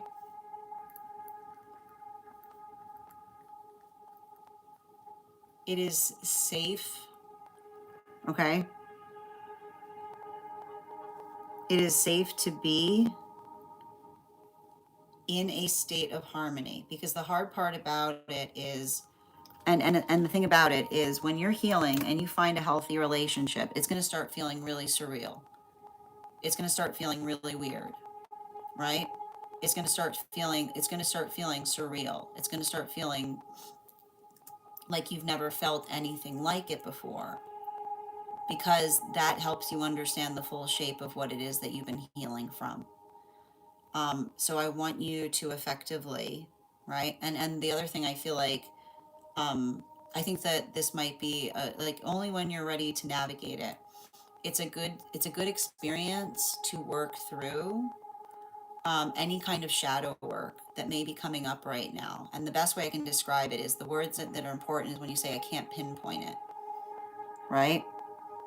Because what happens often is, when we're in healthy relationship and we're used to a lot of trauma, a lot of shadow work comes up, which is having to navigate the energetic fear that we carry. So if the fear is coming up, I want you to say to your fear, what are you trying to tell me? Okay? Like, what are you trying to tell me? Okay? And the best thing you can hear from your fear is, it's weird in here. Okay? It's weird in here.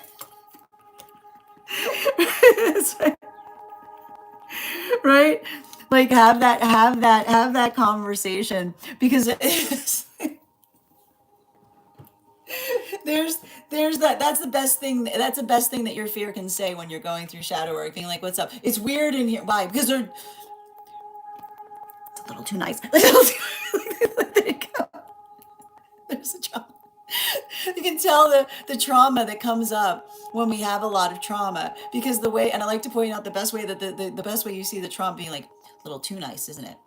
Right? Like, a little too, it's like, The fear that's suspicious of nice things, right? The fear that's suspicious of nice things that help us understand the full shape of what it is that we are energetically healing from, right?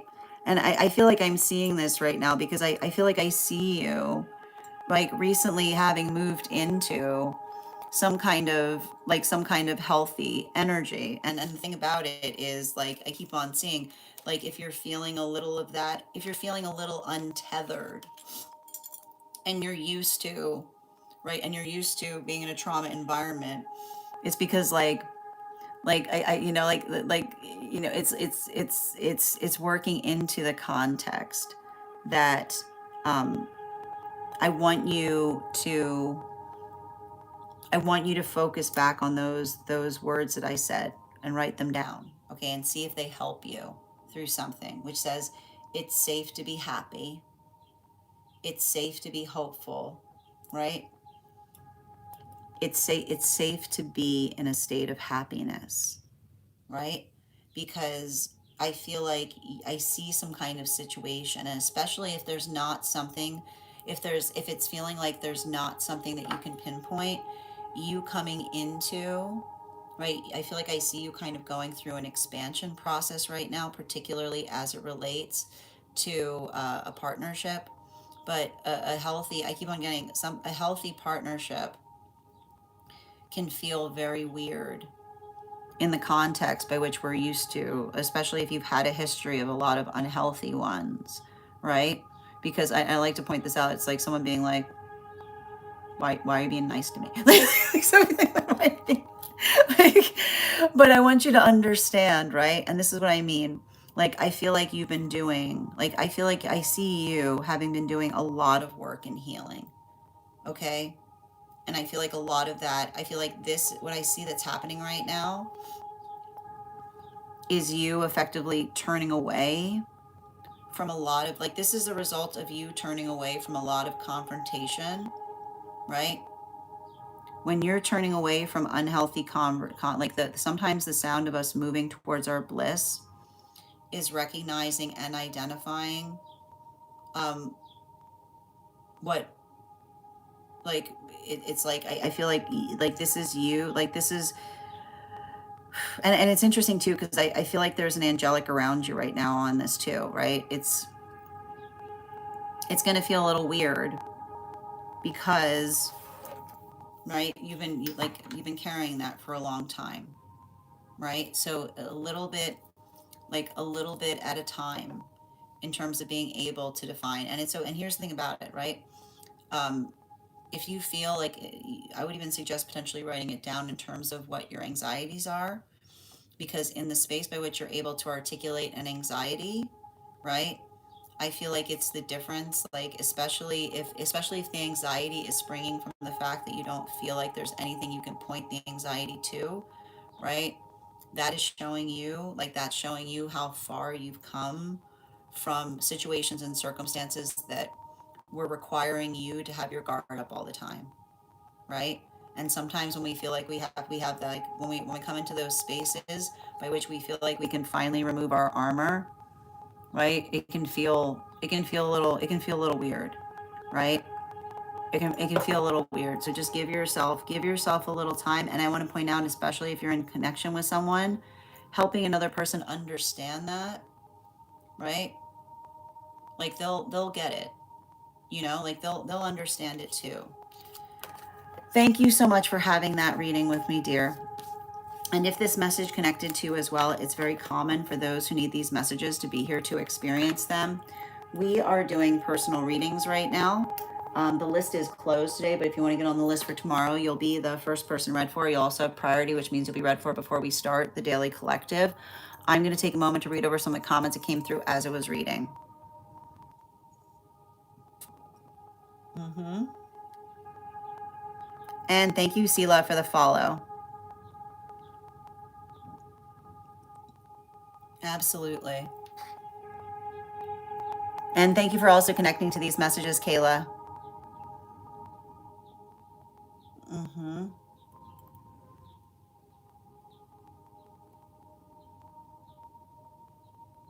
Yeah, I definitely believe someone can shift their energy. Hmm. Yeah, if we're working in a beneficial way, but the thing about it is you have to desire to do it, right? Yeah. That's an interesting way of describing that, Uda. All right. Yeah, trying to understand this from the level, trying to put some compassion on it. Yeah, it's so helpful.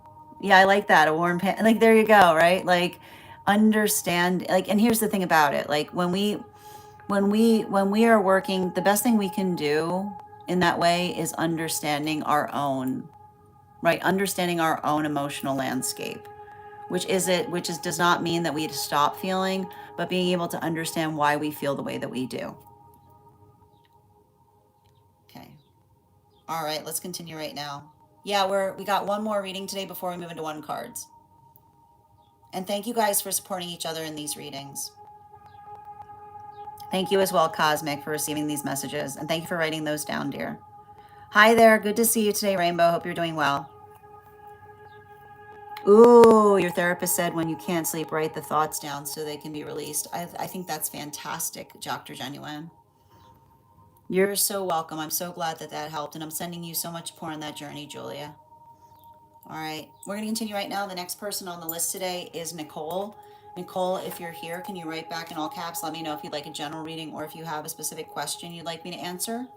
And if anybody else would like to get on the list right now, the list is closed, but you can get on the list for tomorrow and you'll be the first person read for. And for anybody waiting for one cards, we'll be starting them after this read. So if you'd like to become a super fan or subscriber, you can do so now and you'll be eligible for a one card in about 10 minutes. Highest priority. Before we continue right now, I've got the Animal Oracle card here. We're going to count back from 10. And when we get to 1, I will reveal the card. 10, 9, 8, 7, 6, 5, 4, 3, 2, 1. We got the adder. We'll do that again after the next reading. How you doing today, B? Okay.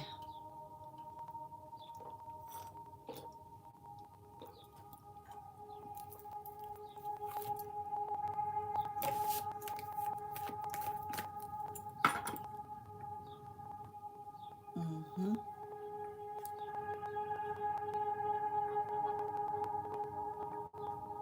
All right.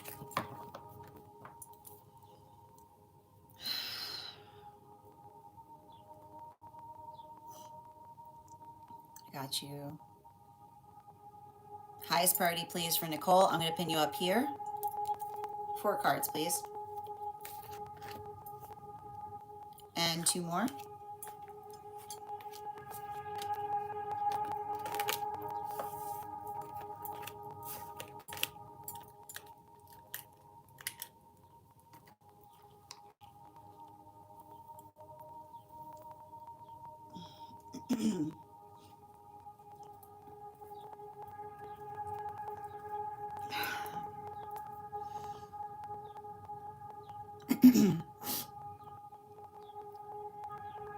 So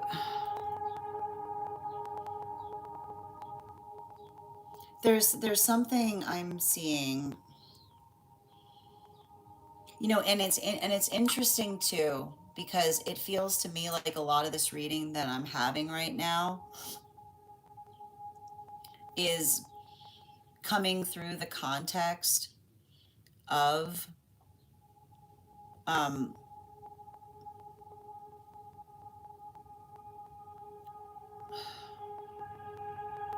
this is a very heavy read because it's working into the understanding of um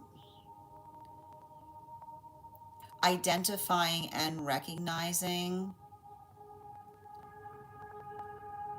how I, it feels like it's a reading from someone in spirit that's potentially trying to apologize to you for another person's behavior, is what I'm getting here. And the thing I'm observing in relationality to another person's behavior is it says to me that, and you have to understand that um, there are things we can do that sever our relationship to spirit. And it's the observation of um, when those who are ancestrally connected to us see us doing something simply for the benefit of trying to hurt another, um, it can often create circumstances or situations by which the energy will sever away from someone, is what I keep on seeing. And a lot of that work that you potentially identify there has to do with what effectively is identified as trying to create a healthy, supportive environment. And so it's interesting because I've got some energy. I've got like a large amount of energy and spirit that's trying to articulate and thank you for the fact that they see you doing everything possible. Like, and I keep on hearing, doing everything possible to protect someone from themselves is what I keep on getting. And we need to get into the understanding of protecting someone from themselves. Because when another person, protecting someone from themselves is the observation of when another person is doing something, not just the fact that they're doing something to you, but that's ultimately detrimental to them as well, right? It's the observation of energetically working through something, but not just, right? Not just in the context of trying to work through something, but in the context by which, like, it basically, it's like, it says to me, it's like somebody's spirit team is basically trying to articulate that they are now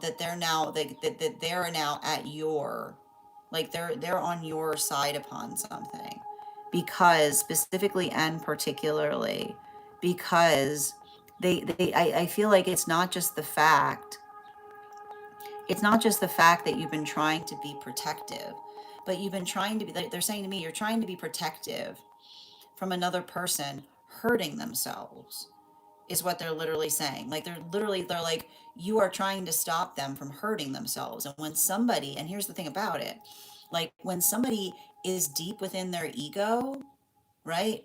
When somebody is deep within their ego, right? The observation of doing something, right? This is how spirit sees it. Like, when somebody's operating straight from ego, like, basically spirit sees it like the energy that's just like, literally, it's like they're hurting themselves to spite another, right? Like, they're doing something in a way that hurts themselves because they've lost the energetic understanding in what needs to be protected. So I keep on seeing that the message is basically coming through on this is like, you've got good direction sense, right? And the state or nature by which you effectively try to help, like, you can only help somebody as much as they're willing to help themselves, right? There's only so much that one can do when another person is committed to hurting themselves, because it's almost like the state or nature by which you have to say to somebody, like, I can't, you can't be energetically present to them potentially working through that. So I feel like, it feels to me that whatever this is that I see you like having to navigate, right? All you can do is continue to articulate to another that you're just continuing to work towards the best possible thing, right? And I want to get, and like, you have to understand, like, when we're navigating difficult situations, but we're trying to make the best of them, right? Never are the guides more on our side, right? Because, and I want to point this out, you did not create that, and you did not create that situation, right? You did not encourage that situation. I feel like I see a situation by which the guides identify that you've been doing nothing but trying to pour as much good as possible into something out of a bad situation. But it also identifies and states that, you know, if there's anybody around you right now, right? If there's anybody around you right now that's got an opinion on it and they're not helping you, then they like, these are like the guides saying that, you know what you can do with that opinion, right? It's very easy. Look how convenient it is for energy on the sidelines, right? Look how convenient it is for energies on the sidelines to be able to feel like they have an energetic opinion on something that you have no control of, right? Don't listen to those opinions for a minute, because you want to have to understand their opinions exist on the other side of what occurred, right? Their opinions exist on the other side. So their opinions, literally, their opinions don't exist, because their opinions exist in the space by which the worst possible outcome did not occur because you've been taking steps to prevent it, right? So if somebody is articulating, right, if somebody was articulating that you are being overly cautious, right, the best sound that you can hear is that you are being overly cautious, because exactly, that's what happens when you're overly cautious. The worst possible outcome does not occur.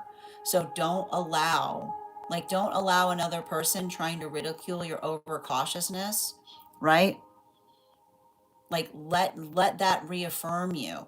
Like, them telling you you're being overly cautious is you working towards the best possible outcome, right? You've already, that is what we effectively see there. I'm going to put that down here. Just bear with me.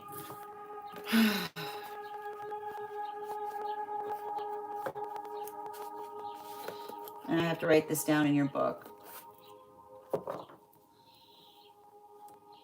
Mm-hmm.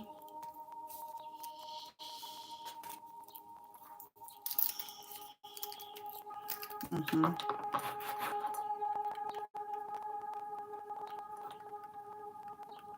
Overly cautious equals best possible outcome.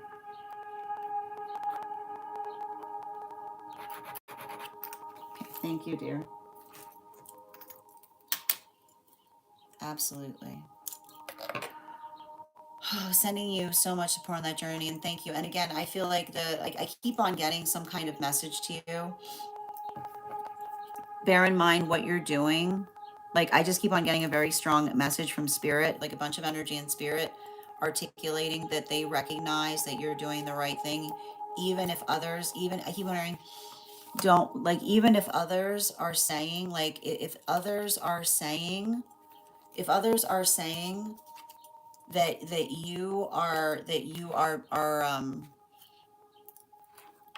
like, if others are saying that you are going overboard, you're actually, like, I keep on seeing, you are preventing, like, you are the force of protection in a situation, right? Let them energetically miss you with it, right? Let them saying to you, like, that you're being overly cautious, be a blessing. And sending you so much more on that journey, dear. And if this message connected to you as well, it's very common for those who need these messages to be here to experience them. We are doing personal readings right now. If you would like to get on the list is closed today, but you can get on the list for tomorrow, and you'll have first priority, which means you'll be read for before we start the daily collective. It's 3 cards for a donation of 29 or more. 4 cards for a donation of 23 or more for my subscribers. Links in my bio. Please keep in mind there are 3 things I don't read for across these apps: pregnancy, medical, and legal. Happy to give insight on anything in private readings, and you can book private readings on my site. And sending you so much support on that journey, dear. Eric, thank you for the follow. Sine, the list today is closed, but if you want to get on the list for tomorrow, you can be the first person read for. We are going to be starting one card readings for super fans and paid members. If you would like to have a one card pulled and you'd like to become a paid member. And sending you so much support on your journey. Hi there, Michael. Welcome. Oh, I know, Kayla. I appreciate you participating in the one card readings. Absolutely.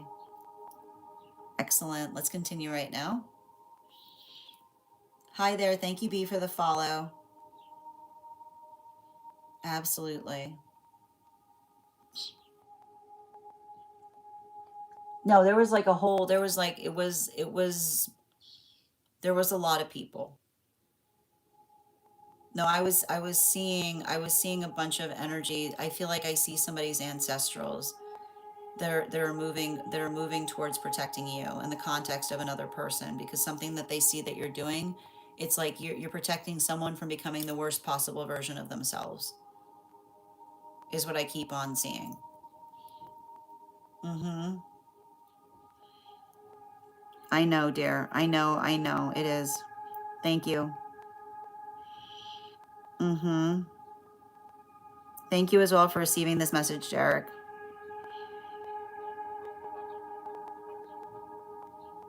All you can do is enough, is what I was getting.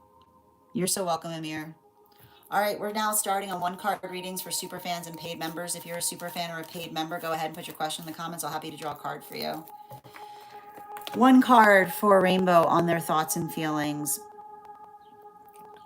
I feel like I see somebody that genuinely enjoys your company. There's something there that feels like there's something about the understanding or feeling energetically welcome when they're around you. Again, I keep on seeing somebody who is really, really focused right now on, like, I feel like I see somebody who is like incredibly focused on what they need to get done, right? Like it has nothing to do, like this is like, it's saying to me, like, I don't know if this is a busy season for someone, but I just see somebody right now like very, very focused on having to be as productive as possible, and not necessarily being like, not having the opportunity to kind of sit down and enjoy something. Animal Oracle. Yeah, like there's like this, especially with this seal energy. I feel like this just says to me like there's something about this being some kind of busy season for someone, or someone trying to work towards some kind of goal here. Nicole, one card from Divine Counterpart. Um, you deserve rest. This will be the past, right? This will be the past, and they're going to help you with it, right? You're not going to be alone in this, right? They're going to support you every step of the way, because I just keep on seeing that something about this energy, right? Like your ability to effectively move through something, but not just move through it, but like I keep on seeing being as protective as possible, right? Like they're gonna, like I almost see somebody who's like, the thing that they care about more than anything is how energetically compassionate you are in circumstances. Like I literally see situations by which somebody tries to say like they would have been a lot harder on somebody, right? Like I almost see somebody saying like, I feel like you've got a bunch of energy saying that you're being hard, and they're going to be like, you were being very gentle to them in relationality to what you could have done. Mm-hmm. One card for pieces, please. Continue to build that. It says to me this is a good time to build stability and security. Just identify and recognize what you're trying to change as it relates to building into healthy manifestation, right? Figuring out what needs to change to come into a deeper state of easement. Animal Oracle with the hare. It says to me that there's something about like energy that cares about you will love your awareness. Energy that cares about you will love your awareness, which is the ability by which you're able to ascertain what you can do that would allow something to be better. So allow that awareness to guide you. Absolutely. I got you, Kayla. One card on information on, um, hold on a minute. Mm-hmm. One moment, please. Yeah, it's interesting because, and I want to point out, did you see the negative energy that effectively popped up between your two questions? That's what your guide is working to heal you from, right? I feel like I wouldn't be surprised if you were energy, like if I feel like you are in some kind of relationships where somebody was being mean to you, and then when you were upset, they were saying they were being too sensitive, right? The energetic counterpart that you're moving towards would never dare, would never dare to insult you, right? They would never dare to insult your intelligence. They consider that your best or highest quality. Insecure energy will try to make us doubt ourselves when we have intelligence because they feel energetically threatened by it. And I feel like there's a guide around you that values intelligence in everything. And I feel like they're helping you move away from any energy that was trying to make you feel like you weren't intelligent enough, right? Like it says to me, like rude energy is threatened by brilliance. Thank you so much, dear. Kay, good to see you, dear. How you doing? Excellent. Thank you as well for being here and receiving these messages, Dr. Genuine. One card, please, for Yaz. Positive mindset, right? Go in there as though it's already happened. Yeah, Ace of Swords in its reversal, right? It's already happened, right? Your ability of being energetically confident through something is identifying and recognizing what feels foundational and supportive. Okay, you've got a guide. Your guide's entering the room with you in those experiences. So allow that to help build into that point of stability. Highest good for Ella, please. Highest good for Ella. I feel like this is, I know it feels like there's a solitary time right now, but this is the feeling of you coming into partnership, right? Because you're honoring the journey of your energy, right? You're finding, follow your bliss, which says like step out of your comfort zone, do things that you've been intending to do to come into deeper alignment. Hi, Julia. Yep, Kay, I got you, dear. Perfect timing. One card, highest priority, please. The moon card. I feel like this is you. I feel like there's something important here about working through. Like it says to me, like, it feels like the type of energy, like it's a continuation of what I was reading for in terms of someone, like somebody that's telling themselves a story of what's happening because, like, I keep on saying it's safe, right? It's safe to love somebody in the past because everything's beautiful and nothing hurt. So I almost see somebody trying to like weave some kind of love, like trauma between you and them into this like chaotic love story. Like make sure that you're not subscribing to it. Like make sure that you're articulating to another person, right? Like you being like the only sound you should hear when someone's doing that is genuine concern. Like are they okay? Because they're it's like it almost feels like someone who's trying to sentimentalize the trauma that they put you through, right? Just allow that to be like let that be the closure as it relates to a circumstance or situation. Mm-hmm. Julia, one card on those coming through. Seeing the divine counterpart in there anywhere? Is what I'm getting. You seeing a divine counterpart in there anywhere? Yeah, it says to me like it's interesting because it feels like there's a divine counterpart trying to introduce you through a past life. Mm-hmm. Absolutely. You're so welcome, Ella. Lisa, one message from the past self. You are becoming the force that would have protected you from it. You're making them proud. Yeah, you should be proud, right? If every step is you becoming the force that would have protected you from having to go through something, never are those steps more blessed, right? It's not something small, it's something incredible, right? Don't like continue to bless those steps. How you doing today, Serena? I got you, Estevan. Good to see you, dear. One card, please. Highest priority. We've got the Six of Wands, which is the observation or talking through or working through circumstances or situations by which you're able to identify and recognize, like, the best you can do is the best you can do is the best that you can do. Okay? And if somebody, like, if someone's putting you through hard choices, right? Observe, don't absorb, right? Observe, don't absorb, which is basically the observation, right?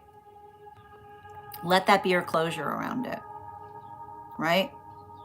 When another person is obsessed with putting hard choices before us, like, that is the observation, that, like, that's all we need to see in relationality to making a determination in terms of what, like, what another person is trying, like, prioritizing. Okay, don't let them try, don't let somebody try to say to you, right? Don't let somebody try to give you some of this nonsense about a strong kite, like a kite flies strong in yeah, like a kite flies highest in strong winds, right? It's not somebody trying to articulate that they're trying to make you tough. You know what makes us tough? Compassion. Compassion makes us warriors, right? It's not somebody trying to say, "Oh, I did it for a reason," right? That's the force of what you're working to heal from. You're so welcome. Absolutely. Yeah, sending you support on that journey, Kay. Hi there, all. One card general. Um, you know what? Don't let somebody come back and forth to you that hasn't made a decision in terms of what they want. We can talk to each other about what our manifestation goals are without promising or committing to them. Okay? Let the conversation that you're having with another person start with manifestation goals. And if they say that you're rushing the process, it's because they want to waste your time. Okay? It's never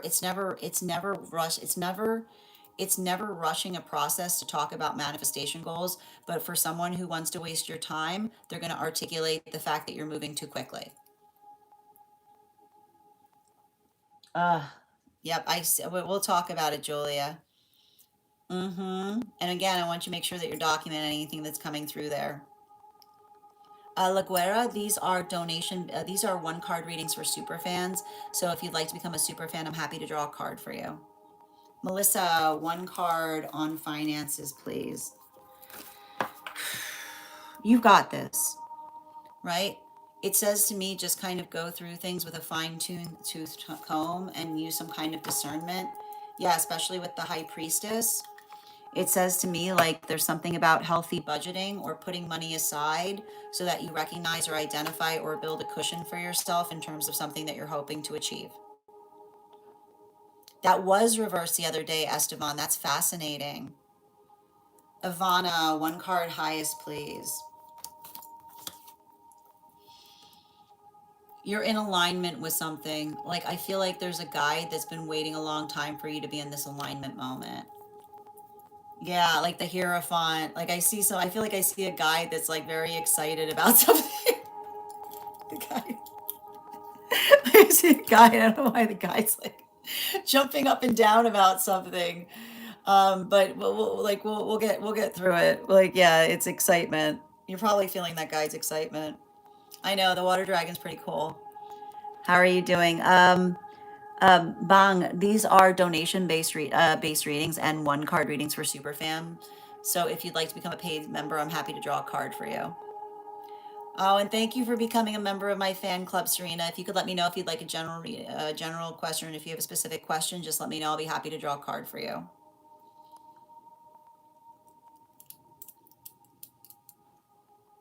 Absolutely. And thank you for those stars. I appreciate them. Bangtan, if I'm ever saying your name incorrectly, by all means, please feel free to correct me. General for Serena, please. You do not need to continue a conversation if another person isn't stating their intentions. Okay? If you have said to somebody what you're comfortable with and they continue to persist, that's not you being rude. That's them having a boundary issue. Okay? Reaffirm your comfortability and leave it at that. You do not need to continue a conversation beyond the space by which you say that you're uncomfortable with something. But energy without boundaries will try to articulate that you're being mean. It is not mean to have a boundary, especially if if another person isn't respecting what you've articulated. My friends, I want to thank you guys so much for being here today and sharing in these messages. If you missed today's Daily Collective, it is now out over on the Stack as a video and a podcast. You can also find it over on the place where we keep the videos. I will be back on tomorrow at our standard time. So that is at 7:15 a.m. PST, 10:15 a.m. Eastern. If you would like to get on the list and have first priority tomorrow, you can get on the list today and you'll have first priority tomorrow, which means you'll be read for before we start the Daily Collective. I want to thank you guys so much for being here today and sharing in these messages. Huge thank you to my followers, old and new. Thank you for being here today and receiving these messages. Huge thank you to my subscribers. Your ongoing support means the absolute world to me. I hope you guys have an absolutely beautiful day. Please take care of yourselves. Please take care of one another. And we'll do this again tomorrow. Have a great day, everyone.